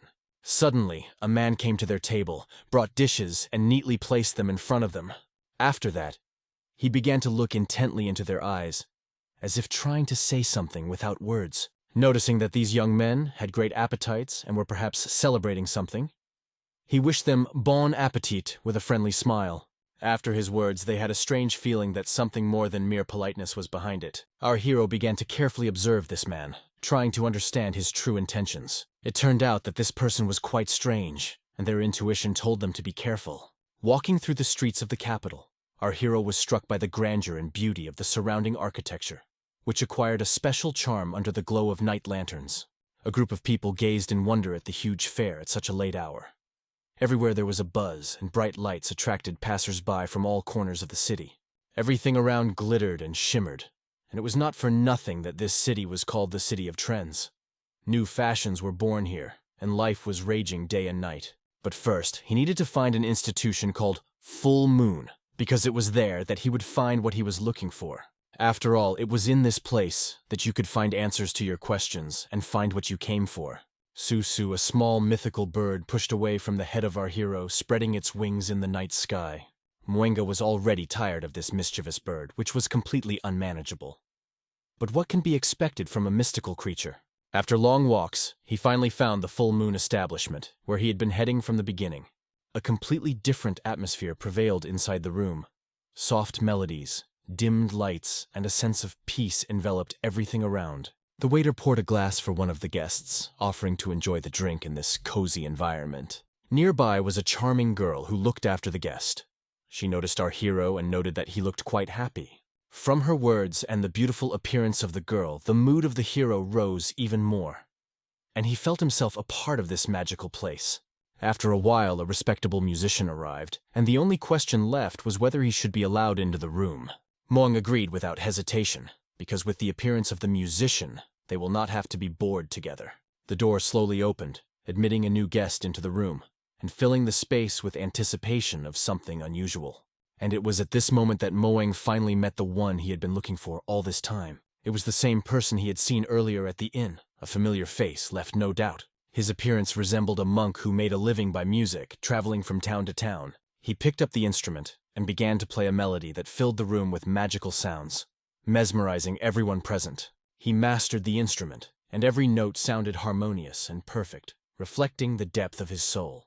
The instrument continuously emitted beautiful sounds that enveloped the listeners like a magic curtain, transporting them to another world. His song was so mesmerizing that time seemed to stand still, and all problems receded into the background.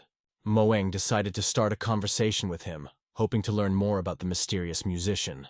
"It seems that we have already met somewhere," he emphasized, trying to attract the musician's attention.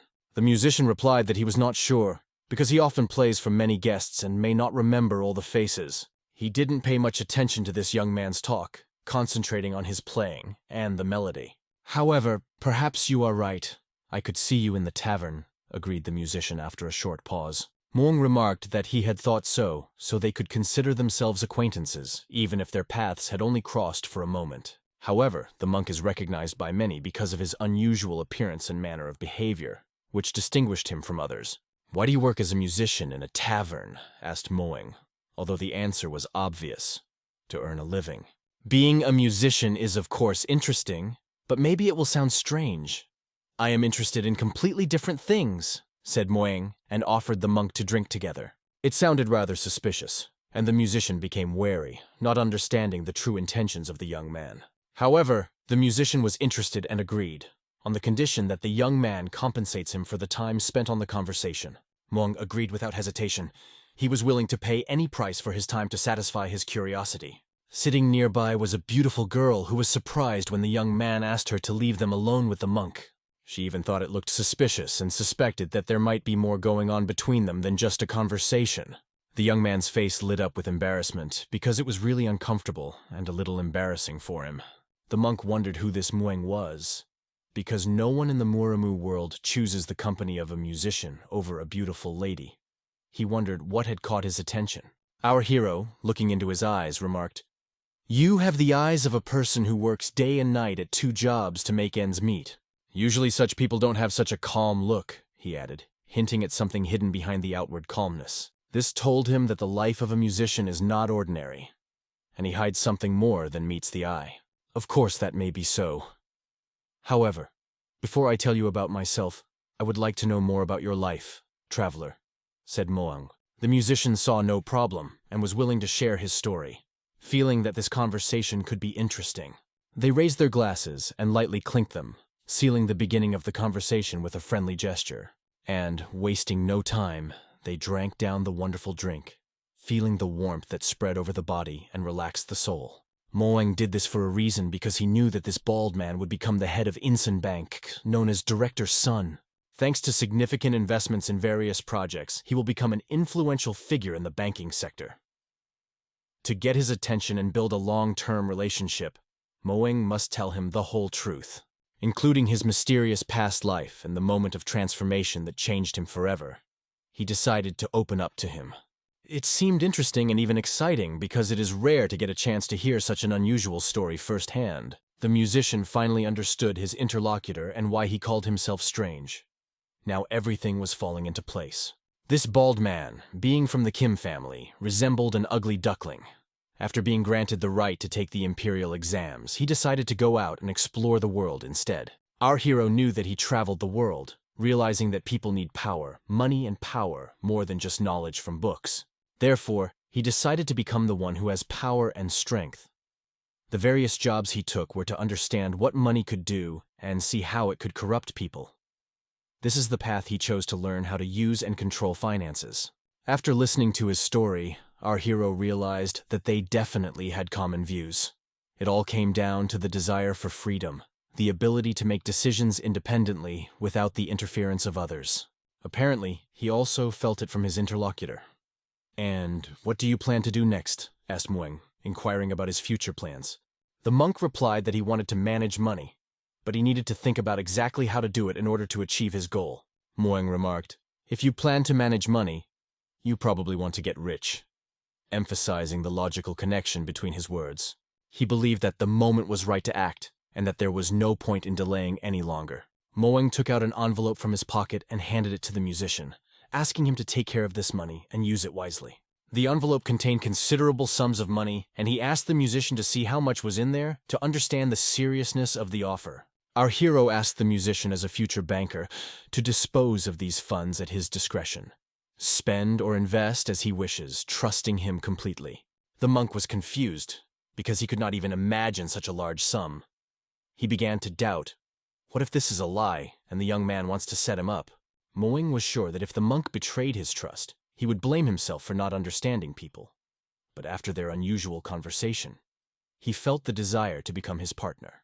He only hoped that they had reached an agreement and, saying goodbye, calmly left, leaving the musician alone with his thoughts. Leaving the man confused, who thought Moeng was out of his mind, not knowing that he had a cunning plan and knew the future ahead of time. The next day, everything around again played in the usual rhythm of life. The city came to life, people hurried about their business, and our heroes were preparing for new adventures. One of the friends bangs the table with force and declares that everything Mungda is talking about is simply impossible to accept. "How could he just take and give away all our money without our consent?" he exclaims indignantly, not believing his ears. "And what about our money for life, for travel and everything else?" Yuhu adds, looking worriedly at his friends. "What will we do now without them?" However, they understand that under the current circumstances, they will no longer be able to spend money mindlessly, as before, and will have to save on everything. Still, this is a pretty serious situation for their team, and they can't understand why he would make such a decision without their consent. However, Baekrinjin remained convinced that he had done the right thing and believed that he would not regret his choice in the future because he had done it with the best of intentions. But Moeng honestly admits that he might regret it if he was wrong about that person. And Yuhu, standing aside, simply cannot contain his emotions. Finally, he explains in detail why he decided to lend the money to that person, hoping that the team will understand his motives and support his decision. After all, he saw that this person will be able to dispose of money wisely, knows how to handle it, and will definitely not waste it, but will direct it to an important cause. Thus, he decided to invest in this person, hoping that it would be beneficial for everyone, and that the investment would pay off 100-fold. However, Moeng wasn't 100% sure, but hoped for the best. He did not want to allow a situation where someone would not be able to reach their potential due to a lack of money to start. Therefore, our hero decided to take a risk and not be stingy, investing in someone else's future. "You did a good job," emphasized Baekrinjin. Baek Rinjin looked at him proudly and expressed his hope that their efforts would not be in vain and that the investment would benefit everyone. Suddenly, a mysterious figure appears above them, whose appearance interrupts their conversation and attracts the attention of the entire company. Yu-Hu realizes with sadness that the time of carefree days and easy earnings has passed, and now they will have to face new challenges. However, when he turned around, his gaze met the same person who had suddenly appeared and was now staring intently at them. The same monk appeared in front of them and said apologetically, "I hope I have not disturbed you. Perhaps my arrival is untimely." It was Mr. Song, a famous monk, but what brought him here? Everyone wondered why he appeared now. It was then that the friends realized who Moong had actually given all that money to, which raised even more questions. Mr. Sun came here not as a musician, but as a guest, and asked permission to join them at the table. He placed the envelope with the money entrusted to him on the table and looked at each of them seriously. It was obvious that this bald man, Mr. Song, had something interesting and important to tell them, and everyone prepared to listen. In fact, he came to ask where they got such large sums of money from because he cannot accept them without knowing the origin of the funds. Moing looks at Mr. Sun suspiciously, but that was expected.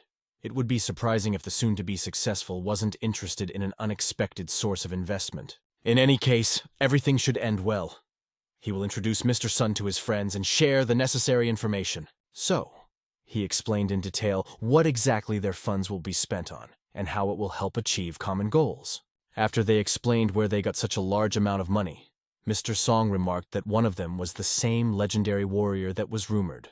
Baek Rinjin didn't want to be called legendary. It seems that the rumors reached him as well. In fact, he wanted to admit that it was all just exaggerated talk. Everything that has just been said is just a rumor that has been exaggerated, he said. However, everything that was said about the swordsman was true, because Moong had seen it with his own eyes. Mr. Sun was delighted to meet such outstanding individuals and expressed his admiration for their achievements. In this way, he understood that they had received this money honestly, and there was nothing to worry about. Mr. Sun still had some questions. Mr. Song looked at these three and was even more surprised. Martial artists usually don't care about wealth or the judgment of others. They are only focused on perfecting their skills. But this does not mean that they do not feel hunger and do not enjoy good food. It is also beautiful because it adds meaning to life. Yu-Hu began to suggest trying Anhui's famous bamboo shoots. Mr. Song had heard that it was very thick, soft, and delicious, but he had never tasted it.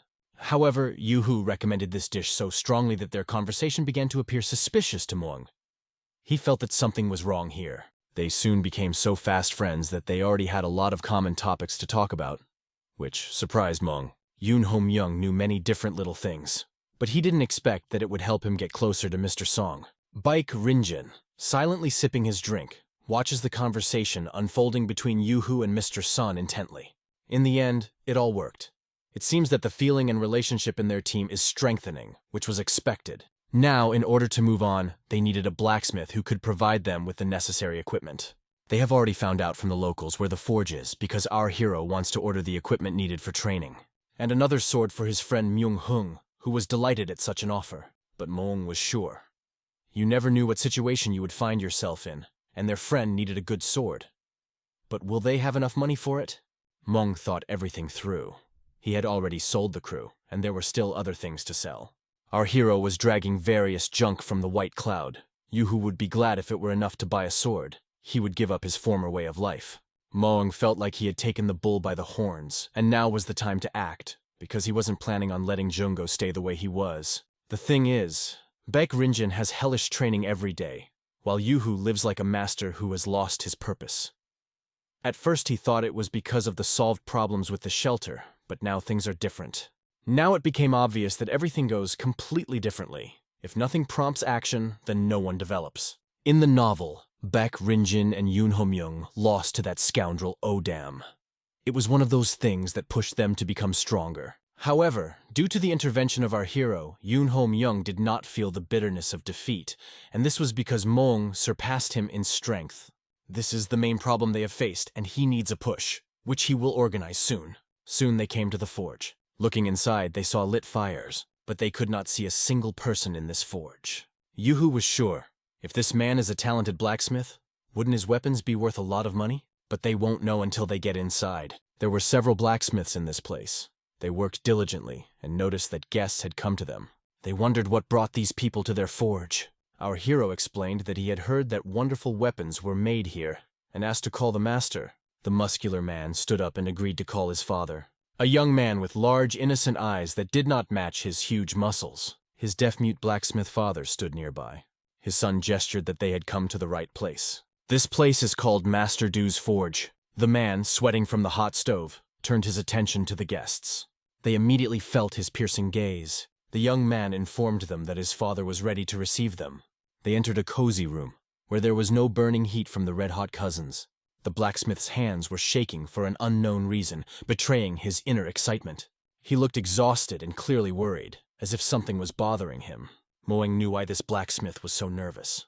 The fact is that the scoundrel Oda killed his father, only because he spoiled his mood and Oda took away all the weapons he had created. Because of this, Master Du is terribly afraid of martial arts masters. He asked our hero what he planned to do. I heard some gossip in the alley, so I didn't want to check it. A suspicious look could also be felt from Baek Rin. It seemed that he had the ability to see the future, but he did not expect this from him. The rest of the novel was not printed, so he knew nothing else, which made him very hasty. Suddenly, the blacksmith's son turned to them. He said that they are very sorry, but they are already working on orders and cannot take another one. Then the boy wanted to show the weapon he had brought with him. When he showed it to the blacksmith, he held his breath. After all, it was the same weapon that the master once created for those scoundrels. And this radically changed the situation. The blacksmith carefully examined the weapon. He recognized that it was the very weapon he had once made. The atmosphere in the room became tense. Many things remained unclear. The blacksmith began to carefully examine each object, checking that it was indeed his work. Without a doubt, he was sure that these were the fruits of his hands. He was especially attracted by the famous sword. It was the legendary sword of that scoundrel Oda, the one who took his father's life. The father seemed to have plunged into deep turmoil. He was filled with incredible emotions, and the son began to worry. Yuho and Baek Rin were shocked by this reaction. But Moong was not at all worried. He knew what it was all about. It was already dawn when the first wave of tears ended. Blacksmith Du told them his old tragic story through his son. It was a heartbreaking story after a father saw the same sword that killed his father and remembered his fear of martial artists. His son was also scared that he was never able to take revenge, and he couldn't even properly bury his grandfather, even now that he has a capable son. It was extremely moving, but Moong didn't care. Although he is a materialist, this story was familiar to him.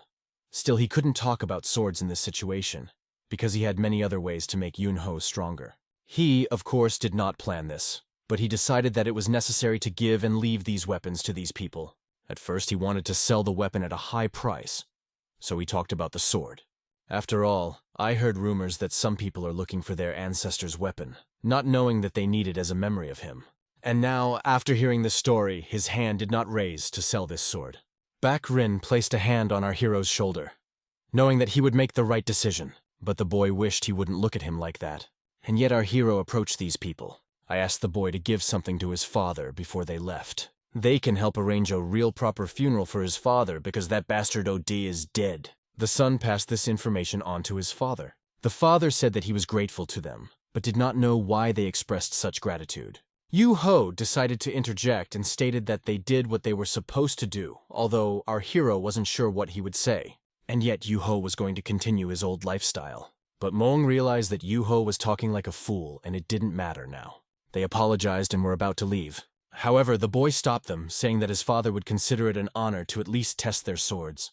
Baek Rin assured that it was not necessary, as it was already late, but his father would like to thank them somehow. He had never seen his father so happy, so let him do it.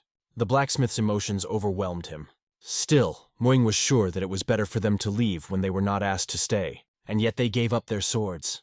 This man was called a master for a reason.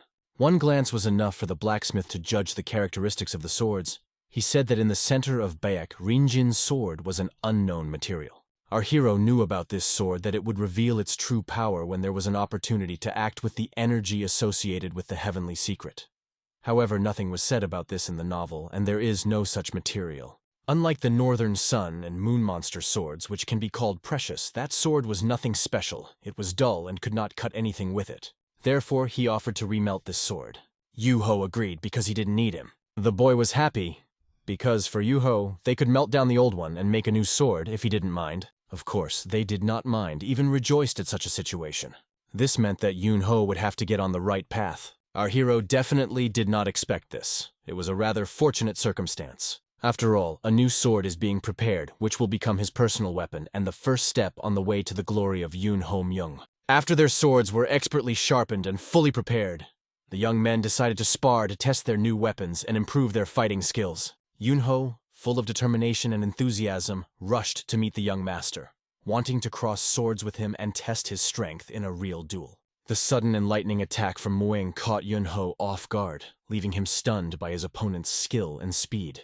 The young master turned around with incredible speed, like an arrow flying past his face, showing his lightning-fast reaction and alertness.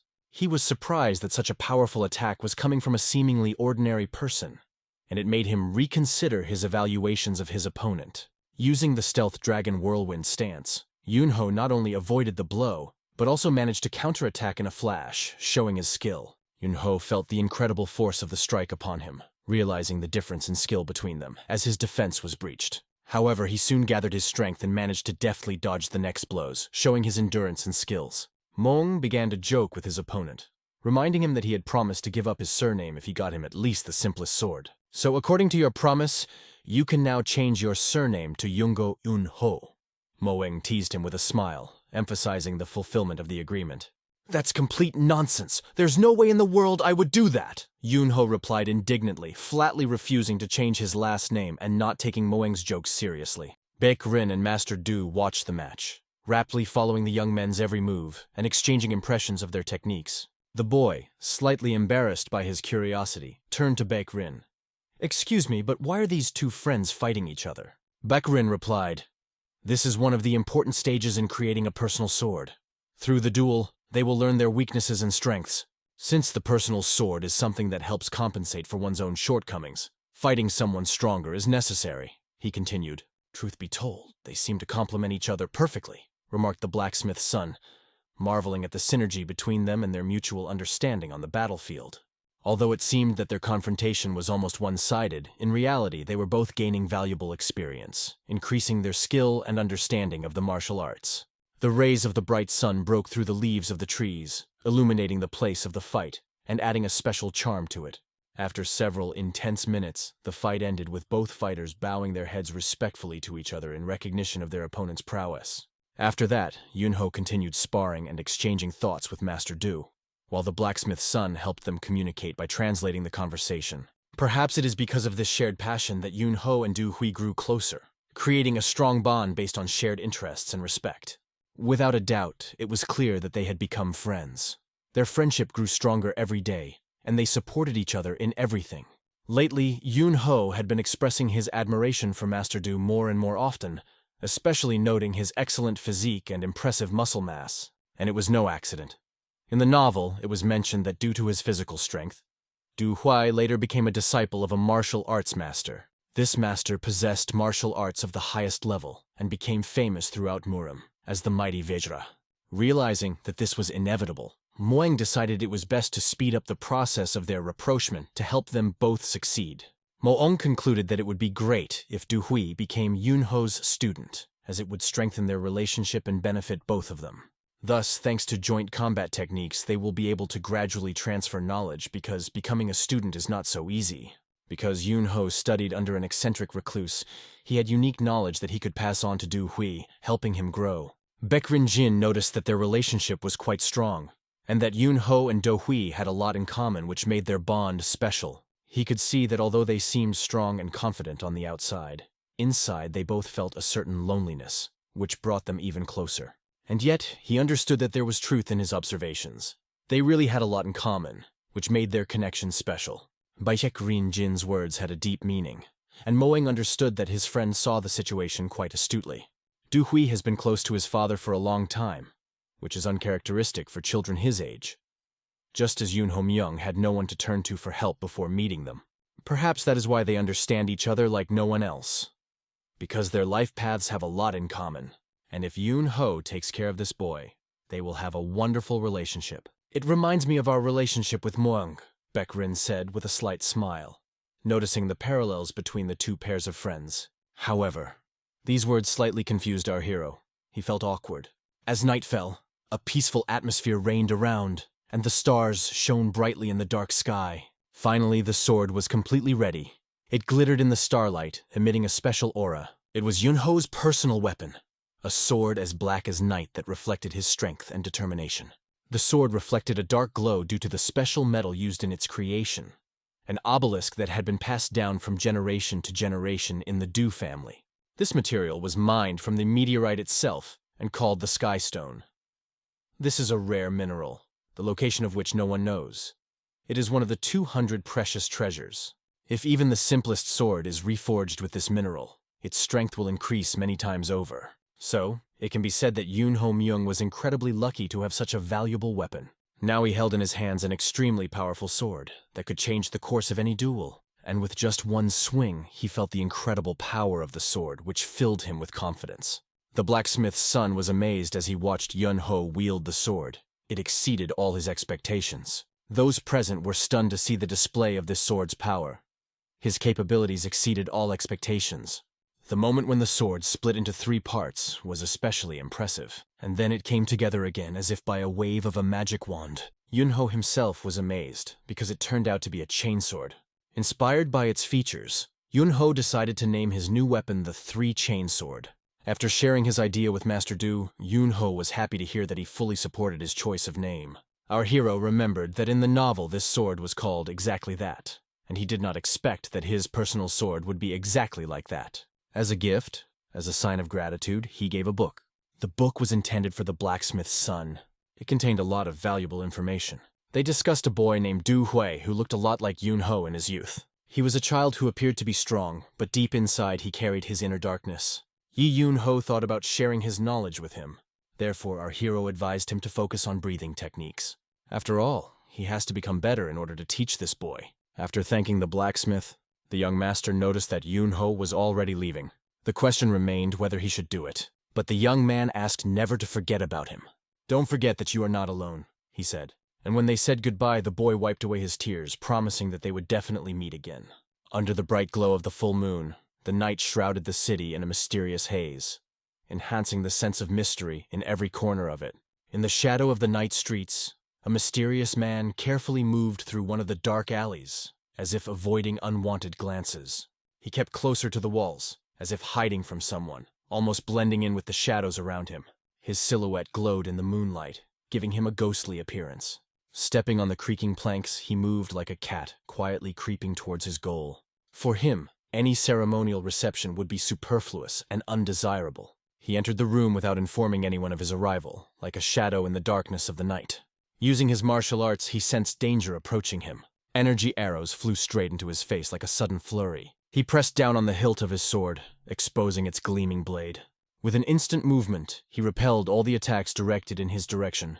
They were huge shurikens, which he deflected with incredible skill. He stared intently ahead, trying to figure out who this scoundrel was that dared to attack. Before him stood a man who wanted to make sure that the rumors about him were true. He smiled and invited him to join his community. The weapon he threw seemed simple, but it could only be cut by a top-level master wielding a sword and chi energy. In order to give him a warm welcome, he expended a great deal of energy to test the stranger's abilities, for one cannot trust only hearsay. The man understood that he was clearly expected.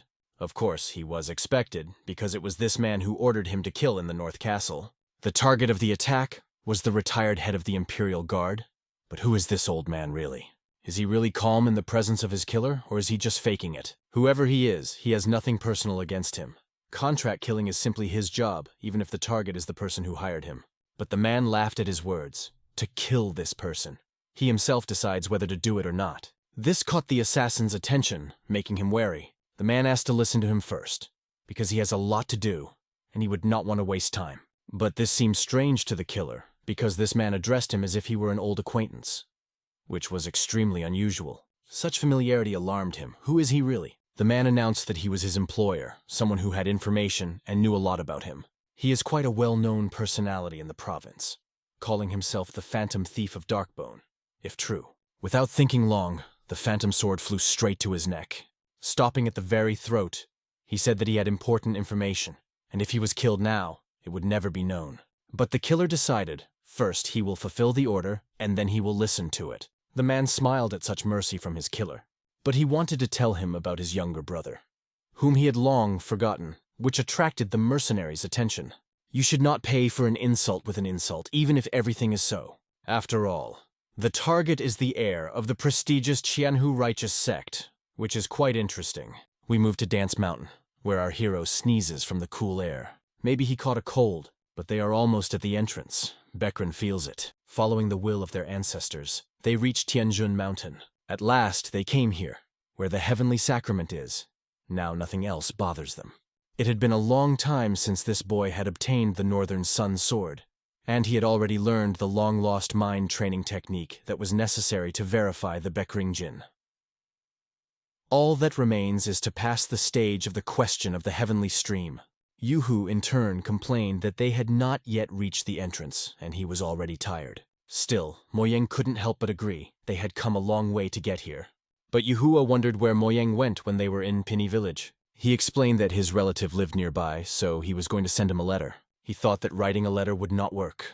Besides, they are not close enough to meet in person. Yuhua thought this was logical, as he had recently started to live the normal life of an ordinary person. And yet, had he heard the rumors about this mountain? That an old man lives there, and they say that he built a Shaolin temple on the mountain, where there is a secret room. But what is it? A prison, or perhaps a place of imprisonment of many evil people, as the legends say. Could this be true? After all, it would be easier to execute them. Others say it is a trap to catch people from non-traditional sects. In any case, it is hard to believe that a prison is located in a sacred place for Shaolin. It's all gossip. Moyeng tried to pretend that he didn't know anything about it, although in reality this secret prison really exists. It is hidden behind a gate and is made of a turtle shell, which is why it got the name Turtle Gate. And soon the whole world will know about it. And so they came to a rather well-known slope.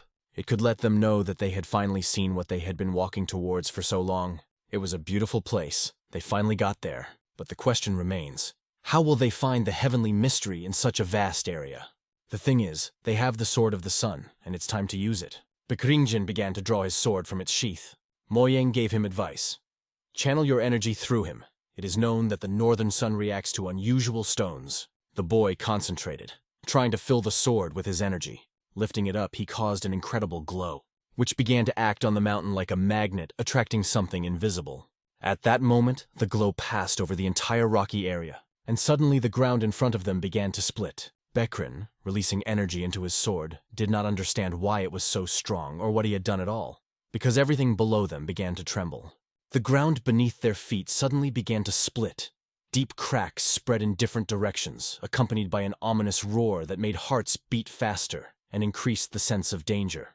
The heroes began to worry, feeling the adrenaline rush through their veins as the situation became more and more unpredictable and threatening. And at that moment, something incredible happened next to Bekringjin. A mysterious energy began to concentrate around him, changing everything around him. They turned their gazes to the amazing object that had grown out of the ground right before their eyes, making them gasp in delight. A massive, monolithic block emerged from under the ground, covered with mysterious hieroglyphs, glowing with a soft light and radiating an unknown energy that fascinated and frightened at the same time. Bekringjin, stunned by what he saw, could not believe his eyes. Before him was something that he had only heard about in ancient legends and myths. In fact, it was not just a monolithic slab, but an ancient artifact of incredible power, hidden under the guise of a stone, the secret of which could not be solved by many generations before them. Suddenly the rock began to crack and split as if it had been cut by a huge invisible sword, and fragments of stone fell with a loud crash at their feet. A powerful wave of incomprehensible power and energy erupted from the middle of the monolith, which filled everything around, causing the air to vibrate and hearts to beat faster. This incredible power caused the friends to open their eyes wide in surprise and alarm, because they had never felt anything like this before, and did not know what to expect next. A huge bronze mirror appeared before them, shining with a mysterious light. In ancient times, before the invention of glass, mirrors were made of bronze, which gave them a special magic. That was the reason why they needed to come here at night. Only under the moonlight was the true essence of this place, and its mysteries revealed. After all, The truth could be revealed only when the moonlight touches the surface of the mirror, activating its magical properties and revealing hidden secrets. Baek Rinjin, feeling an invisible force attracting him, decided to move closer to the mysterious mirror, his heart beating faster and faster. In the reflection of the mirror, they saw the moon, which seemed even brighter and more majestic, as if it was descending from the heavens directly towards them, filling the space around with a magical light. And at that moment, the moon shone so brightly that its light flooded everything around, turning night into day and making them squint from the blinding light. The moonlight illuminated everything around, creating an amazing aura in which time seemed to stand still, and reality mixed with fantasy, opening the door to another world. Mueng felt anxious and excited at the same time. Something extraordinary was happening, and he wasn't sure if they were ready for the consequences of this mysterious phenomenon. He turned to Baek Rinjin. "Look at your sword." Sensing intuitively that their weapons could somehow react to this incredible energy, Baek Rinjin's sword began to emit an incredible blue flame that pulsated in time with their hearts, filling the air with magic and unknown power. The weapons reacted to the mirror's reflected light, as if resonating with it, and their powers began to merge into one, creating an invisible bond. This incredible energy emanating from the sword spread around, causing everything around to tremble and change under its influence, as if nature itself responded to this call. Baek Rinjin instinctively raised his sword upwards, and powerful plasma beams shot out from it, slicing through the air and heading in all directions, as if opening a gate to another dimension. The power of the sword could be felt in the air. It became hot and vibrating, and it seemed that all the energy of the mountain was channeled into this weapon, filling it with limitless power. They noticed that something strange had appeared above them that required immediate attention. A shining creature in the form of a bird was circling the sky, sparkling with all colors. Mueng realized that he was finally witnessing what he had long dreamed of. A legendary phenomenon was unfolding before his eyes, and it could change everything. A light in the shape of a flying bird circled above them. His graceful and mysterious movements seemed to point the way to heavenly secrets and unexplored horizons. They could not believe their eyes. In front of them hovered a legendary bird, about which there were only myths and legends, symbolizing hope and revival. She was much grander than the legends described, and Baek Rinjin could feel her aura flowing through his body, filling him with strength and wisdom. The power of this creature seemed boundless, taking them into a vortex of incredible sensations and opening new horizons of possibilities that they had never dreamed of. It seemed that a moment later, and this radiance would penetrate directly into their hearts, forever changing their fate and leading to new achievements. Gradually, the bird began to move away, rising higher and higher in the sky, as if inviting them to follow it to the very stars. As she flew over the river, the water parted, forming a passage that led into the unknown, inviting the heroes to step into it. It was incredible. They could not believe that such a thing was possible, and they felt themselves overwhelmed with excitement, awe, and even a slight fear of the unknown. Mueng noticed that in that place was what they had been looking for so long, the key to solving the mysteries and fulfilling their mission. As they got closer, the water parted completely, revealing the entrance to a mysterious cave that beckoned them with its dark depths and promises of discovery. They realized that they needed to act quickly, and without wasting time rushed to the entrance of the cave, feeling that every second could be decisive. A mysterious energy radiated from the cave, which enveloped them, filling them with strength and at the same time causing anxiety, because it is not known what awaited them inside. However, the strange sound of the mysterious wind, which appeared when the water parted, strained the atmosphere and added a sense of hidden danger. Baek Rinjin firmly decided they must immediately enter the cave, because he felt that something extremely important and fateful was waiting for them there. Without hesitation, he went first, as if his heart was leading him forward, and the rest of the team, full of determination, followed him. Mueng remembered how, reading the book, he empathized with Baek Rinjin and his feelings at such moments, and now he felt it himself from his own experience. Now he was confused and a little confused. The reality exceeded all his expectations, and he did not know where it would all lead. The memories of his older brother's last words before his death appeared in his head, the consequences that it could cause, and it filled his heart with sadness. Thoughts of how long he'd been waiting for this moment swirled through his mind, adding to his determination, but also making him nervous about the unknown. Part of him was happy that he had fulfilled his promise and would now be able to return to his sect and restore his lost honor and heritage. To his surprise, he felt a slight sadness because Despite his success, he understood that many things could not be returned, and the past would remain in the past. He had achieved what he longed for, but he was aware that it was too late, and that the losses he had suffered could not be repaired. Suddenly sadness came over him, reflected on his face, and he could not control the emotions that were raging inside. He began to tremble, barely holding back tears, feeling the weight of what he had experienced and the injustice of fate. Muang perfectly understood his feelings, because he himself felt something similar in the depths of his soul, and he wanted to support his friend in this difficult moment.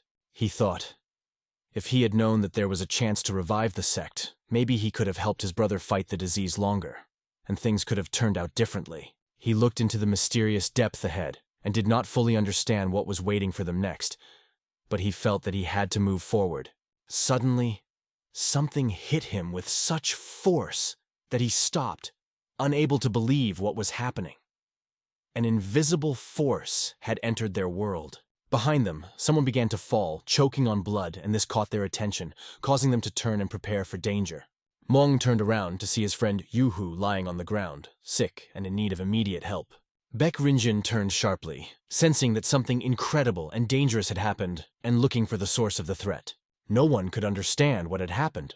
But Yuhu was lying on the ground without any signs of life, and this caused panic among his friends. Baek was convinced that Yua had been attacked, someone had dealt him a powerful invisible blow, and they had to act quickly. However, there was no one around. Desolation and silence enveloped them, which made the situation even more disturbing and mysterious. He began to suspect that there was a great martial artist hiding somewhere nearby who had attacked them invisibly, and now they had to be extremely careful. Yuvi was getting worse and worse. His condition was getting worse by the minute. He continuously coughed up blood, as if his lungs were filled with fire, and each cough brought excruciating pain. It seemed that his body was covered with many wounds that appeared from nowhere and brought new suffering. His friends understood that it was necessary to act immediately to save him from inevitable death. In this state, he could not even move. Strength left him with every breath. Moreover, he could barely stay on his feet and was about to pass out from the wounds he received. His condition frightened his friends, and besides, there was no one around who could help. After examining him, they saw deep wounds on his shoulders and stomach, which appeared from an unknown place. The wounds were so deep that they wondered where they had come from, as there were no traps or mechanisms around. So someone did attack him while remaining invisible to their eyes. But who could do that? Even with such exceptional abilities, the attacker did not kill Jung. The wounds were not fatal. So what was he after?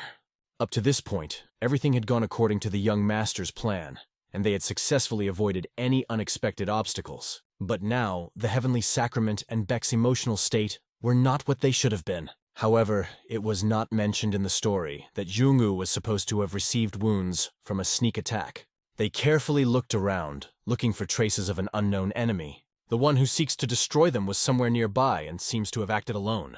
Perhaps this is just a trap, because the wounds are not serious, and someone is trying to lead them astray. Or someone is playing with them, enjoying their helpless position. Perhaps all of this is happening at the same time, creating an even bigger mystery. However, Jung needs to be taken to the doctor immediately, and Baek should continue his search for the sacrament. However, Baek denied that he could not leave his friends in such a case. They decided to come here together later, because their lives are much more important than any treasures. Although this decision was risky, they agreed, realizing that friendship was more important. Abandoning all plans, they went to the doctor, hoping to save their friend. Mo Yang carried Jung on his shoulders, feeling the weight of his body and responsibility. Looking at Rinjin's back, he could see his grief and inner struggle. Baek sacrificed what he had sought all his life for their safety. If Mo Yang were in his place, would he be able to do the same? In his place, he might have continued his search for the sacrament, leaving Baek to take care of Jung. However, Baek proved that he really is a good person, even though it made things difficult. He noted that there was no master among his enemies who could injure Jung so easily. Maybe it's Mo Yang's enemy? He wasn't sure, but the only thing that came to mind was Huangbo Sung. But wasn't he expelled from the sect of the righteous? Exactly, and it surprised Mo Yang. However, who it could be remained a mystery. Suddenly, Yungu started screaming and writhing in excruciating pain. Baek asked Mo Yang if he had done anything to cause such a reaction. After all, the only thing that differed from the events in the book was this particular incident. Mo Yang remembered how he received the primordial stalactite dew from the dark assassins who passed it on to him. Baek assumed it might be related to that community. but their vault had been completely ransacked and ransacked. Yes, but Moyang managed to find only a few valuables among many treasures. The only thing of value they got from the dark assassin's head was a stalactite primordial dew. What if they had to deliver it to someone? Beck suggests that it may all have something to do with her. Maybe the enemy is angry about not getting this artifact. It's entirely possible, especially considering what happened to their friend. The enemy turned out to be extremely dangerous, so they need to be extremely careful. They followed trail after trail, trying to stay together and stay alert. Moyang turned to see if anyone was following them. He strained his vision, peering into the distance, trying to spot the pursuer. However, he did not see anyone who could follow them. Only one question remained: who the hell is this? The next morning, when they continued their journey, the sun had already risen high above the horizon. They noticed that the sun had risen much sooner than they had expected.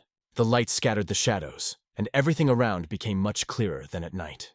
It was to their advantage. They could advance faster and had to hurry. Continuing the journey, they took turns carrying Young, supporting each other. Moyang stepped forward, striding confidently and decisively, leading the group forward.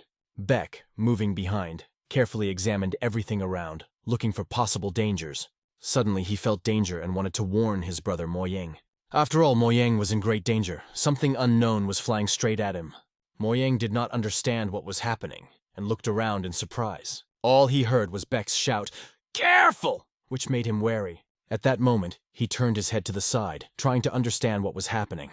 There he saw what looked like strings of energy coming towards him. It was the heavenly ghost Networm, a dangerous and insidious weapon. It was almost invisible, extremely thin and sharp, like the best swords. Moyang had to stop immediately to avoid the fatal blow. After all, in addition to these trap threads, a powerful blow was rushing towards him, which could destroy him in an instant. At that moment, Susu was circling the sky, carefully watching what was happening below. Noticing the danger that threatened the boy he knew, he quickly rushed to help.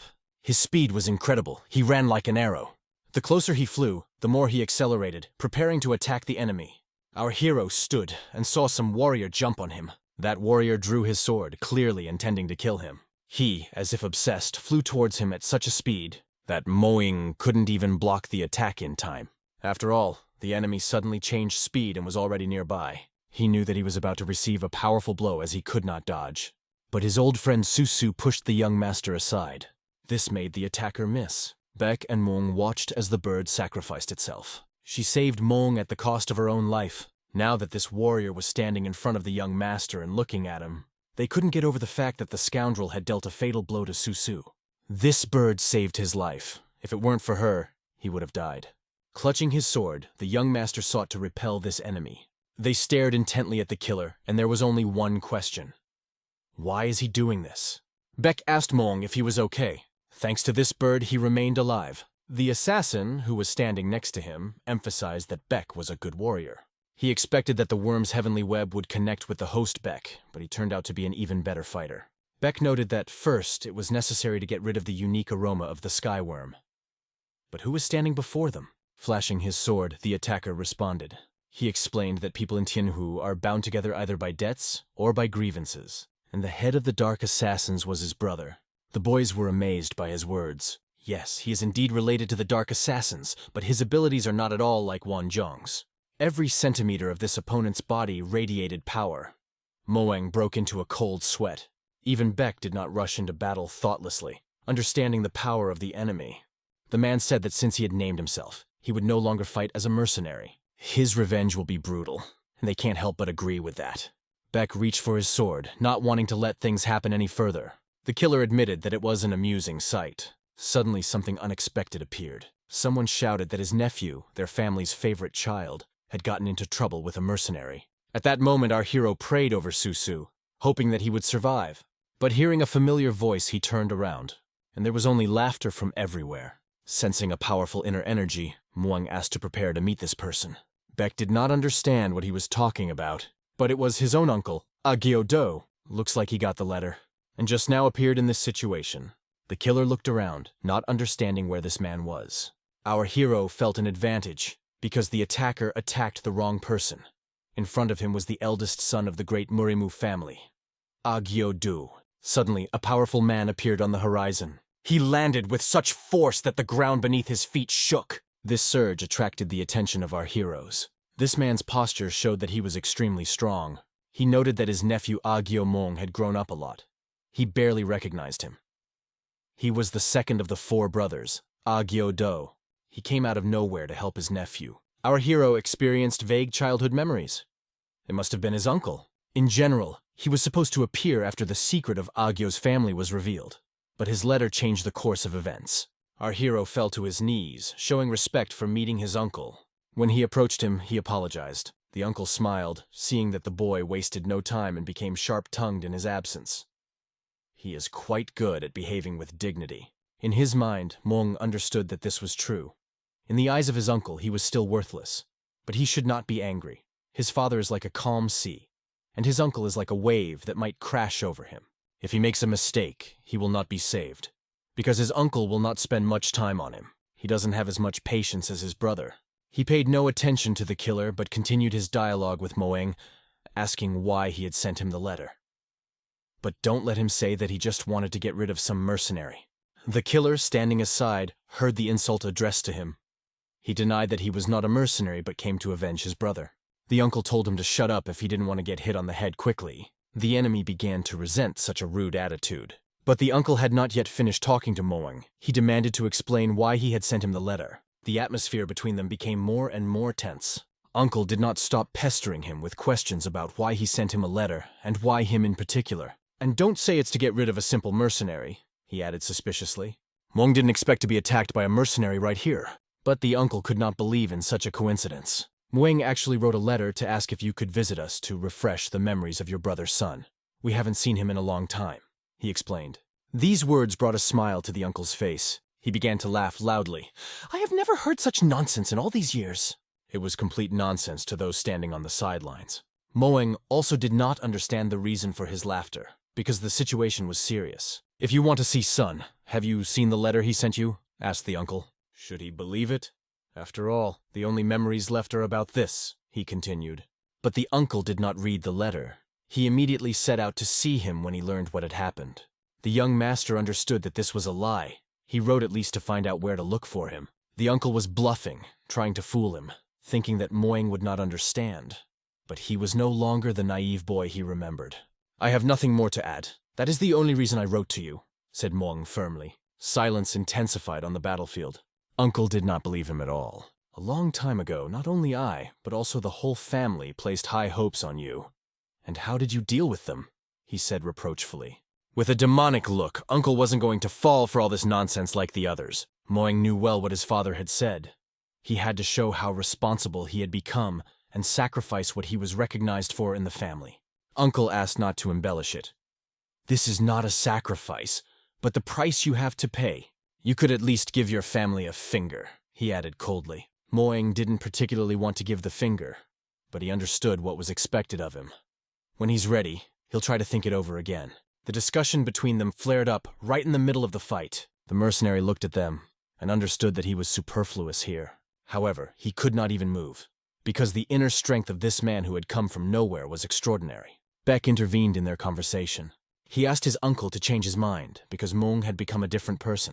This young man named Beck was a complete stranger to his uncle. Beck introduced himself as a follower of the Dan San sect. This caught my uncle's attention because he was very interested in the Dan San sect. At this moment, the young master confirmed his words. Uncle just smiled and sighed heavily when he heard about this sect. It was not clear why, but he stopped frowning. He remembered that glorious war and still honors the exploits of the sect, praying for the souls of those who sacrificed themselves. This was the second time Beck had heard such words, and after he decided to go to Tianhua, it pleased him to know that someone remembered the victims of his century-old sect. But Uncle asked who was first. Beck replied, head of the Agyo family. And yet, as you know, we have a lot in common. But I don't understand, said the uncle. This calm and reasonable man has no reason to be around this little thing, his brother Moeng, he continued. Beck asked to look at Moeng's face and not worry. I will tell you how much he has changed. But Moeng asked not to do this. My stupid actions are already a humiliation for the family, and I have not changed in a few words. However, he rose to his feet, and he started to go to his uncle. In truth, Uncle might back down if Beck Rinjin tried to convince him, since his sect is still respected in Tianhu. But he wanted to get his uncle's permission to meet his cousin, Akyo Sung, if he would allow it. He is the true owner of the moon monster, and a man who continues his father's path. Eventually, he will give it up and go to the front line where he will die in battle, Moang said. And I want to keep him from dying, at least for his sake. Until the demon cult appears, we must appoint a new head of the Agyo family, he continued. And for that, I need to prepare the ground. It is necessary to make a high-level bet, he added. He approached his uncle. He did not understand what it meant, but the boy knelt before him, lowering his sword and placing his hands on the ground. When the uncle asked if he was ready to give a finger for their family, the young owner was ready and not kidding at all. But you can't see his uncle. He immediately saw the ruse. But this time, Moang was serious. If losing a finger is enough to earn a place in the next chapter, and to change the opinion of the majority of stubborn people like you, uncle, I will give a finger, because it is more valuable than me, he said. Beck saw his uncle's sword flying towards Moang's hand and shouted, "Brother, please don't!" But the uncle ordered everyone to step aside. At that moment, a powerful blow swept through the body of the young Master Moang. Everyone on the battlefield, including Beck and the assassin, was stunned. The young master writhed in pain, and his uncle called him a real scoundrel. "You must have become feeble-minded," which angered me, he added. Uncle looked at him with deep contempt, with bitter irony in his voice. He called the young man a moron. He struck him violently, but at the same time stopped him. Moan could not fathom why his uncle would do this, either out of a deep hatred for him, or perhaps because he did not want him to suffer. Perhaps the uncle simply does not want to feel guilty in front of his father. But he was sure that one of these reasons was true, and it was time to act immediately. Having understood this, he decided that it was time to prove his sincerity and strength of spirit, to show everyone his true essence and intentions. At this crucial moment, our hero stood up in front of his uncle, looking him straight in the eye with unwavering determination, ready to prove his worth. Turning to his uncle, he said, "Even if I'm a scoundrel in your eyes, a relative is always important to the family, and I want to prove it." "I never wanted to renounce my roots," he said with passion. "And I always wanted to stay true to our family and its traditions. From now on, I will act in my own way, not like a Gel Mu Yang," he firmly stated, deciding to determine his own destiny. As a child, he carried the burden of great responsibility on his shoulders, which constantly oppressed him and did not give him peace. Because of this, he constantly tried to escape from his responsibility, avoiding duties and hiding from reality. However, after the event in Qianhu, which changed his life, he finally came to terms with reality and accepted it as it was. Realizing everything, he decided not to run away from his duties anymore, but to courageously meet challenges and face obstacles. His uncle was closely following his every move, carefully observing the changes taking place in him. Because the guy firmly believed that you can achieve true comfort only when you do not stop and constantly move forward. He understood that without constant movement forward, he would never be able to achieve his goals, realize his dreams, and change his destiny. Baekjin was so impressed by his decisive words that he was surprised to hear such confidence from his friend. In his thoughts, the young master realized that, in the original story, it was Beck who had spoken those words, but now he had overtaken him by taking the initiative. These words became his new motto, because he has his own fists and is ready to use them to defend his ideals and build his own destiny. His decisive actions and words made a strong impression on his uncle, forcing him to rethink his attitude towards his nephew. Uncle, turning away as if saying, "I've had enough of this boy's nonsense," tried to hide his true feelings. He was convinced that the young man was simply not himself, and did not take him seriously, considering it a youthful impulse. Uncle did not understand that Moan was under a curse. It was not enough for him that he risked losing a finger. He was ready for greater sacrifices. Uncle believed that nothing terrible would happen if the boy spoke out, but he was ready to stop him if he went too far. So, the uncle believed that the boy was not yet completely lost to the family, and perhaps he still had a chance to make amends and prove his worth. Then the killer turned to them. "If you have already finished with your stupidity, then let the uncle go away. Only out of respect for your late brother will I allow you to leave here alive," the killer said coldly, looking directly at his uncle. Our hero slowly reaches for his sword, determined to enter the battle and not retreat a single step. He asked the killer not to interfere as his uncle's hatred was directed at him, and it was their personal matter. The uncle confidently believed that the young man had no chance against this killer and was doomed to defeat, underestimating his capabilities. Moen perfectly understood that he could not win, but this was his responsibility, which he had to bear for the rest of his life, even at the cost of his own life. And he did not hold grudges against his uncle. Despite everything, he is happy for his uncle. If he wants to kill him sooner, let him do it immediately. However, the young master asks only one thing: to take care of the bird he tamed and his injured friend. But the uncle asked, "Why should I do this? Why should I care for them?" Moen explained, "If you hate me, it's only about our family business, and they're not about anything. So my request may be my last words. I know you're not as heartless as you seem," he said. He understood that his uncle was a proud man and appealed to his honor and dignity. And to regain his trust, he must risk something very valuable. For this, he will show his strength in the battle with the killer. He clenched his sword tightly in his hands, feeling the adrenaline pulsing through his veins and preparing for the inevitable battle. Next to him stood Beck, who, ready to come to the rescue, supported his friend and wanted to fight side by side with him. They both understood the value of this fight, realizing that much depended on its outcome. However, Moen appealed to Beck not to interfere, as he believed that he should solve this problem on his own and prove his strength. Beck had always assumed that they would fight together, but this time it was different. Moen understood Beck's thoughts, but asked him to leave him alone. From now on, he will follow the great martial artist Bai Krim Jim, who was recognized by his uncle. He understood Beck's feelings, but he needed to show his uncle that he was ready to prove himself to him. He must stand up for his decisions and aspirations, and it is because of this that his battle will take place. That is, he suddenly had his own principles, which he decided to adhere to. But it's not just about that.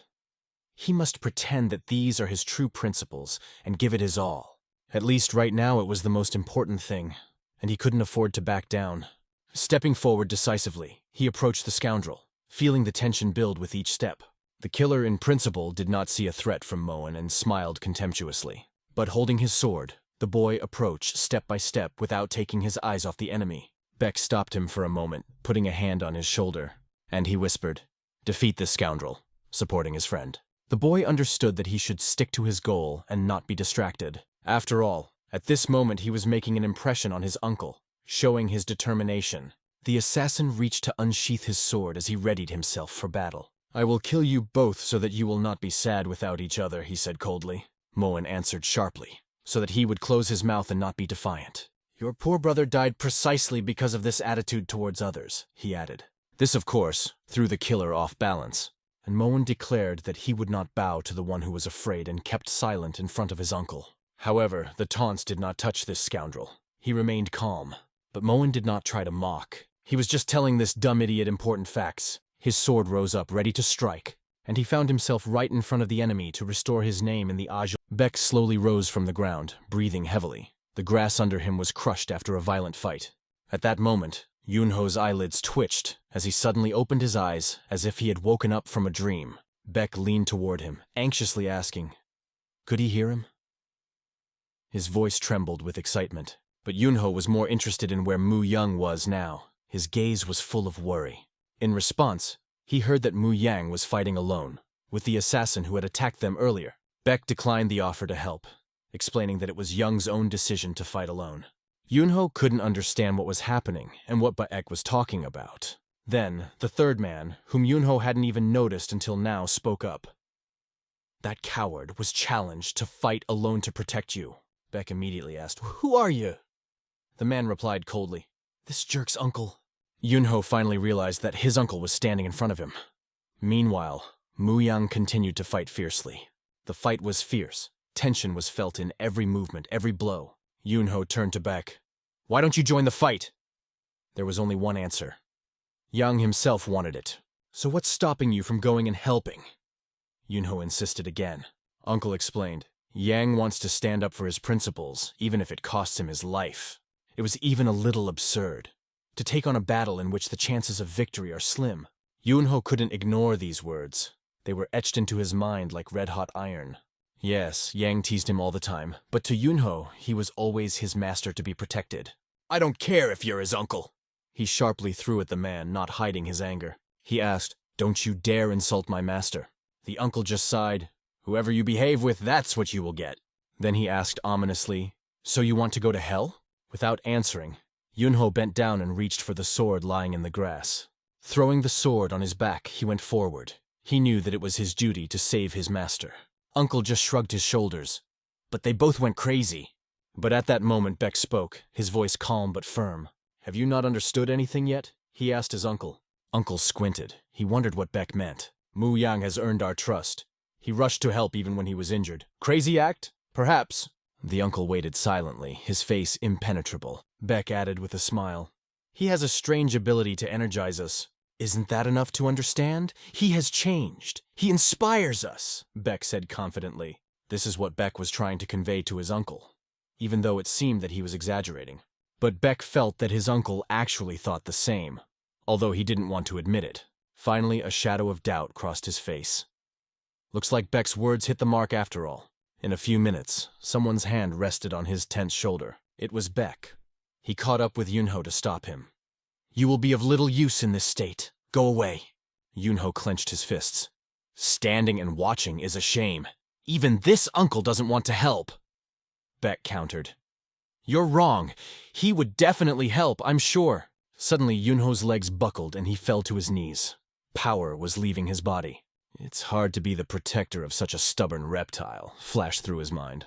But all he wanted was for Yang to take care of himself in this brutal battle for now.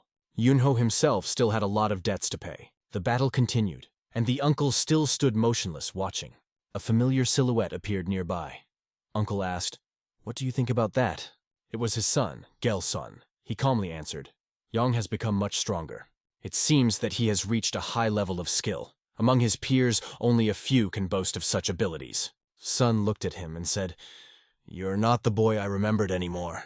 Young seemed to be making his way through life with his friends, searching for his own truth. In the letter, he wrote about it, as if trying to erase the shadow of his past. Sun's words touched Yang deeply. He did not hide his excitement. Most people regret the past, asking others to see them differently.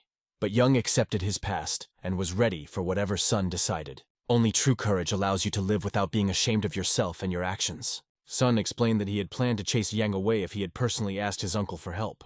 Don't hide your true intentions. You sent me in your place because of your solitary training, but you still showed up in the end, said his uncle, looking at him. He hinted that he was interested in how things would turn out from the start. Song waved it off. I only came here because I was afraid that uncle would be too cruel to you. Yang is part of our family, and that cannot be changed. These words made his uncle think. Meanwhile, Yang continued to swing his sword without stopping for a moment. He began to pick up new sensations little by little, realizing something during the fight. Step by step, he got used to the style of his opponent, adapting his technique. The morning meditation technique ordered his thoughts, freeing them from unnecessary chaos. Thanks to this, Yang now had time to track the movements of the assassin's sword and respond to them with quick counterattacks. Finally, it was time for Yang to go on the offensive. The opponent visibly tensed up, realizing that the situation was getting out of control. At the same time, he tried his best to defend himself, desperately blocking shots. The opponent morally pressured Yang, repeating that he would not succeed. Qingong, one of the Yahello family's maneuvering techniques, gave him an advantage in speed and agility. He used all his skills to parry the enemy's attacks and wait for the right moment to strike. His fighting style was truly captivating, full of grace and precision. A loud clang of metal cut through the air as their swords clashed with incredible force. Endless training hardened his body and allowed him to maximize the sword's potential. It was impossible to look away from this. The spectacular match kept people in suspense. Meanwhile, Yunho fell face down on the ground, exhausted. Beck saw the assassin's sword quiver with rage as Yang parried the attacks much better than he expected. The time has come for the enemy to retreat, but Yang wasn't about to let him back down. His determination was unwavering. He advanced using the Heavenly Star technique. The powerful blows of this technique could sweep away everything in its path like a storm. The killer managed to narrowly dodge, retreating beyond the line of attack. Once in the air, he grabbed his kunai and threw them at Yang with lightning speed. Unexpected sneak attacks are always a challenge, even for experienced warriors. But the Galactic Harmony technique created a protective barrier that deflected all the kunai one by one. I'm not done yet, the killer hissed, his eyes burning with rage. He launched another attack. Dark streams of mist headed towards Yang, trying to bind him. The killer himself rushed after the fog, determined to finish off the enemy. But when he saw Yang's reaction, he froze. It's impossible! Yang clearly saw every movement of the enemy and managed to react with perfect precision. Most importantly, he noticed a weak spot on the opponent's body hidden from the unobserved gaze. He struck a precise blow. The killer's eyes widened in shock and pain. The sword slipped from his hands and fell to the ground with a clang. Blood splattered in the air and the sword slipped from the assassin's fingers. He flew back, unable to hold his weapon any longer. In a moment, his body fell to the ground, rolling across the sawdust, leaving a trail of blood. A light cloud of dust rose above the motionless body. He could no longer do anything. Yang's sword glistened with the blood of a defeated opponent. Yang could hardly stand on his feet. The battle had exhausted him to the limit. "Magnificent!" shouted Sun, waiting for the end of this tense match.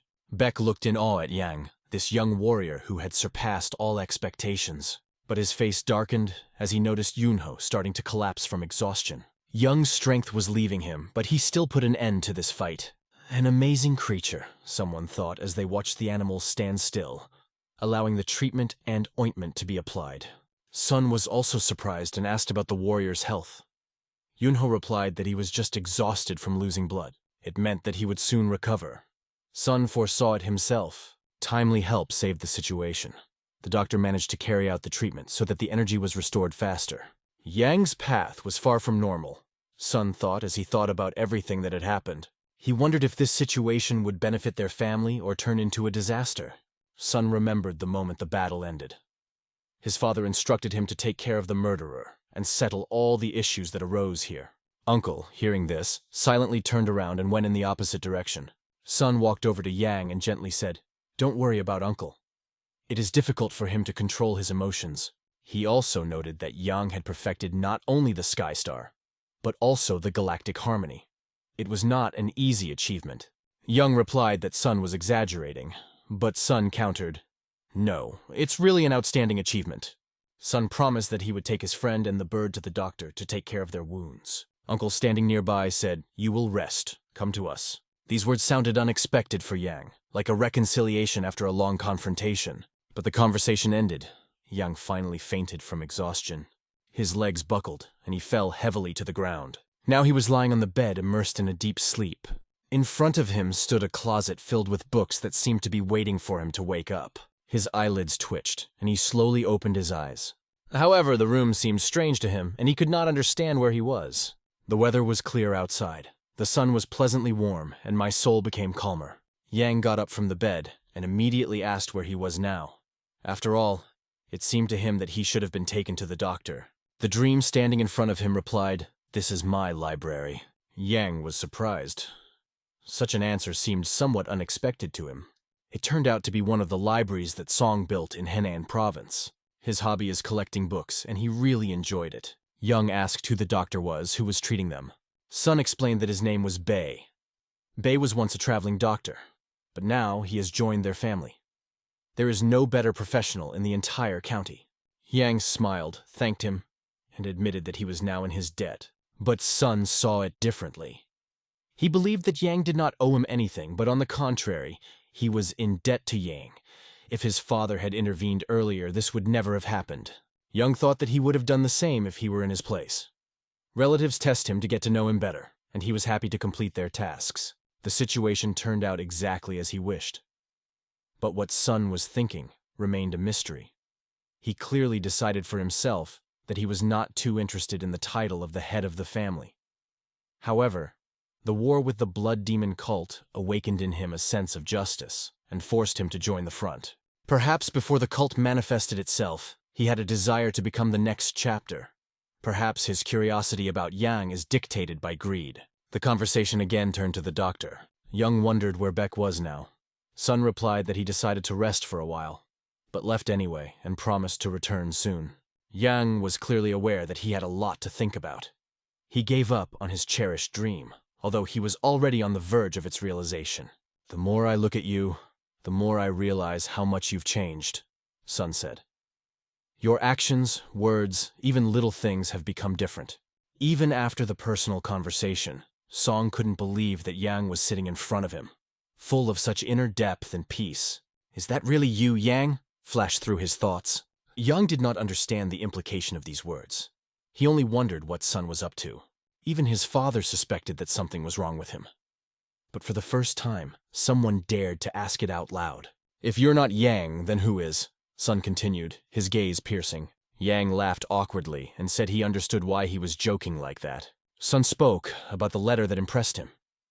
It featured Young coming face to face with his past sins. "My stupid actions divided the family. I just want to fix it," Young replied calmly. But it was actually a lie. He was just buying time to talk to Jagel's son as long as possible. Sun was proud of Yang. After all, it takes a lot of courage to put your pride aside. But he had another important question. Are your intentions to apologize to the elders sincere? Is this just a way to become the next chapter? Asked Sun. This question hung in the air. Young understood that the time had come for frankness. He finally heard a reply from Yang that shed light on his true intentions regarding the position of head of the family. After considering his answer, Young finally spoke. I understand why you asked that. But at the same time, he asked Sun to share his thoughts on the matter. We don't know what the future has in store for us, but one thing is certain, answered Sun. Right now I have a better chance of becoming head than you or anyone else. He was deliberately teasing Yang. The real Yang would have exploded at such words. But now, that was the answer he longed to hear. And even he himself admitted that he had no chance of defeating him in this fight. Now that they were being honest with each other, Sun decided to ask one more question. Are you worried that I'm your competition? He asked directly. No, I'm not worried. I'm just thinking about what's best for our family. Sun replied calmly. After these words, Yang asked another question. Do you plan to do anything when I become the head? The only way to protect a family is to protect its next chapter. And I am ready to do whatever is necessary, answered Sun confidently. He liked who he had become at this point in his life. He was proud of his hometown, the fact that he was born as a descendant of the great Yahello family, and wanted to protect its reputation, bear responsibility for everything related to it. Sun's answers made Yang swallow. They were so sincere and honest. Yang understood. He was not mistaken. Jagel's son was not greedy or sneaky at all. He became such that he could ask about it directly. A martial artist who wants to devote himself to his family rather than chasing ambition. Their intentions were radically different. Yang understood this and believed that it was Sun who should become the next chapter. After a while, Sun stood on the water's edge.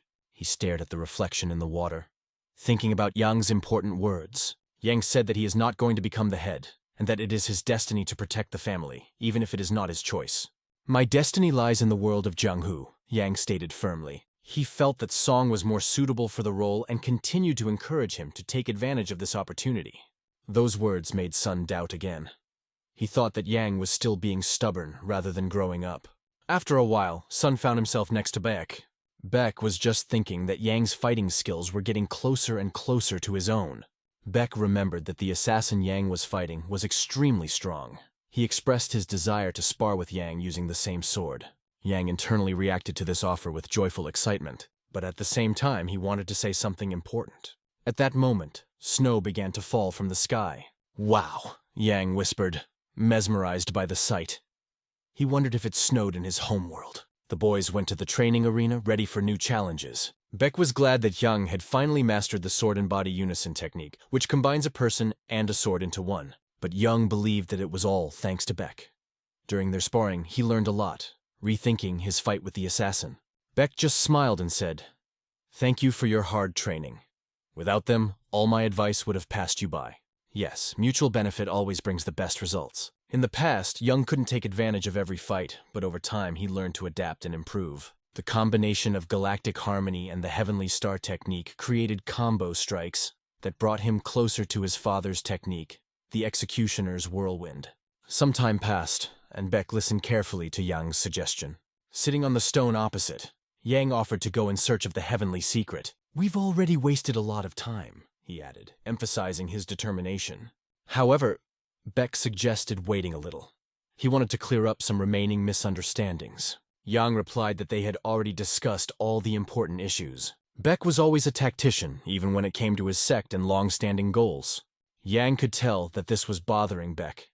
If Yunho needs to stay here for a certain period of time, it's best to resolve everything as soon as possible and go back.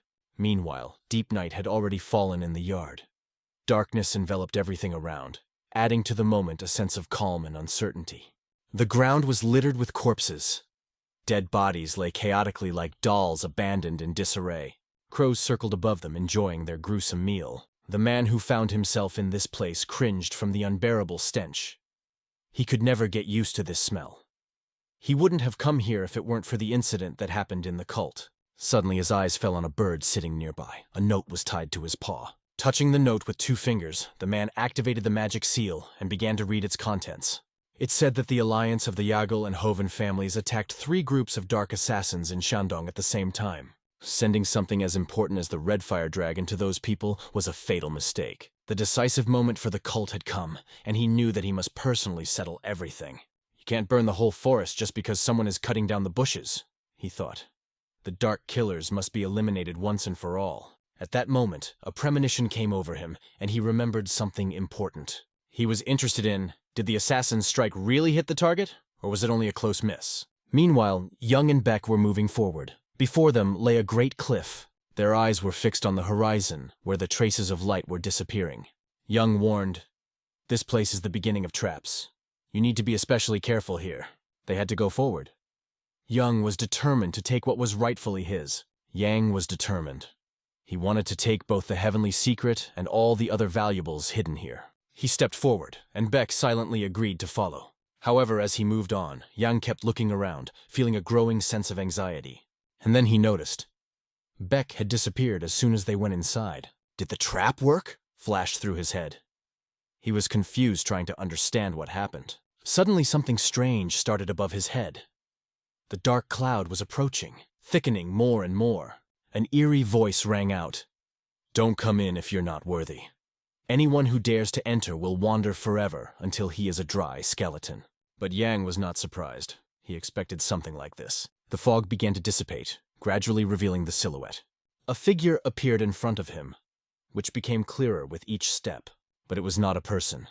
Her eyes were completely white, cold, and merciless. The creature's hands grew long, sharp claws. She exuded menace and malice. At the same moment, she attacked, releasing a burst of energy from her hand. But Yang felt someone else's presence behind him. "Devil! Is that Huangbo Sung?" flashed through his head. He turned his head sharply to the left, then to the right. And once again, business. There he saw someone else. It was an assassin he had fought not too long ago. Everything happened just like in the novel. His enemies reappeared. But now they were not alone. They were all preparing to attack at the same time.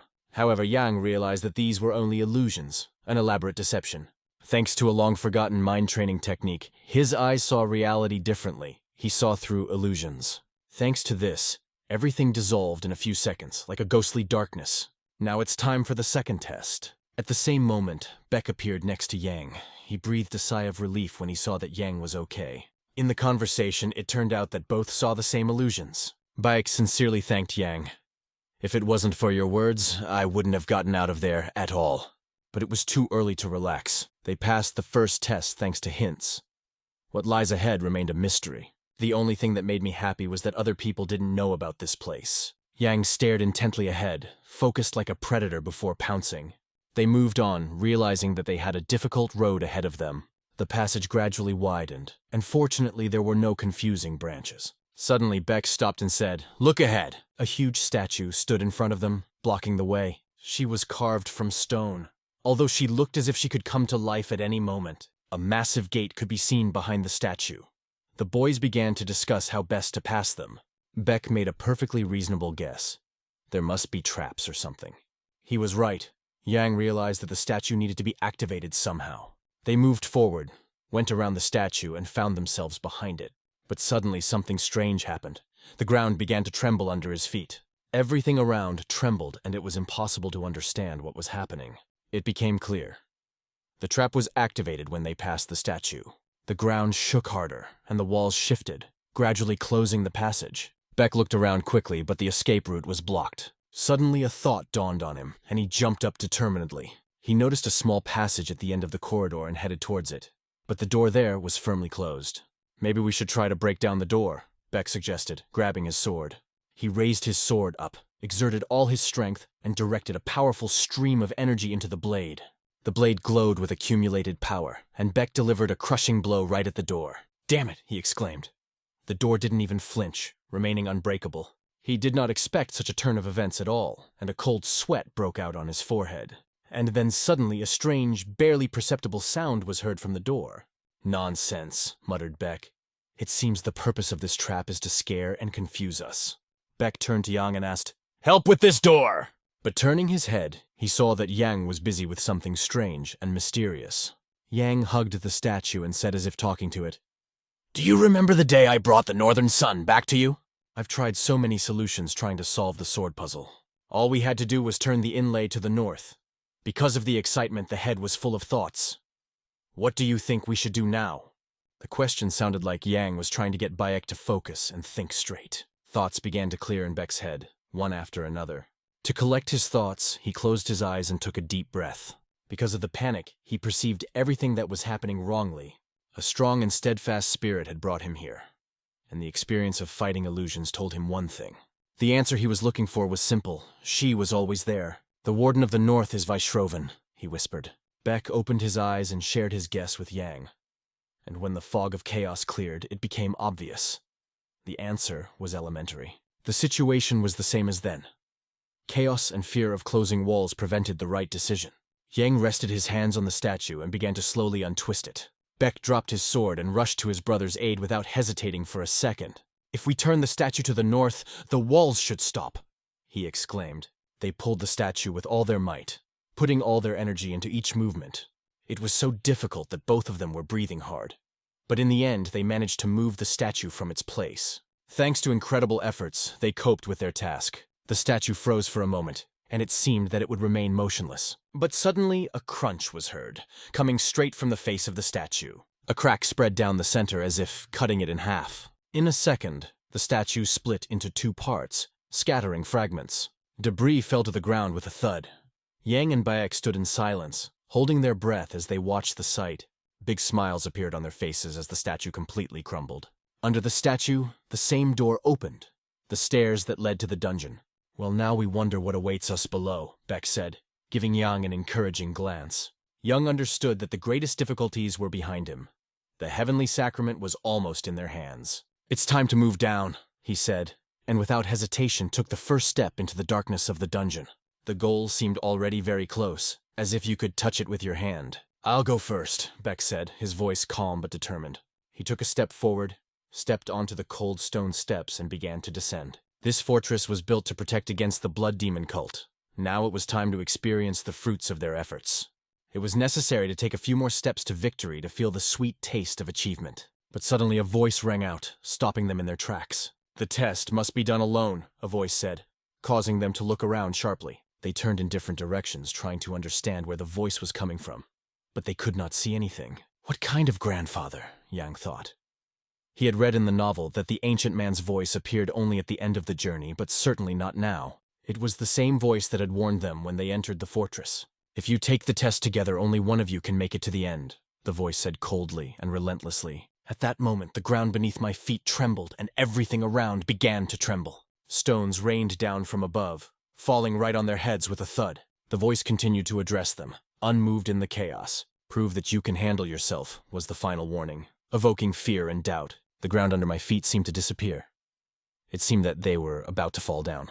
And it happened in a moment. Yang flew into the void, helplessly falling down. He tried to cover himself with his hands from the stones that were falling on him from all sides. The fall continued, and the abyss seemed bottomless, as if it had no end.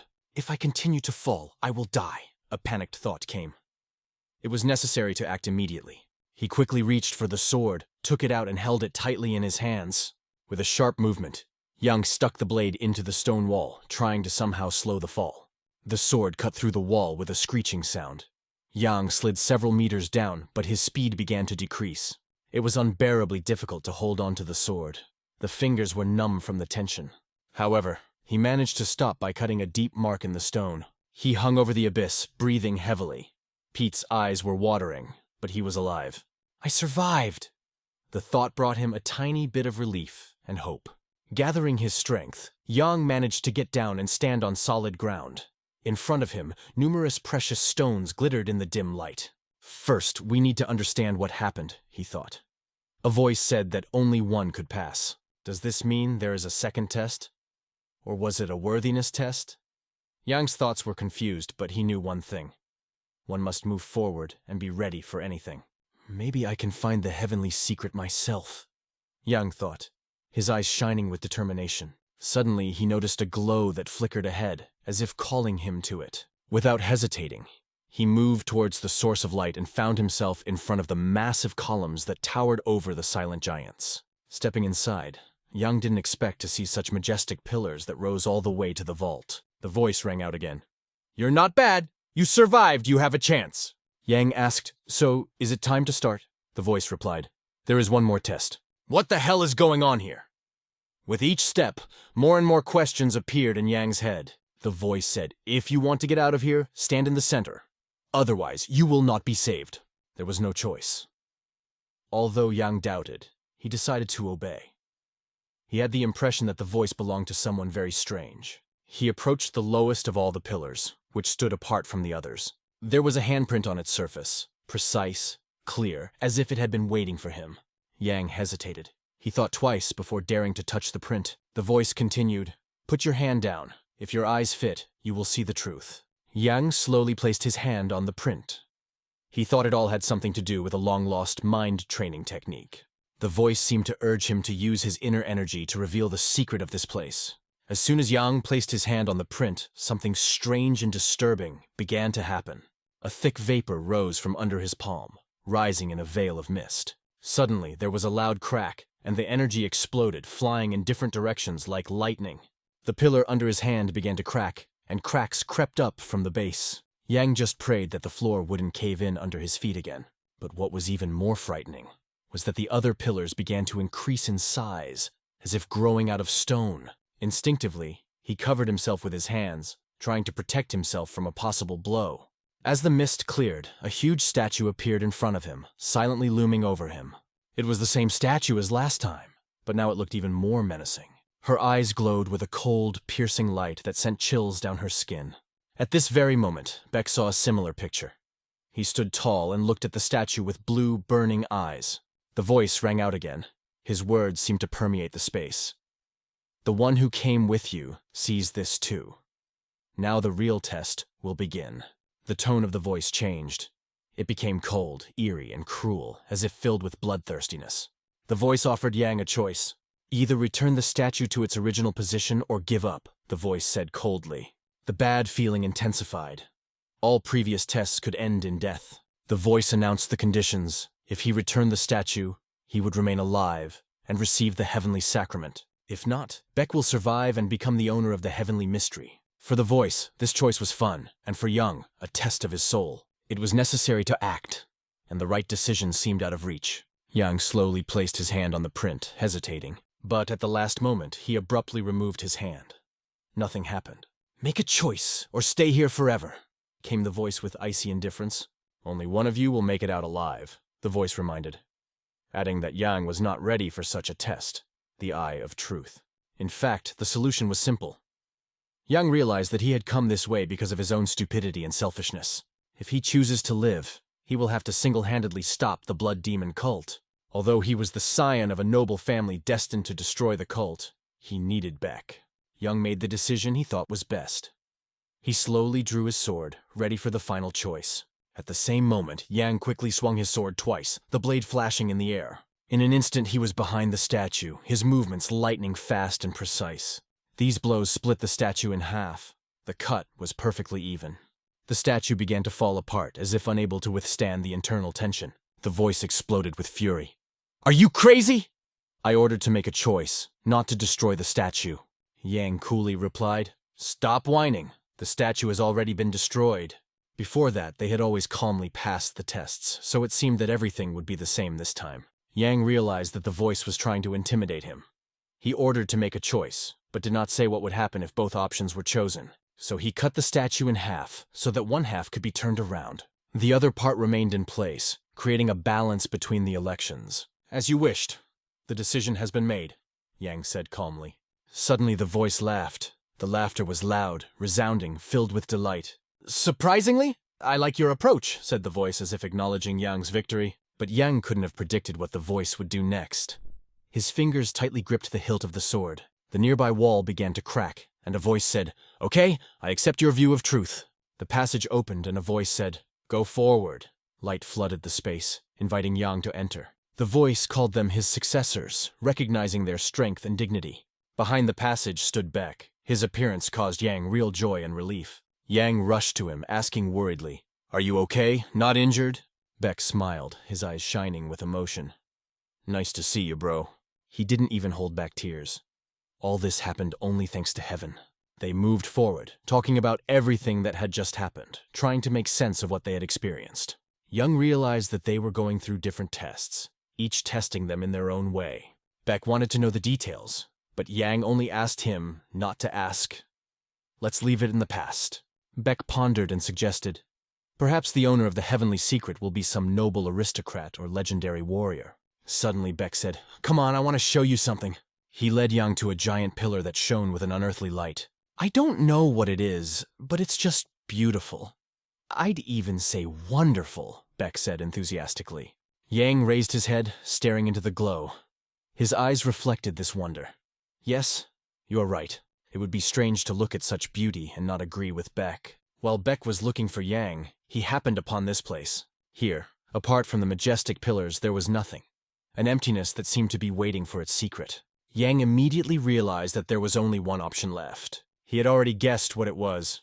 But even reading the novel, I could not imagine that it looks like this. We've come a long way, Yang said. Now we know about the Eye of Truth. This is the key to successfully passing the test. What happened next made Beck gasp. Everything around began to change, taking on a bright blue hue. There was a deafening noise that sounded as powerful as thunder in a storm. Yang raised his hand up and his fingers sparkled as if turning into lightning. Incredible energy gathered around the hand. Beck could not utter a word. He froze, watching the phenomenon with wide eyes. Mysterious symbols appeared on the pillar and began to rise when Yang touched it with his hand. When the pillar opened, Yang felt the same feeling as Beck. Incredible delight, bordering on awe. This feeling could be described in only one word. Wow. After years of waiting, the time has come to revive the forgotten legacy, the glory of their sect, and the honor of Murim. An unknown energy seeped into Yang's body through his fingertips, filling him with power. He closed his eyes and calmly received this energy without resistance. The air around the pillar and his body began to swirl into a vortex, creating a magical, melodious whistling sound. The heavenly sacrament is passed on only to the heir who was able to come into contact with it. It is revealed only to those who possess both the sword that destroys evil and the mirror that reflects the truth, symbols of the heavenly prologue. Holding on to this power was unbearably hot. The fire seemed to burn him from the inside. The more verses from the heavenly mystery Yang recited, the stronger his energy became. It felt like he was about to open his mouth, and the flames would burn his organs. He was sure he could fall into deviance if he couldn't stand it. Tolerate, he commanded himself, gritting his teeth. At first, the low chi center accumulated energy that controlled the 5 organs and 6 internal systems. Chi then flowed into the middle center, where it transformed into a primal spirit that ascended to the upper center. This process was called transforming life force into spirit. Yang could feel the reworked chi filling the middle center. He almost reached his goal. The pain gradually faded, and the inner harmony approached perfection. His mind had never been so pure and clear as it was now. Inner alchemy transformed life force and essence into an inner core. Through constant training, this core became stronger and stronger, layer by layer. The flames merged with his internal chi, forming an incredible flow of energy.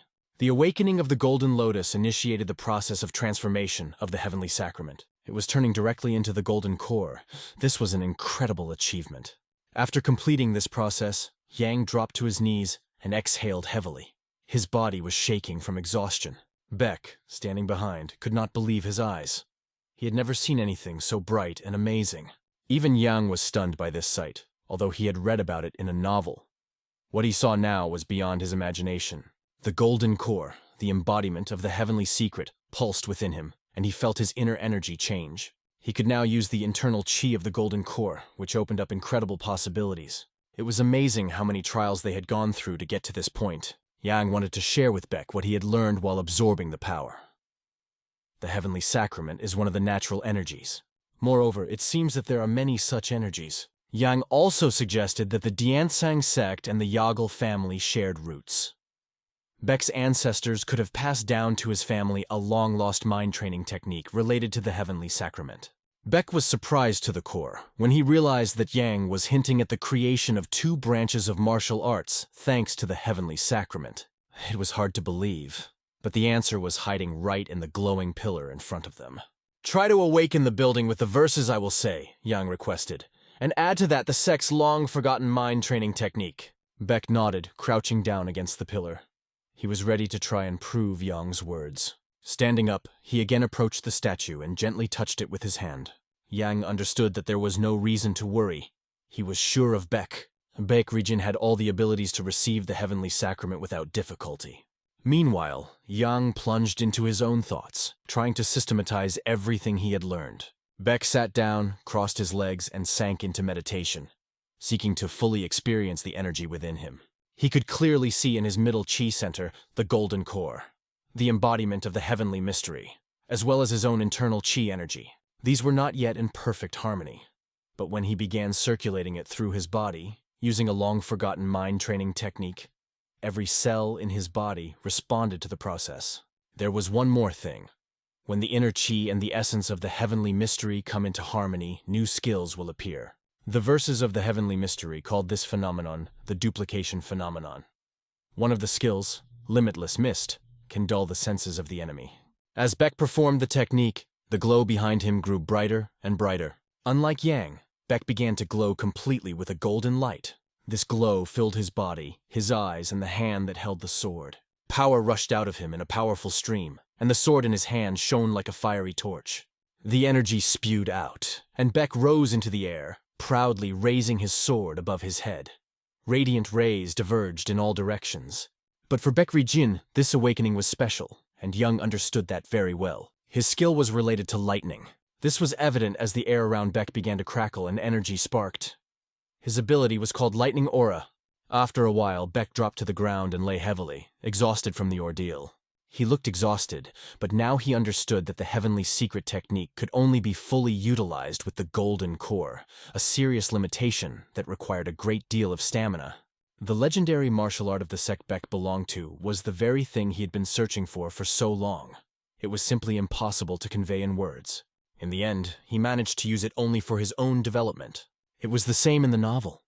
Yang had read about it in his past life, and now it was happening before his eyes. Beck could feel the power gained from his sect lighting a fire inside him. He couldn't stop thinking about how to revive her on his own. At this moment, Yang wanted to tell him something important. He who has found his way follows only it. But there are also those who lead others along. These men are the great masters of all time, Yang concluded, his voice full of respect. He could see Beck looking at him, taking in every word. Beck reached out and took Yang's hand, a gesture of trust and brotherhood. Even without the heavenly sacrament, Beck will be able to revive his sect due to his deep understanding of martial arts. Now they faced the question, where to go next. Yang was unsure. He did not think how long he would wander around Murim. That's why I suggested to just get out of here. On the cracked wall was written, Northern Sun. Yang realized that all he had to do was insert the sword into the crack. Beck walked over and stuck his blade into the crack. It's time to get out of here, he said confidently. But suddenly a voice rang out. Unfortunately, your sword is not strong enough to reach me. I will realize my worthlessness, bleeding. Those words were the last thing Beck wanted to hear. His heart clenched in pain and rage. At that moment, Yunho suddenly got up from the bed and fell to his knees. His body still ached from wounds that had not healed. Every movement was agony. It seemed like a real curse, but he promised himself that he would become much stronger, no matter what it cost him. Some time has passed. A new day dawned, and Yunho sat leaning against the wall. He angrily repeated, I didn't cry. At my age, crying is shameful. Yang was sitting across from him, barely holding back his laughter. I saw everything! Don't lie to yourself!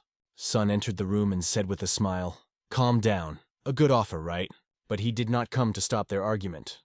He had other business and invited his brother to talk. Sun led Yang to the place where he always did his training. Taking the sword in his hands, he said, You just want me to become the head because it's inconvenient for you. You think I don't get it? His voice was calm, but determined. Yang wondered for a moment if he had pushed Sun too hard earlier. The dream offered to resolve everything with a fight.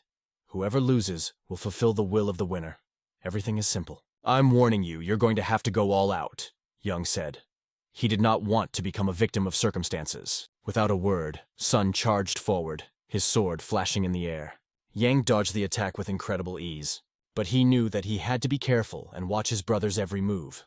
They entered the battle so quickly that in a few seconds, they were in the middle of the fight. They had already managed to exchange so many blows that it was impossible to count them. Sleep began to exhale. Breathing was heavy, movements slower. Yang admitted that his brother's strength had increased exponentially. But this was only the beginning. He was sure that Yagello Sun would not be able to catch up with him now.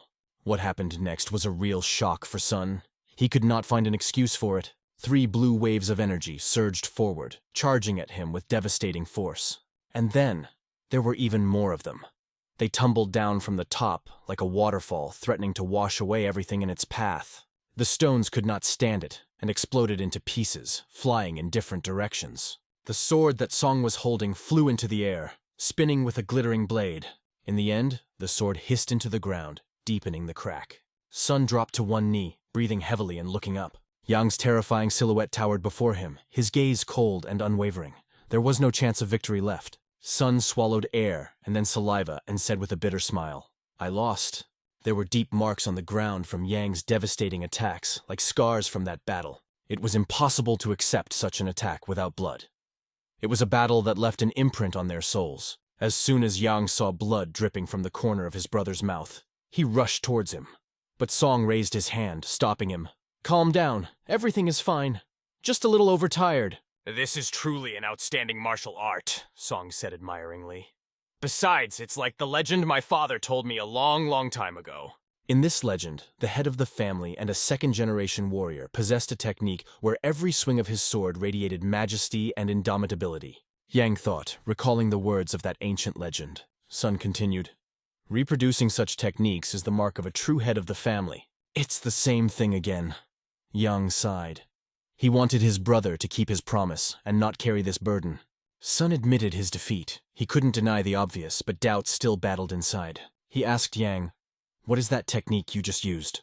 At that moment their uncle appeared and said, "I will teach you the technique myself, nephew." Soon someone was holding a bowl of water. It was the medicine that Beck had brought for Yunho to help him recover. "Don't blame yourself," Beck said. "You did your best."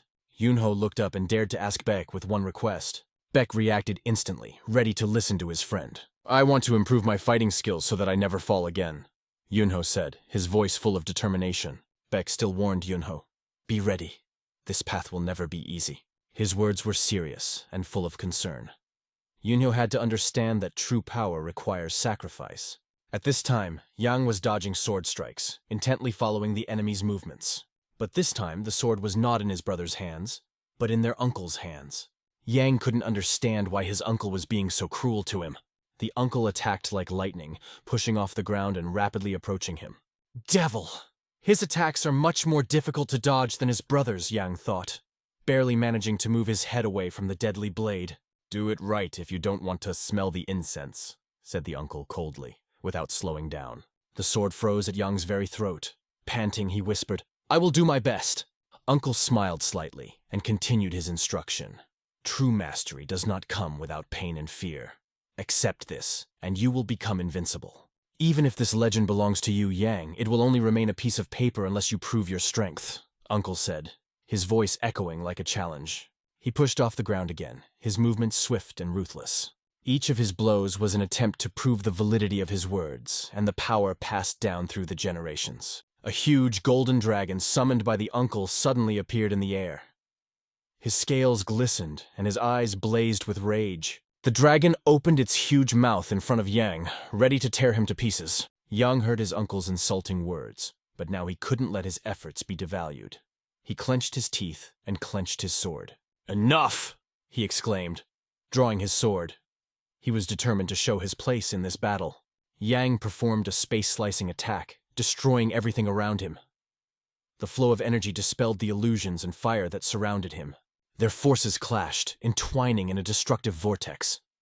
Everything around scattered into small debris that littered the ground. Sun, watching this spectacle, barely had time to cover himself with his hand from the flying debris. What he saw next made his eyes open wide. He had never seen anything like it before. Sun saw Yang get down on one knee. He was breathing hard. The air barely reached his lungs from incredible exhaustion. His uncle had warned him earlier, "If you don't do it right, I won't stop at killing you." Uncle did not like what Yang had just done. All small flaws were noticeable, but there is one rule. The older you get, the pickier and more critical you become. The words sounded like a lesson, causing Yang to smile bitterly. The smile faded as he felt the strength leave his body. His fingers clenched, and the sword fell from his hand. Yang just fell face down on the ground. It was a simple but devastating overwork. Sun quickly approached his brother, checking his pulse. Fortunately, vital points were intact. He didn't even expect his uncle to be so merciful in battle. Mercy is of no use here, said the uncle. Yang just dodged the blow in time. Son knew how skilled his father was. His martial arts were close to peak, but even he did not consider the possibility of such a quick evasion. Has this boy reached his father's level? Son asked in surprise. Uncle watched Yang closely, judging his growth rate and stamina. It's only a matter of time. Yang will definitely catch up with me, Uncle decided, his voice full of hidden pride. Even father would probably recognize Yang's abilities if he were here. This guy made an extremely serious impression on my uncle. The galaxy, covered with myriads of stars, mesmerized with its beauty and immensity. Yang slowly opened his eyes and saw a huge black hole in front of him. He tried to get to his feet, feeling the space around him distort. Suddenly, without any hesitation, he ran away, but the black hole began to suck everything in its path. Every step was agony. A powerful force pulled him back like invisible hands. In a moment, resistance became impossible. His body was pulled down, and he felt himself sinking into the cold water. At first he did not understand anything, but then a huge frog appeared in front of him. This frog clearly did not have good intentions. She opened her mouth wide and jumped at him. Yang screamed so loudly that he jolted awake. It was just a terrible dream. He screamed for a few more seconds, trying to regain his composure. At that moment, Yunho jumped up on his bed, scared to death. Both boys had been sleeping in separate beds in the room, but now both were on their feet, disoriented and confused. What the hell just happened? Yunho exclaimed, expecting at least some kind of explanation. Yang was breathing heavily and looking in front of him. He whispered only one word. Toad? Yeah, a big frog ate me, Yang added, recounting his strange dream. Yunho rolled his eyes and growled, Don't be a child. Go to bed later. But Yang himself would not like to see this dream again. He felt that something more was hiding behind him. Deciding to think things over, he quietly went outside. The night air refreshed his thoughts. A dream about a frog is a symbol available only to those who have touched the gate. The day he received the diary entry, he had a premonition that this would happen. The inscription on the stone said, Let the sword be swallowed, and you will see the island. In other words, when the frog swallows the sword, the way to the hidden island will open. It became clear that he needed to do his part of the task, and Beck may have the key to the whereabouts of this mysterious frog. But so far it didn't matter much. The location of this place is the Shaolin Temple, the heart of Murim Innerland. Now it remained only to wait for the incident and the development of events as it was in the novel. But right now Yunho was the main problem, and Yang understood that perfectly. They were strong enough not to fear the blood demon cult. But now Yang felt that it was his personal concern and responsibility. Moreover, he had already received parting words from Gal and had Han's diary with him. Now there's only one thing left, to acquire martial arts that will help to fulfill his mission. Yang finally understood. Sparring showed him the limits of his skill. But to surpass the peak, you need to study further. What are you thinking so hard about? Sona's voice rang out. He spotted Yang in the night yard and moved closer. Just can't sleep, Yang replied with a sigh. Thinking about different things. Everything was obvious to Sun. You're thinking about fighting your father, aren't you? Yang shook his head. Not just about that. Sun nodded and said, I also learned a lot after this sparring. Like you. After all, we learned from each other, Sun added. You learned from my father, and I learned from you. Is it really so? Asked Sun, his look full of doubt and hope. Yang looked his brother straight in the eyes and replied firmly, Yes, that's true. Sun sighed and dared to say, Father asked me to teach you how to wield a sword. What's all this supposed to mean? Yang wondered, his heart pounding with the new responsibility. The uncle ties the note to the pigeon's leg. His movements are sure. His eyes are full of determination. A light wave of the hand, and the bird rises into the sky, carrying an important message to its destination. Items are randomly scattered on the table. Weapons, books, a note, and various trinkets. He tried hard to figure out what caused the revenge. The possibility of fraternal revenge could be seen in every trace. But it was necessary to find out whether it was a personal grudge or something much more serious. The further action plan will depend on the result. This uncertainty made him smile and think. Their goods were expensive, and such groups could only be found in Shandong province. Or not. He pounded his fist firmly on the table, determined to figure everything out. At this point, Young spoke to Beck, advising him to stay and focus on training. Beck felt bad because he wanted to go with him. Young promised to catch up when he got stronger and asked Beck to improve as well. Beck knew instantly that Young was right, and everyone was worried about him. Yang was also worried about his friend and handed him the bag, asking him to take it with him. However, Beck refused, saying that he did not need it. Yang calmly made several arguments, explaining that this was an investment in his brother's future. Beck simply did not want to stay in debt. "It's not a debt, it's an investment," Yang insisted, putting the bag right into his hand. He reminded Becca of the day he had asked him, "Why are you so nice to me?" Beck wanted to ask the same question today. They sat down to drink a second cup of tea. This moment was special for them. The words embarrassed Yang, and he even blushed a little. At that moment, Beck realized an important truth. He remembered how he had once received the same bag. Then the bag was handed to him by Sensei, explaining that it was for the future, and asked to silently accept the gift. Now Yang became the same Sensei for him. The moment was so touching that Beck couldn't hold back the tears. They rolled down his cheeks. He felt guilty for what he was just getting again, and thanked his brother sincerely. It was a really touching moment, but that was the end of their conversation. They said goodbye, promising to meet again. Beck went on his way. 5 whole days have already passed. Meanwhile, Yang trained hard, not missing a single minute.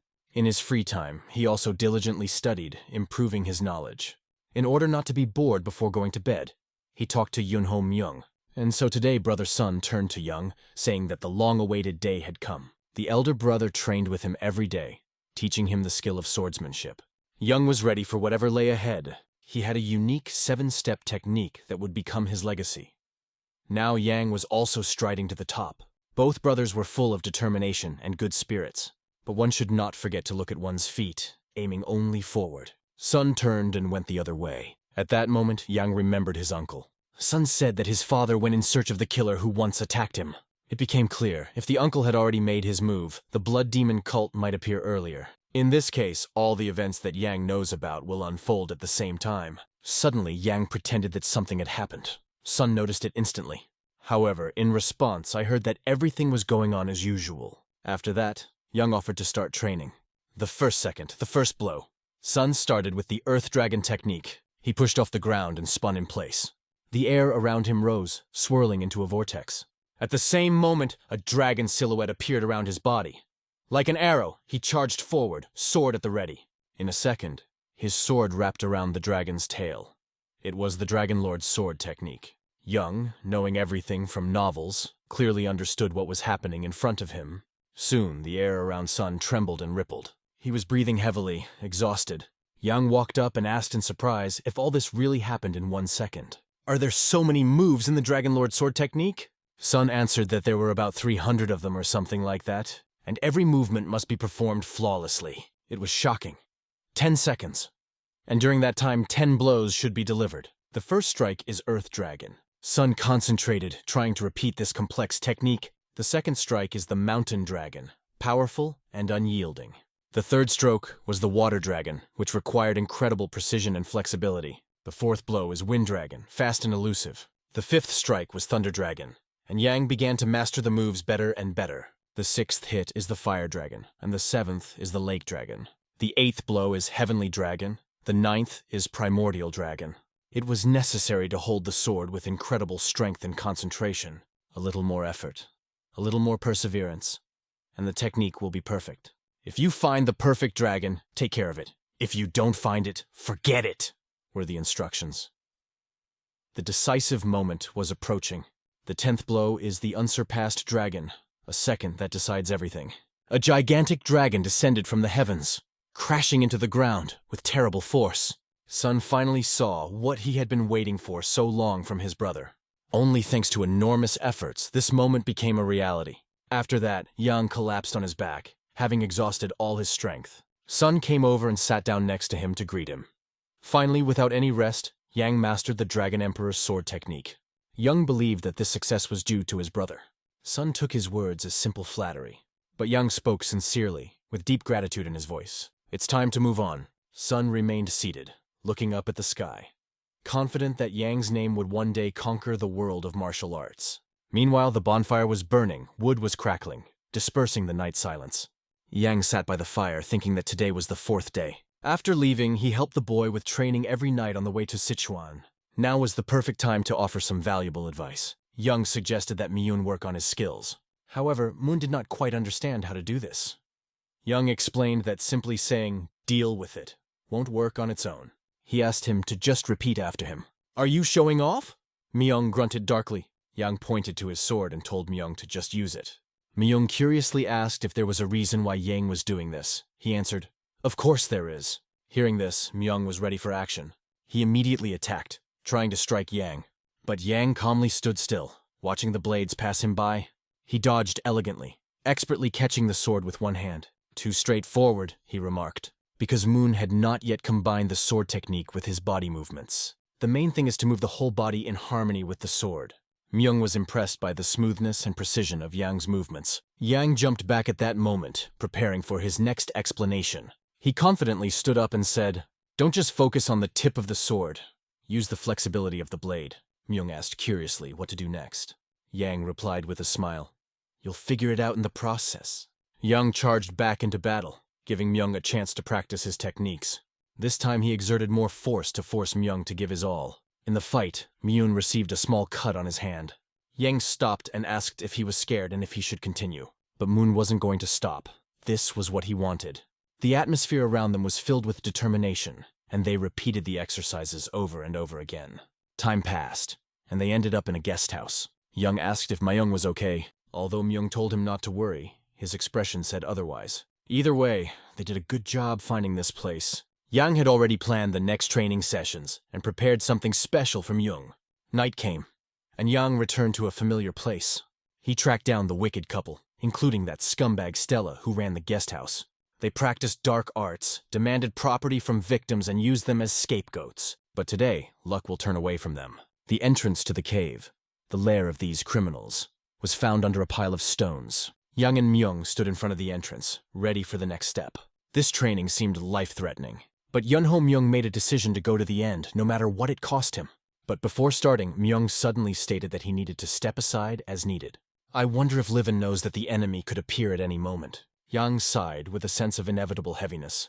And as he predicted, everything happened just like that. One of the members of the vicious couple appeared. For a brutal thug, his face looked quite good-natured. But this ruffian suddenly attacked, grabbing axes out of nowhere. Spinning in the air, he lunged at Yang, intending to strike.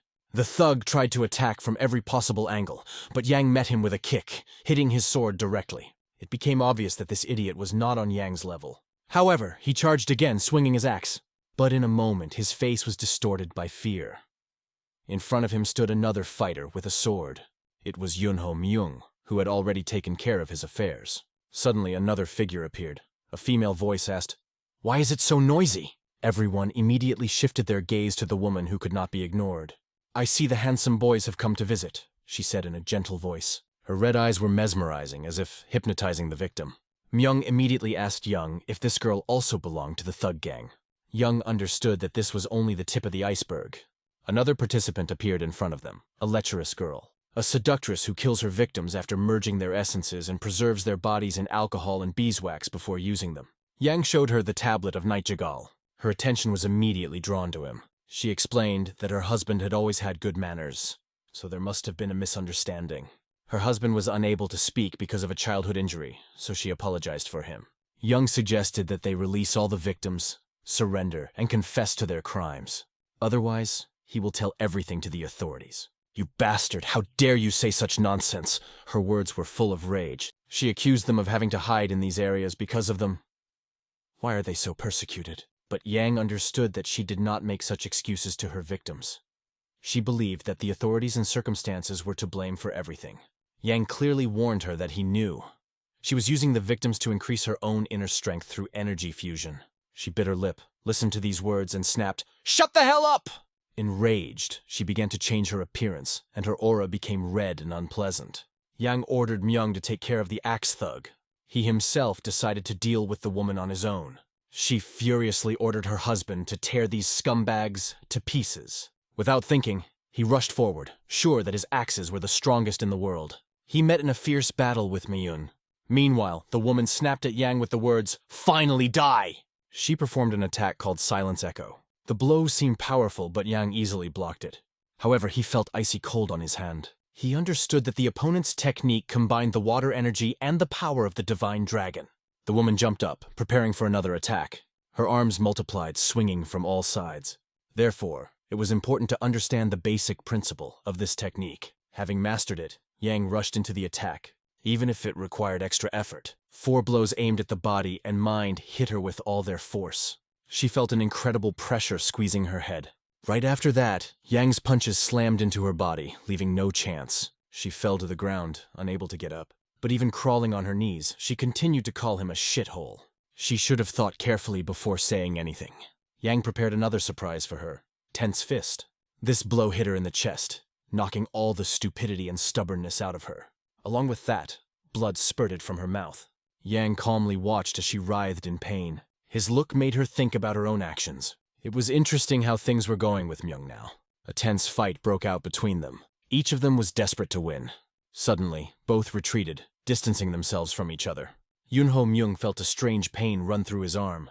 At that moment, he noticed an enemy axe flying at him. Yang screamed at the top of her lungs for him to wake up and act. Myung opened his eyes wider as he regained consciousness, and only by a miracle did he manage to dodge the flying axe. The sword and axe sank into the ground with a crash. It was Yang's sword that he threw down to ward off the enemy's blow. This rescue was a true gift of life for Mun.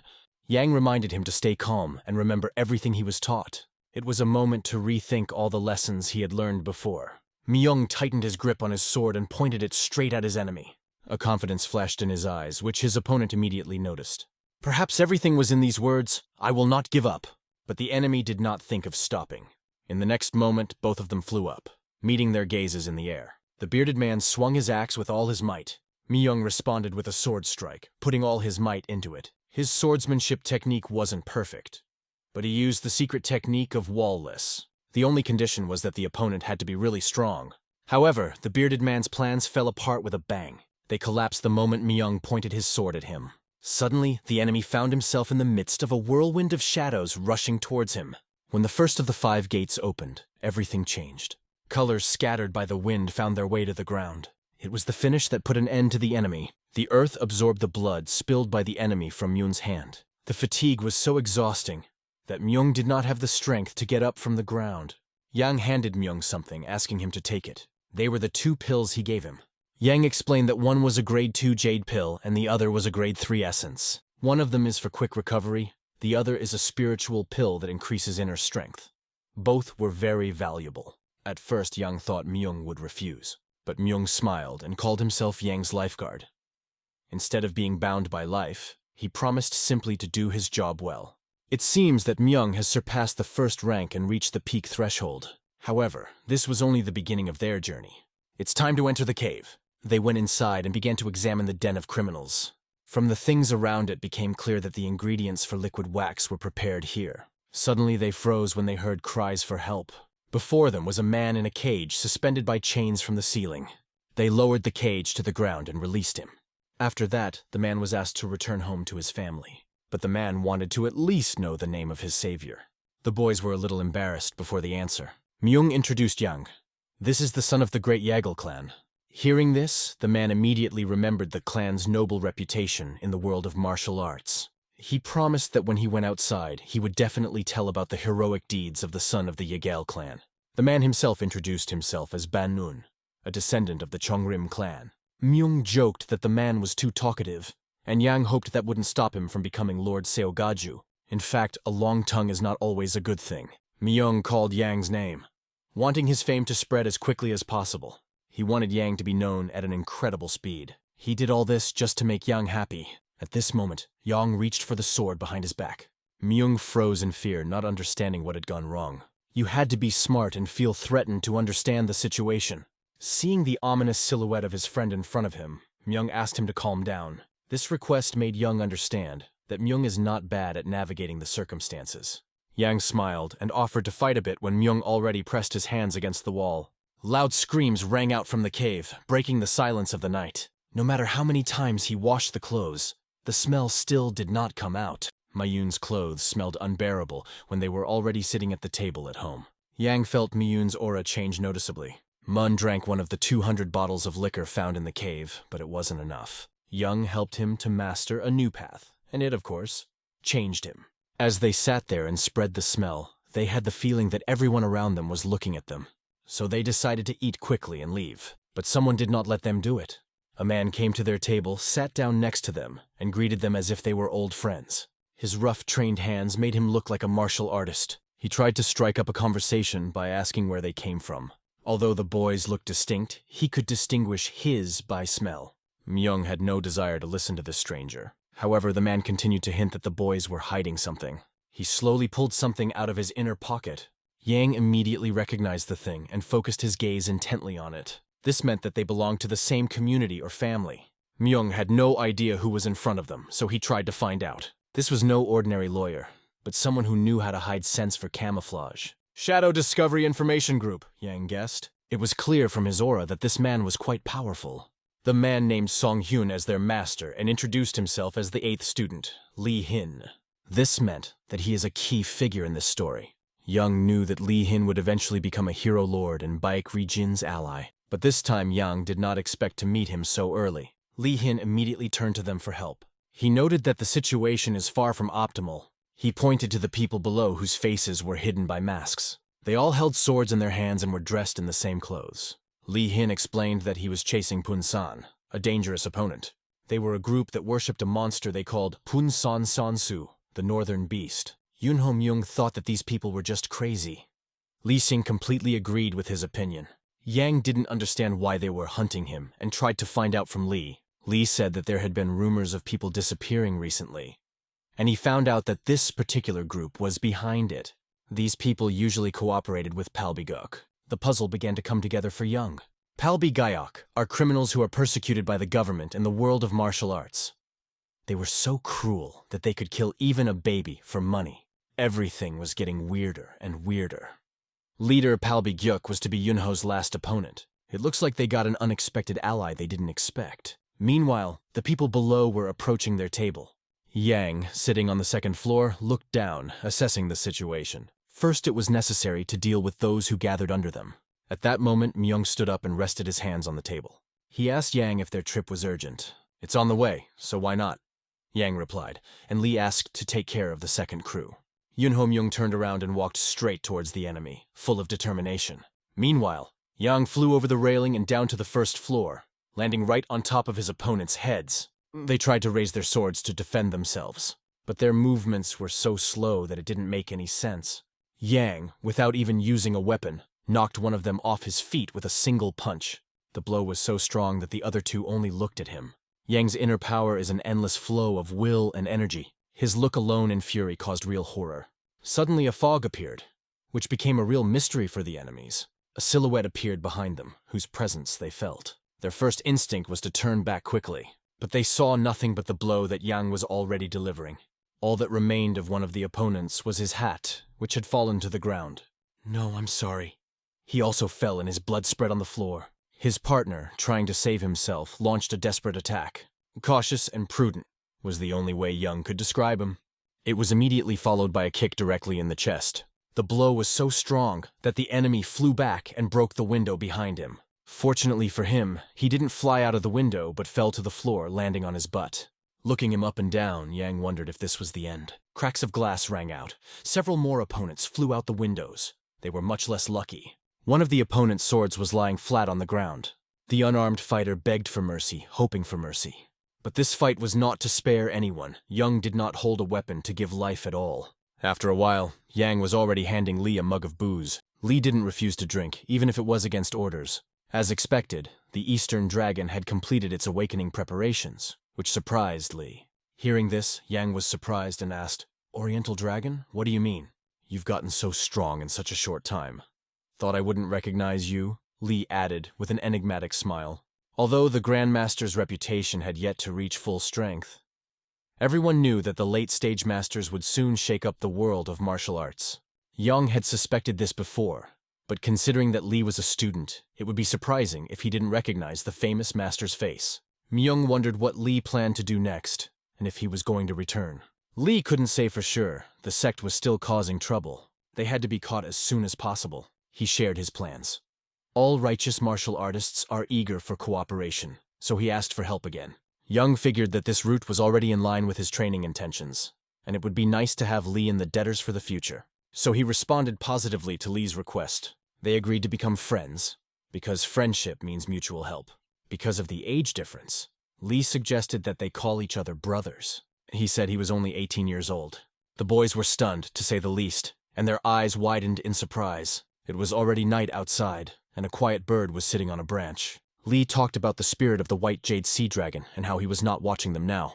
It was strange because this spirit was essentially a spirit bird. Someone from the Pointed Peak sect was once a simple man, but now became a powerful martial artist thanks to his friendship with a bird spirit. Young wanted to hear the story further. Lee didn't refuse to tell, but he wasn't going to share that kind of information just like that. Yang then offered to use his name anywhere, but mention Northern Swordsman Cho first. And it is also important to mention the group Shadow. Hearing this, Lee called Yang a strange man. He explained that in the world of martial arts, everyone wants to leave their own mark. But Young doesn't seem to want to do that. Lee suggested that his family had a secret that he must keep. During these guesses, Lee hit a rock in the head. It was Young who dumped him, explaining that Lee was wasting his time on unnecessary thoughts.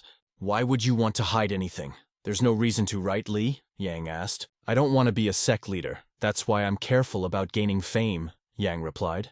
It was strange for Lee to hear that a member of a prestigious family was giving up the role of leader. Young, however, insisted it was true. Lee still insisted that Yang tell him this secret. After all, whatever the secret was, he promised to keep and protect it. Yang's expression was sly and slightly mocking. Now, Myung understood why Yang hit him earlier. If you thought that, you should have said it earlier. There was no need to hit so hard, Moon grumbled. Yang was already tired of listening to them, and this slut, Myung, seemed to him more and more inferior. Don't you understand what's happening? Even the Guardian's body should feel it by now, Yang replied sharply. There were too many mysteries in this dialogue. The world is full of strange and unique people. Each one is like a grain of sand in the desert. It seems their master was right. The boys began to argue among themselves. At last this pointless dialogue ended, and the morning came. In the morning, Lee was still asleep. Yang was sitting in a meditation pose with Yunho standing next to him. Yunho wondered if his training was over. He assumed Yang was tired of standing guard. But Young explained that he just couldn't sleep. It was obvious that Yang was shy. Mayung stood up and said that now he himself would stand guard. He also asked Yang to train, especially since Lee said they would be entering Saktapun territory soon. Young then asked permission to ask something.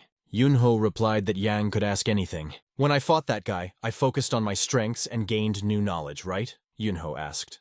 But then I realized something else, he added. Yunho finally asked, should we fight based on our strengths alone? Can't we compensate for our weaknesses? Young replied that it was possible, but asked him to look at it from a different angle. Strength can be weakness, and weakness can be strength. True strength lies in the ability to compensate for one's shortcomings. Yunho admitted that he was worried about his swordsmanship, which seemed weak to him. To hide this weakness, he strengthened his sword aura, but it was difficult to get close to the enemy's axe without damage. Yang then asked, how did you manage to win that fight? Yunho picked up his giant sword. A flower that has blossomed must emit a fragrance, he said. Raising his sword up, he created a shadow that swirled around him.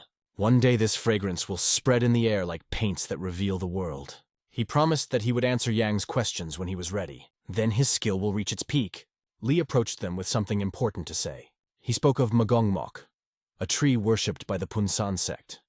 They say that this is a manifestation of the spirit that appeared in the living water. Lee explained that the Punsan sect resides in a village located around this tree, which they call Shinji, a sacred place. That was all the information they needed, and now the same tree appeared in front of them.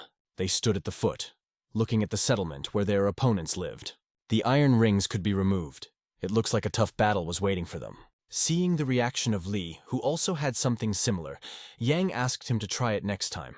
He knew very well that even if he asked Lee to stay here, he would still go with them.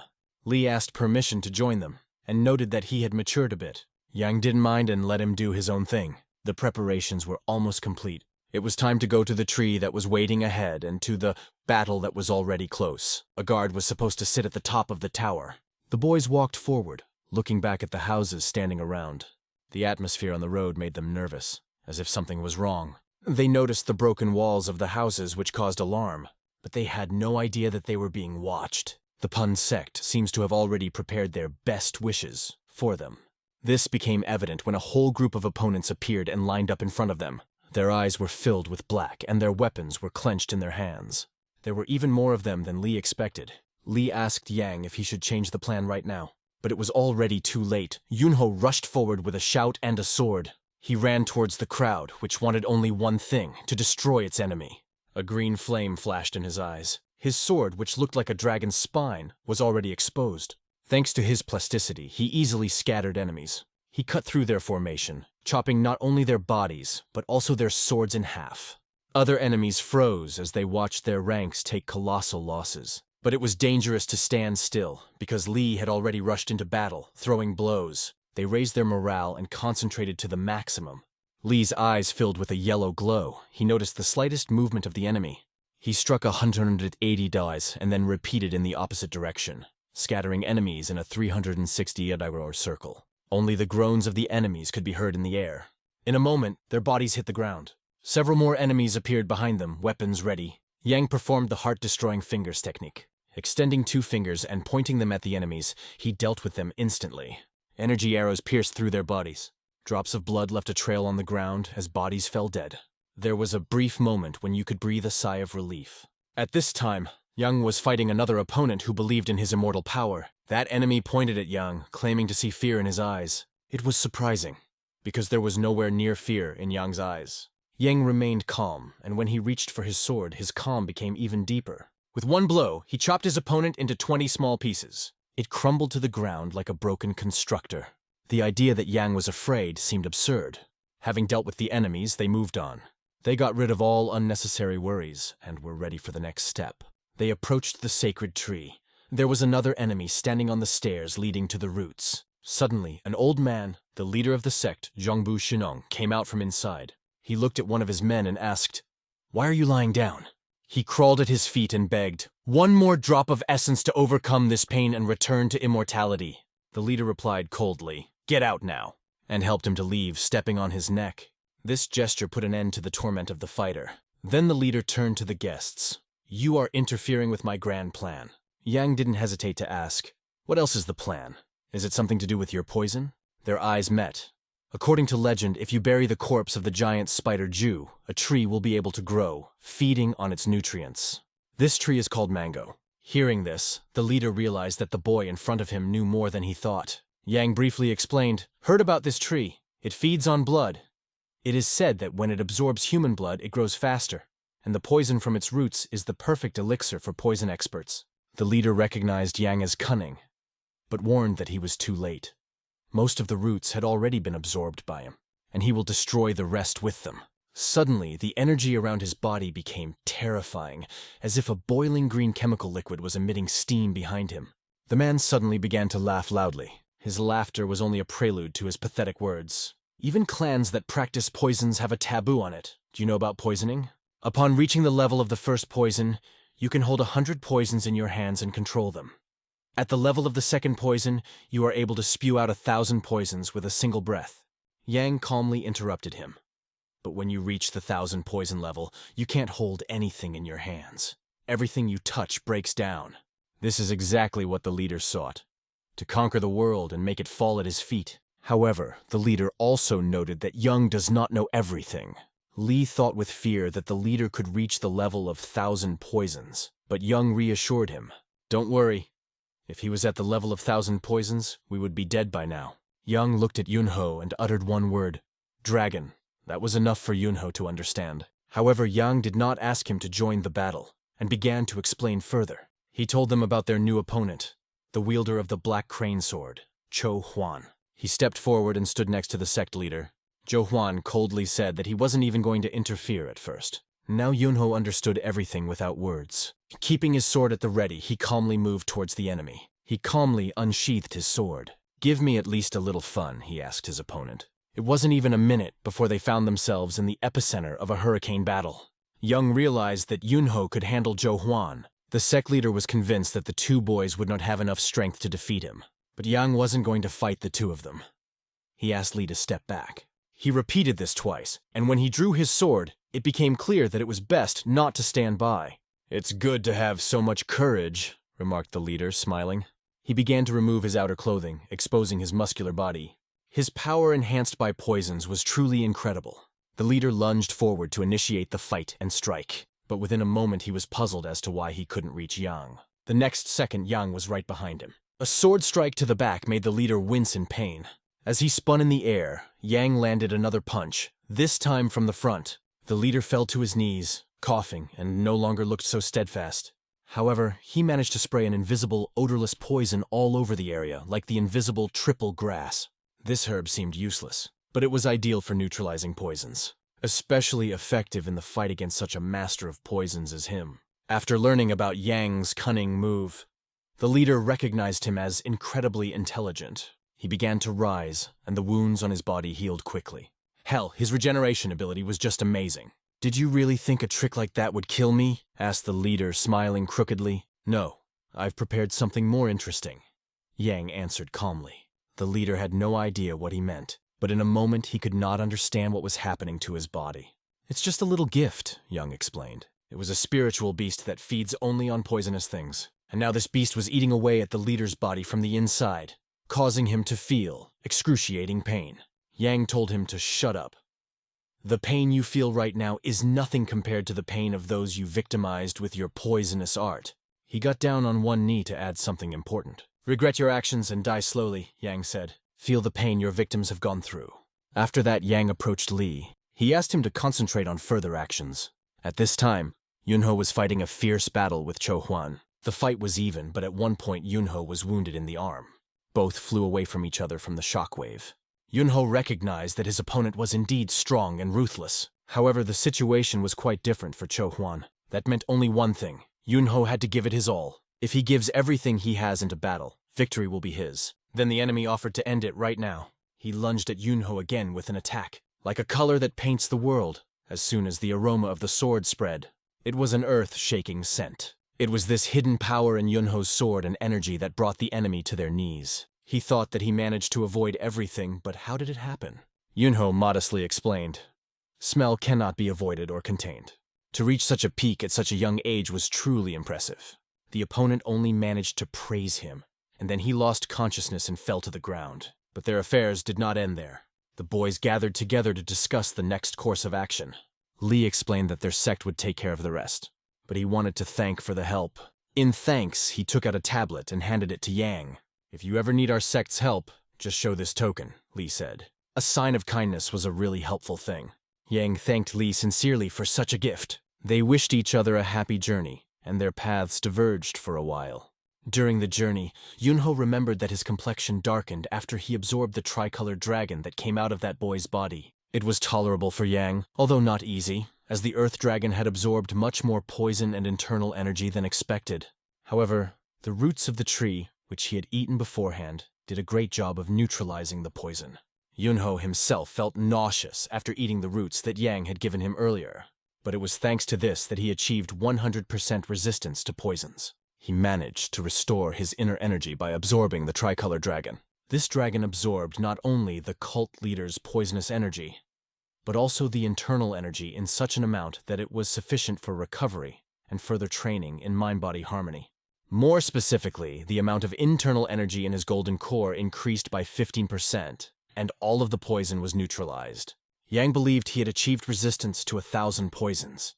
It progressed faster than he expected, and he not only gained a new sword, but new powers as well. Yunho also reached the pinnacle of skill, which was a great result. After all these adventures, the boys were quite hungry. On the path of the hero, the Dianqiang sect has 2 bases. The first and main one is located on their mountain in Yunnan province. The second base is on an unknown mountain, where they settled after the war with the Blood Demon. The boys stood in front of Koyak and asked him to hurry. The man sat and explained that the Dansan sect had re-emerged thanks to the Northern Sun Swordsman, making a name for himself. He came from a large family and turned a playboy from the Yahello clan into his friend. He put a lot of effort into training this playboy and his companion, so much so that he even earned the title. The man asked the audience to imagine how ashamed this playboy must be if his companion won the title, and he did not. Meanwhile, Yang was joking with Yunho, hinting that Yunho should be proud of his title. But Yunho threatened to tell the truth if Yang didn't stop teasing him. 1,000 flame swords made Yang smile, and Yang wondered how Yunho was doing his job. They were already very close to the required place. It was strange to stand in front of the entrance to the sect and not see a single guard. The boys went inside, where they were met by a little girl. An even smaller child was sitting on her back, crying. Meanwhile, Beck was chopping wood nearby. They immediately asked each other how things were, because they had not seen each other for a long time. Yunho recalled that Yang had sacrificed a lot to help him with his mind-body harmony training and exercises. As expected, Young is a really great person, Beck emphasized. Young grabbed his head and replied that he was being flattered again. Then Beck invited them to come inside and rest after the journey. It was already dark outside. They sat down at a round table on which food and fragrant tea were laid out. Beck introduced his younger sister. Her name was Cha Yurin, and she was a follower of the Dianqiang sect. There was also another girl, Shin So-jin, a student of the same sect. Yang folded his hands in front of them and greeted them politely. There was another guy named Seo Young. Young introduced himself and his companion who had come with him. But Seo Young coldly replied that he was not happy to meet and had no desire to communicate. His words were harsh and unpleasant. Even Beck did not expect such a reaction. Yang quickly got his bearings and suggested that we postpone the introduction and start eating. Seo Young suddenly placed the chopsticks on the table with a loud thud. And yet, why did the young master from the great family of Yahello, who had not even paid us any attention for a long time, appear here now? He asked reproachfully.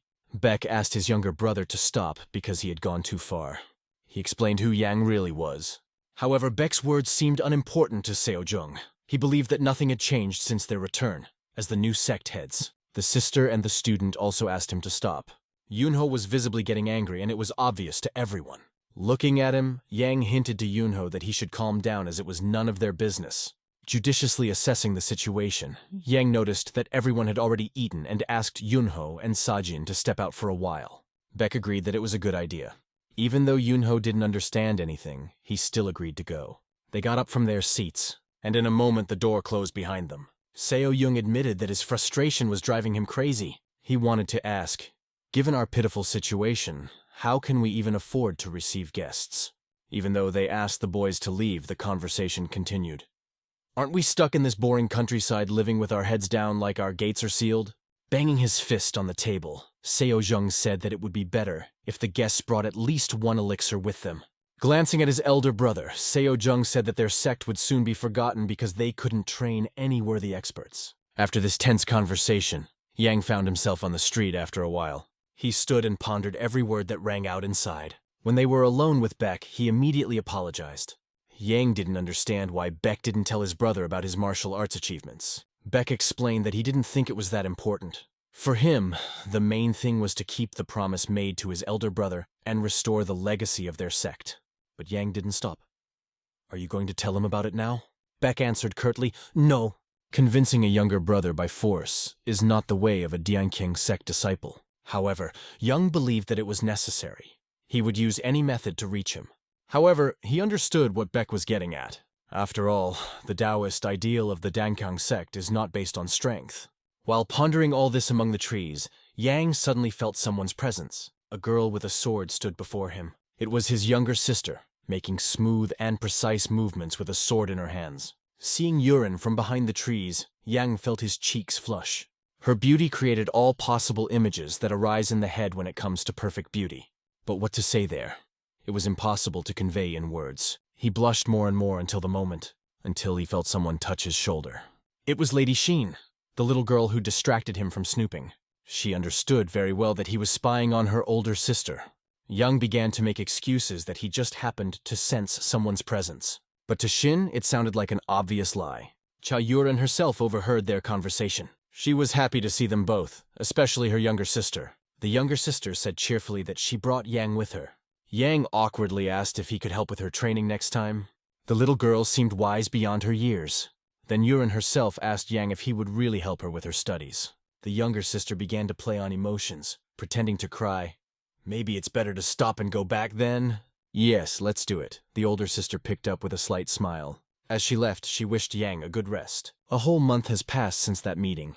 They conducted training as agreed. Their sparring was so exciting that it was impossible to look away. But the girl could not always hold the sword during blows.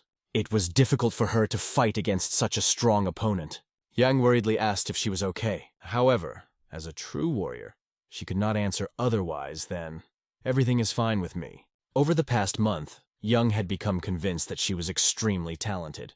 However, due to her numerous duties in the sect, she did not have time to improve her fighting skills. Young praised her. She admitted that she had failed again today, but he pointed out that her movements were smoother and sharper than yesterday. She has certainly made progress. It's all thanks to you, young master, she thanked, but Young only pointed to her natural talent. Suddenly she started to move closer to him, and for a moment Yang thought she wanted to kiss him. He thought, Lady Cha, that's too fast. But instead, she just poked him in the shoulder with her thumb. She just brushed off the rag that was on his shoulder. Yang blushed like a ripe tomato. At that moment, Yunho approached them, apparently with some urgent business. He asked them both to follow him and look at something. They didn't move on right away. Something held them in place, as if time stood still before the next step. Beck and the girl were standing right in front of a crowd of armed people. The tension was growing. Every movement could become fatal. A man in white stood before them. His figure radiated cold confidence, like snow before a storm. Yang and his companions came to them. Their steps were firm and determined. They knew what they had come for. Yang had already heard all the details on the way here. Each word was like a fragment of glass forming a complete picture. The man in white identified himself as Lim Woon of the Five Swords School. His voice was calm, but full of power. Lim decided to continue the story he had started telling earlier. His words smoothly intertwined the past and the present. He remembered how his master had sheltered him as an orphan. There was more to it than mere debt. It was gratitude woven into destiny. His master continued the legacy left by Taoist Master Moon. It was a chain that stretched through generations. Lim is a fifth-generation descendant and the fifth disciple of Diansang. This connection was an invisible thread between the past and the future. It was no joke that Beck was mad. Anger boiled inside him like a volcano ready to explode. Lim immediately noticed that Beck looked worried. His eyes spoke louder than words. But Beck was tormented by one question. Why did Lim appear only now? This doubt tormented his soul. Shrugging his shoulders, Lim replied that Diansang was teetering on the brink of collapse like a broken mirror. He didn't want to make the situation worse. But the little girl did not hold back and shouted loudly that it was not broken at all. Her words broke the silence like thunder. To Lim and his men, this girl looked like she couldn't see beyond her nose. Her stubbornness seemed naive and reckless. Beck asked his younger sister to return to the temple. His voice was calm but stern. However, the girl stubbornly refused because she considered herself a real student. The fire of determination burned in her eyes. Beck leaned into her and said quietly, I never thought of you as a burden. You yourself know about it. His words calmed her down. He simply explained that now, as a sect master, he must fulfill his duty. That was the only reason he insisted on her leaving. After thanking his sister for her understanding, Beck turned to listen to Lim continue. The decision was made, but the heart was constricted with anxiety. Justice will prevail, right? Every situation has a right solution, said Lim. His words sounded like a promise. The established procedure required conscientious performance of duties as soon as time required. There could be no doubt. Lim agreed, adding that he believed there was someone competent enough to discuss the matter. There was anticipation in his voice. Suddenly he reached for his weapon. The tension in the air escalated. Yang watched his every move closely. His eyes did not miss a single detail. Lim demonstrated the technique while holding a sword. Every movement was precise, as if honed over years. It was the five-demon technique, a lost art of Diansung that had been destroyed during the war. Now she came to life before their eyes. It was easy to watch, but it looked incredible. The real dance of death. After completing the stunts, Lim proudly called himself a legend. His words were not boastful. They were the truth. Beck recognized these tricks and was not going to hide it. A spark of understanding flashed in his eyes. The past was coming back. Lim made Beck aware that he was a disciple of Diansang. His words sounded almost like an order. This art was real and incredibly complex. Mastering it meant going through a test of spirit and body. On his way, the hero could not avoid it. He accepted the inheritance as one accepts fate. But Yang wasn't going to leave it at that. His determination was felt in every movement. He just wanted Beck to follow his path. The example was as clear as the light of a lighthouse in the dark. Beck did not object and agreed with his views. His decision was measured and firm.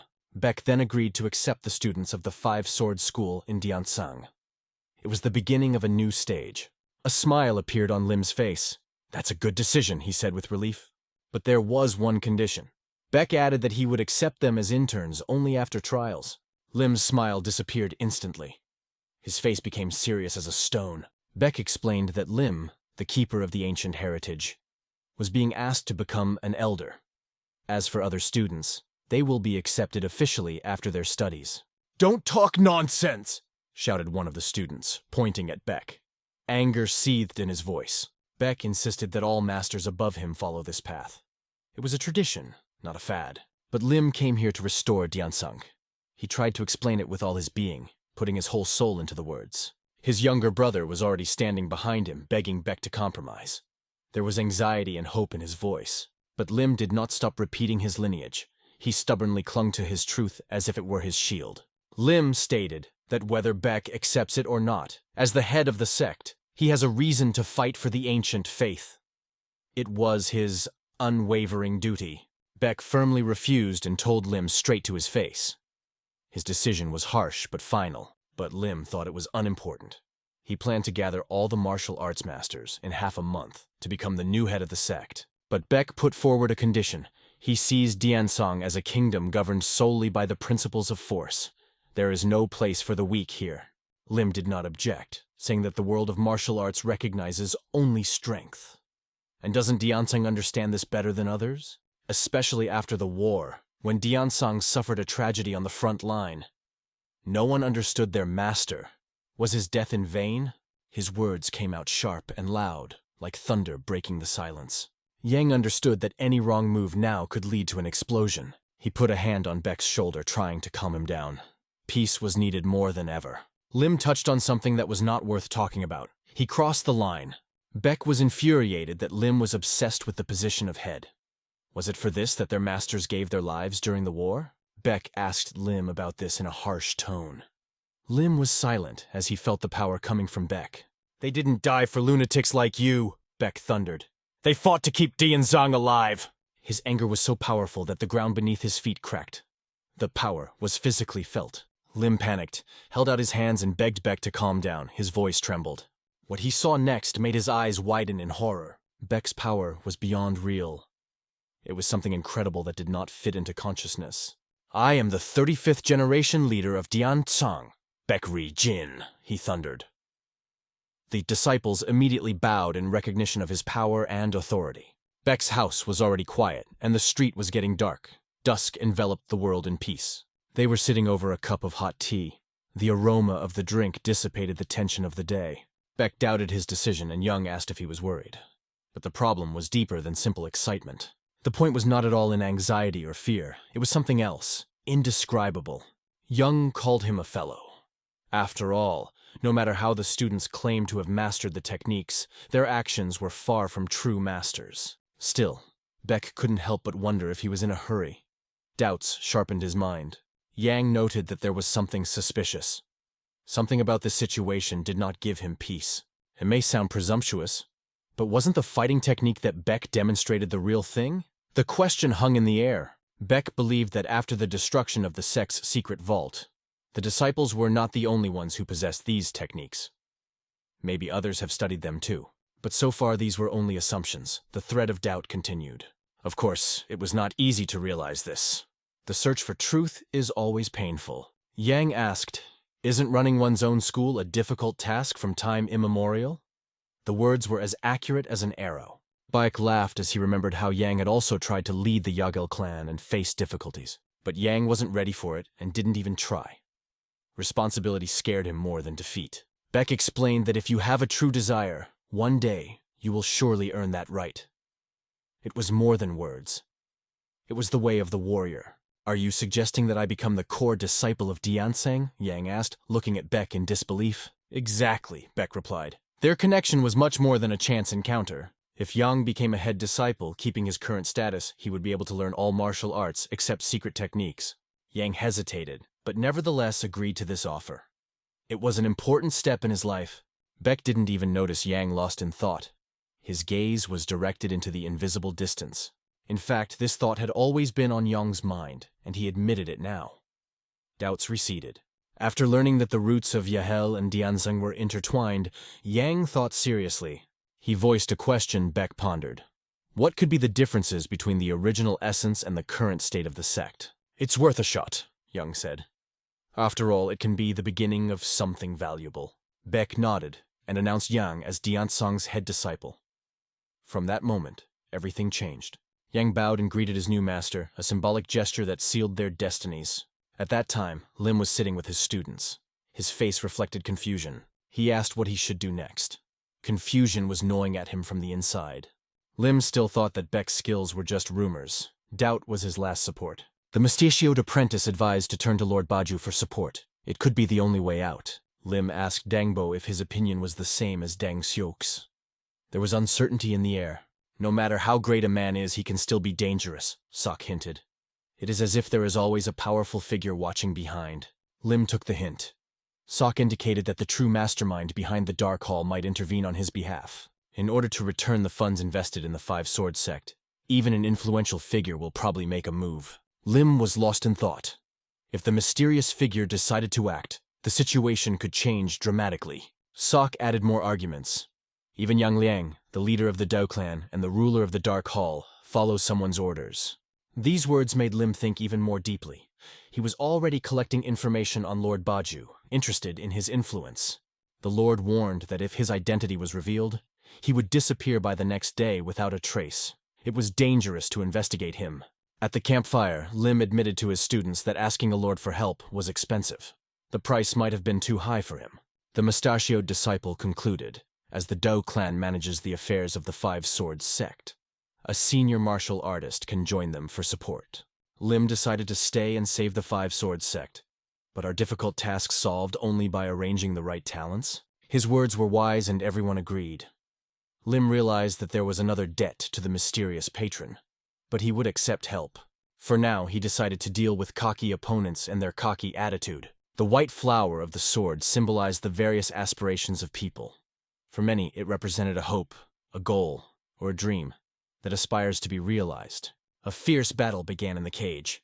Every movement was full of risk and thirst for victory. People gambled on the fight, shouting bloody wishes. "Kill him! Cut off the arms and legs!" The crowd goes wild with the brutality. Yang and Yunho watched the fight closely.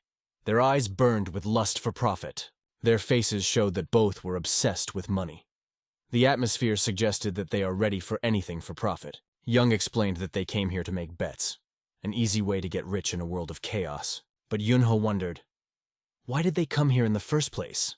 The answer was not obvious. Lumlun once mentioned something similar. It was the Dark Hall, where chaos and greed helped to earn money by any means. It was said that not long ago, travelers and martial artists participated in the battles of the Dark Hall. There they used the mysterious, wandering soul pill. Yunho was curious. What kind of pill is this? The sense of danger aroused curiosity. It is a mixture of roots and wormwood. The more you use them, the more the senses are dulled, and the body is temporarily strengthened. Dependence is growing, and it is no longer possible to live without them. This meant that we would have to fight to the death. There will be no chance to retreat. It wasn't just about inflicting pain on others. It was beyond life and death. Darkness enveloped all participants. The history of the wandering soul pill was reduced to the self-destruction of young talents. The worst thing was that it was connected with the destruction techniques of the blood demon cult. Currently, these pills are not officially recognized, but they are used in the Dark Hall as a demonstration of power. Myung realized that Yang was offering to go into hiding to reveal this secret. And he was right. However, Myung didn't know what Yang planned to do after the revelation. Even the authorities could not cope with this secret organization. They never found an answer to the question because someone suddenly appeared behind them. The silence stretched to the edge. It was Choja, Baek Rijin's younger brother. His appearance was unexpected and disturbing. Will it be useful in this situation? This question hung in the air. Yang thought, memories flooding him. Pictures of the past blurred before his eyes. He remembered Choja lying on the ground, writhing in pain. This scene was etched in my memory like a scar. Choices are made in a moment. Regrets last a lifetime, Young said. Remember your brothers and sisters who love you like family. Live without regret. Choja heard these words, but still could not fully understand them. Doubts clouded his mind. Yang tried to explain. Are you sure you know who Lim Woon really is? Why then is Lim so heavily criticized? The answer lay in motives Choja could not see. Yang held out Choji's hand and said, "This is your last chance to change your life. Take him." His voice was serious and determined. At the same time, Yang explained to Yunho that everything would be fine with him. There was more confidence than reassurance in his words. He was sure Yunho would manage. He had no reason to doubt. Two guards stood in front of the door, looking warily ahead. Their muscles were taut like strings. Unnoticed, Yunho appeared behind them. His movements were quick and precise. In an instant, he dealt with first one and then another guard. Both guards fell to the ground like felled trees. Silence enveloped the space again. Yang praised him. "Pretty good," to which Yunho replied, "It's because I'm keeping an eye on the young master." A third team member said he would take the next steps. He went to the door and grabbed the handle. The coldness of the metal increased the tension. With a firm pull, he opened the door. The sound of the door broke the silence. Inside, their gaze met a group of serious and battle-ready boys. The atmosphere thickened. Without hesitation, he closed the door behind him. The next step was obvious. Yang, breaking into a cold sweat of fear, asked him to leave. The situation was dangerous. Yunho slammed the door shut and rushed forward, straight into the crowd. In a few seconds, all the opponents were scattered. The furniture was smashed to pieces. The battle was lightning fast and devastating. It seemed unbelievable that no faction in this region dared to touch the Du clan. But the third didn't understand the truth about Lim and the connection this clan had with him. The mystery remained unsolved. "You will understand it only in time," he said calmly. "Answers do not come immediately." The door opened and they saw a man sitting at a table. His gaze was alert and cold. In front of them were the 3 legendary swords of the Dark Hall, and their owner was Gu Yi. Power and menace were in the air. Young introduced himself and said he was here to help. He had important words to say. Gu Ik was surprised that Young would ask for help even after seeing his predicament. It seemed that he did not believe in the sincerity of this request. In fact, Young only wanted to know about the pill that members of the Dark Hall take. "Where did you hear about that?" Gu Ik asked in surprise. His eyes narrowed in suspicion. The situation was clearly taking an interesting turn. Gu Yi sensed that there was something more behind it. For him, containing the toxicity of the Wandering Soul Pill was the limit of possibilities. Before he could come to his senses, he realized that he was not the only one fighting for her. Being asked to confirm the story confused him. He did not expect such a challenge. Yang added, "If I save you, can you confirm it in front of everyone right now?" This seemed ridiculous and pointless to Gu Yi. Is everything so simple? Their conversation was suddenly interrupted by the sound of a blade sliding across the stove. The threat became tangible. It was Yang Riang of the Dobaju clan. He considered scheming behind one's back to be mean, and that's exactly what he showed up for. Yang turned to Gu Ak. "If I defeat him now, bear witness to the truth about the Wandering Soul Pill." There was determination in his voice. Sweat ran down Ike's face in fear of the boy who had suddenly appeared. The threat was real. The head of the Dark Hall could not understand why everyone wanted to take this particular boy. Yang explained, "We need someone to testify about the Wandering Soul Pill." This was the key to the revelation. They say the young master of the Yagello family is an outstanding person, but he turned out to be an ordinary scoundrel, Yang snapped. To the head of these thieves he really was. The dirty truth was exposed. Yunho tried to figure out how exactly they found that out. The task became more and more difficult. The Yagello clan always stood by Diane-san. This is a common cause that connected their destinies. Yunho suddenly realized the answers to all the questions that had been bothering him before, but their opponent arrogantly declared that it was too late. His words had the conviction of a doomed man. Yang reassured his comrades, "Don't be afraid. I'll take care of everything." Unshakable determination sounded in his voice, but the enemy leader ordered his men to attack and kill them all. A cruel order was given. Yang pulled out his sword. It was the legendary Huang sword, the sword of the Moonbridge. The blade shone with a cold luster. Opponents rushed at him in a group, hoping to overwhelm with numbers. The sword came to life, its power manifesting itself with every movement. The air was filled with a deadly light. In an instant, Yang spun into a tornado, and the sword revealed its true power. A whirlwind of blades swept away everything in its path. The tornado of the sword scattered everyone who rushed at Yang. Bodies fell like dolls swept away by an invisible force. The head wasn't going to let Yang go so easily. His eyes burned with hatred and stubbornness, but he didn't expect to see a dragon coiling around the ground. The Dragon Emperor's sword ignited the night with a bright glow. The golden dragon swept over the city, majestically leading the Yagello clan. It was an impressive sight.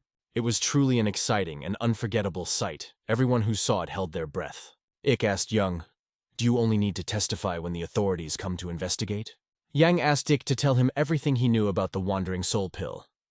This was the key to the exposure. Ik agreed to cooperate with the Great Master without hiding a single detail. He decided to tell the whole truth. About half an hour passed. The situation stabilized, but the tension was still felt. At this time, the head of the local administration arrived with his subordinates.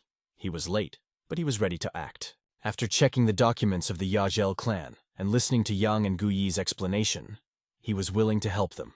From Ik's words, they identified a trade group that was led by a mysterious, influential man, the Big Cone. It was a company that sold peach blossoms. Beneath this sign lurked dark activity. The preparation was already completed. People were ready to act on orders. But suddenly the bearded man suddenly turned his head. Something caught his attention. Yang flew into the door, knocking it out with a powerful kick. The entrance was spectacular and frightening. "Who are you?" shouted the bearded man, trying to understand what was happening. "I am the Grim Reaper," Yang replied in a cold voice. His words sounded like a sentence. Yang entered impressively and confidently. All eyes were on him. Behind him, one of the allies pointed a finger at the enemy. "Today this thief will come to an end." One of the opponents realized that things were going badly and ordered the building to be set on fire with the drug addicts inside. Ik instantly turned pale with fear. Panic gripped his mind. The enemy had a plan. If the existence of the spectral core was not proven, they could not punish him. Yang just sighed. Too bad. And who promised to take care of it?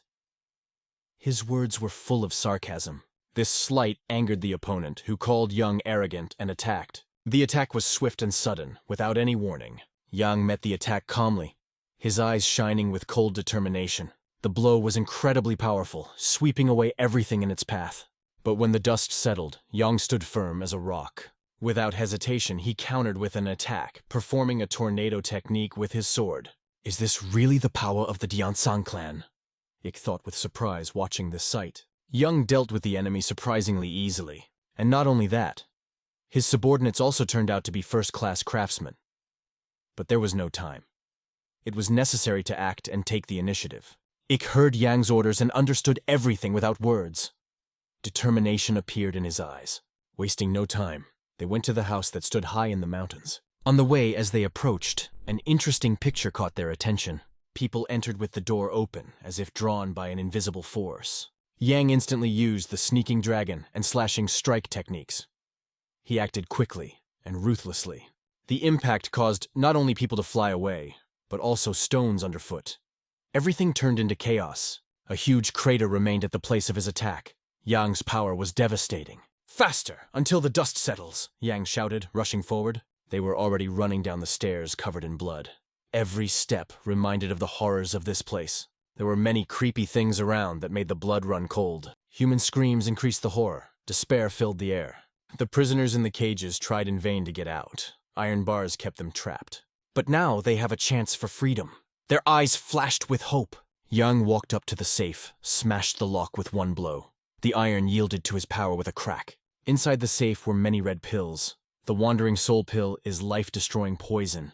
Ik begged Yang to hurry up, take the pills, and leave. Time was running out. He knew that his subordinates would arrive soon, and he didn't want to take any chances leaving everything to Yang alone. It was amazing that even in this state, he was ready to act to the end. But for some reason, Ik believed, if he leaves here, he has no chance of survival.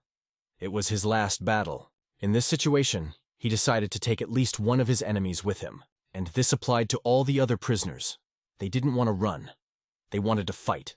They lived as test subjects for poison, fought in mortal combat, but sought to die with honor. It gave Yang something important. It was the last sign of trust. This was their retribution for being able to leave with dignity. Death was to be their choice. Go, Ik asked. See to it that the likes of us do not appear again in the world. The martial arts world will remember your last moments, Yang said, full of respect. He bowed to Ike, honoring his courage, and they disappeared in the fire, keeping their honor pure and unsullied. After negotiations with the authorities and many discussions, the incidents with the Phantom Corps and the Taoist conspiracy came to an end. Yang met with Beck for further discussion. A new stage required new decisions. Yang, as a disciple of inner secrets, was full of strong and penetrating energy. He felt himself on the threshold of a new discovery under the guidance of the great heavenly master. It's the essence of swordsmanship and the philosophy behind it, Beck said. He asked Yang to try taking the energy himself. Yang sat in a meditative position, preparing for possible changes. His mind became clear as a mirror. Gathering the power of the dragon, he looked into his body. The light did not come from the outside. It radiated from the inside. Suppress the illusions with light, erase the false, and turn it into real energy, advised Beck. The process was delicate and dangerous. In the fire of the inner forge, the outer layers of lies were peeled away. As the golden elixir became transparent, Yang's senses became clearer. Yang opened his eyes at that moment. His gaze was clear and piercing. Beck warned, "During meditation you entered an altered state, and that light was blinding." Their intuition did not fail. When the inner secrets and techniques of the three families merged together, a transformation took place. "Do you feel anything?" Beck asked, carefully watching Yang's reaction. "It seems that the inner power of the golden elixir has become more tangible," Yang said, feeling a new power in his veins. Not much time passed, and he was already confidently practicing with the sword. His movements became more precise and faster.